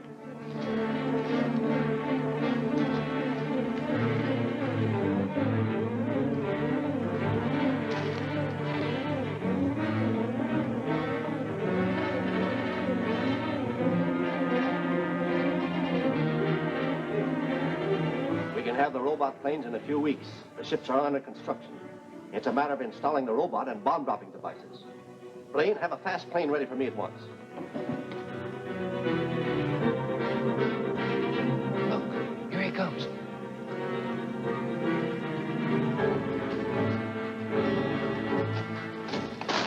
The radio is there, but we can't get to it. Brewster's going to take off to the mainland as soon as his ship is serviced. We've got to stop him. We will. We gotta get this stuff in here ready for a quick shipment. Orders from the professor. All right, let's go.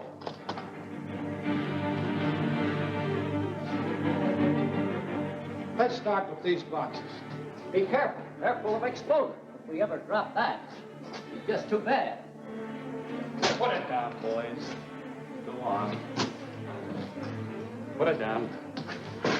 Easy. Put your hands behind your back.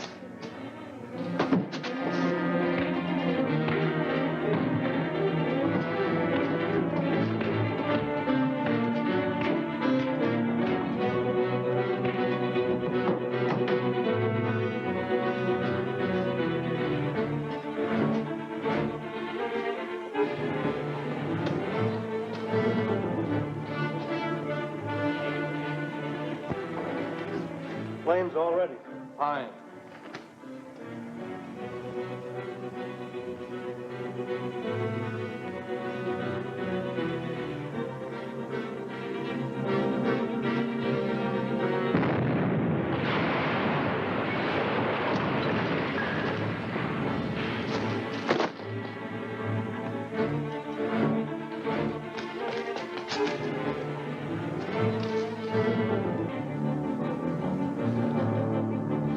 It works. Davis and Cummings just went into the main building. Good.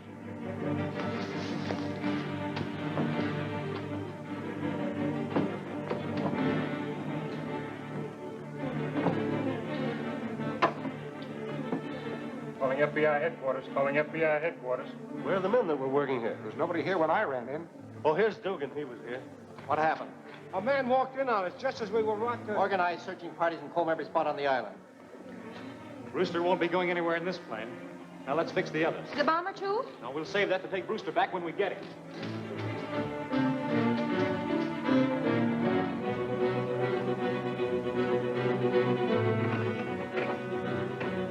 Hal. Look.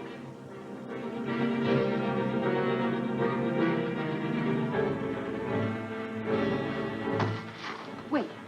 There are too many. Isn't there some better way of helping Davis and Cummings?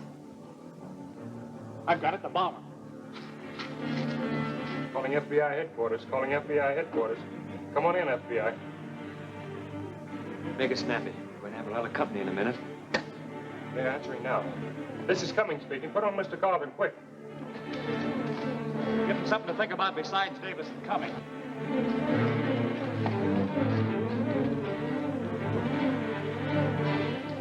Surround the place. Cover every window. Jump to it.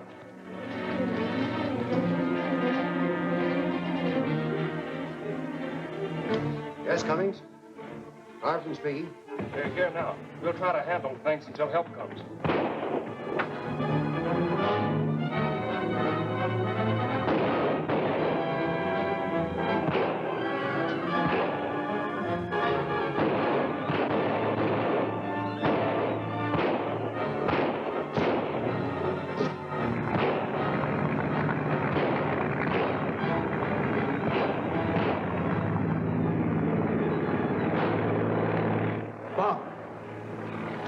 the anti-aircraft gun. You get some men and batter down that door.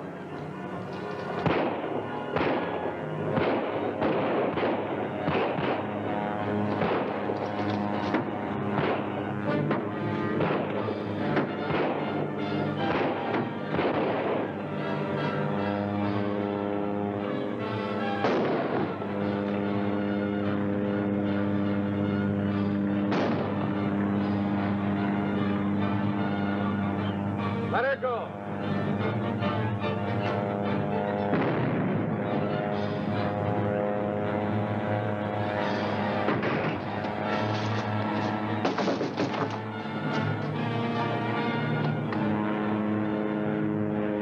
Let him have another one.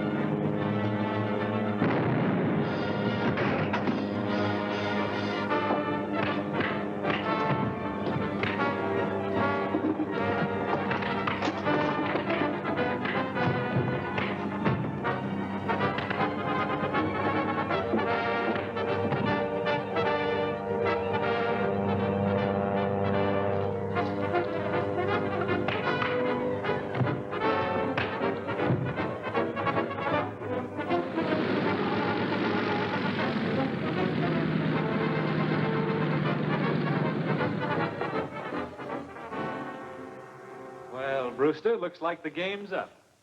Even if your men did try to make a break, which would be a very unhealthy thing to do right now, you still couldn't escape.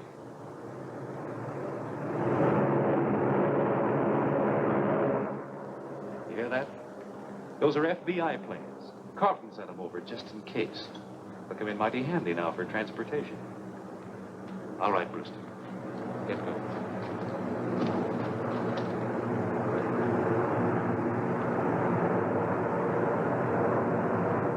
Brewster, your men have been arrested all over the country. We have sufficient evidence to put all of you behind prison bars where you belong. Such groups as yours may appear to succeed for a time, but they must collapse because they're rotten at the core. Take him away, boys.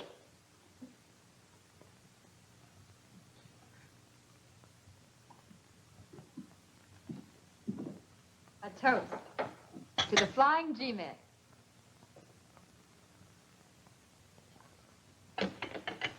Well, Billy, you know which of us was the Black Falcon? Oh, I knew almost from the first. You did. Sure, I could tell by the way Aunt Babs looked at you. She never was fooled. Gee, it's gonna be swell having you for an uncle. I think you've got something there, Billy. Good luck. Thanks, Billy. Good night, fellas. Good night, Billy. dear. Night.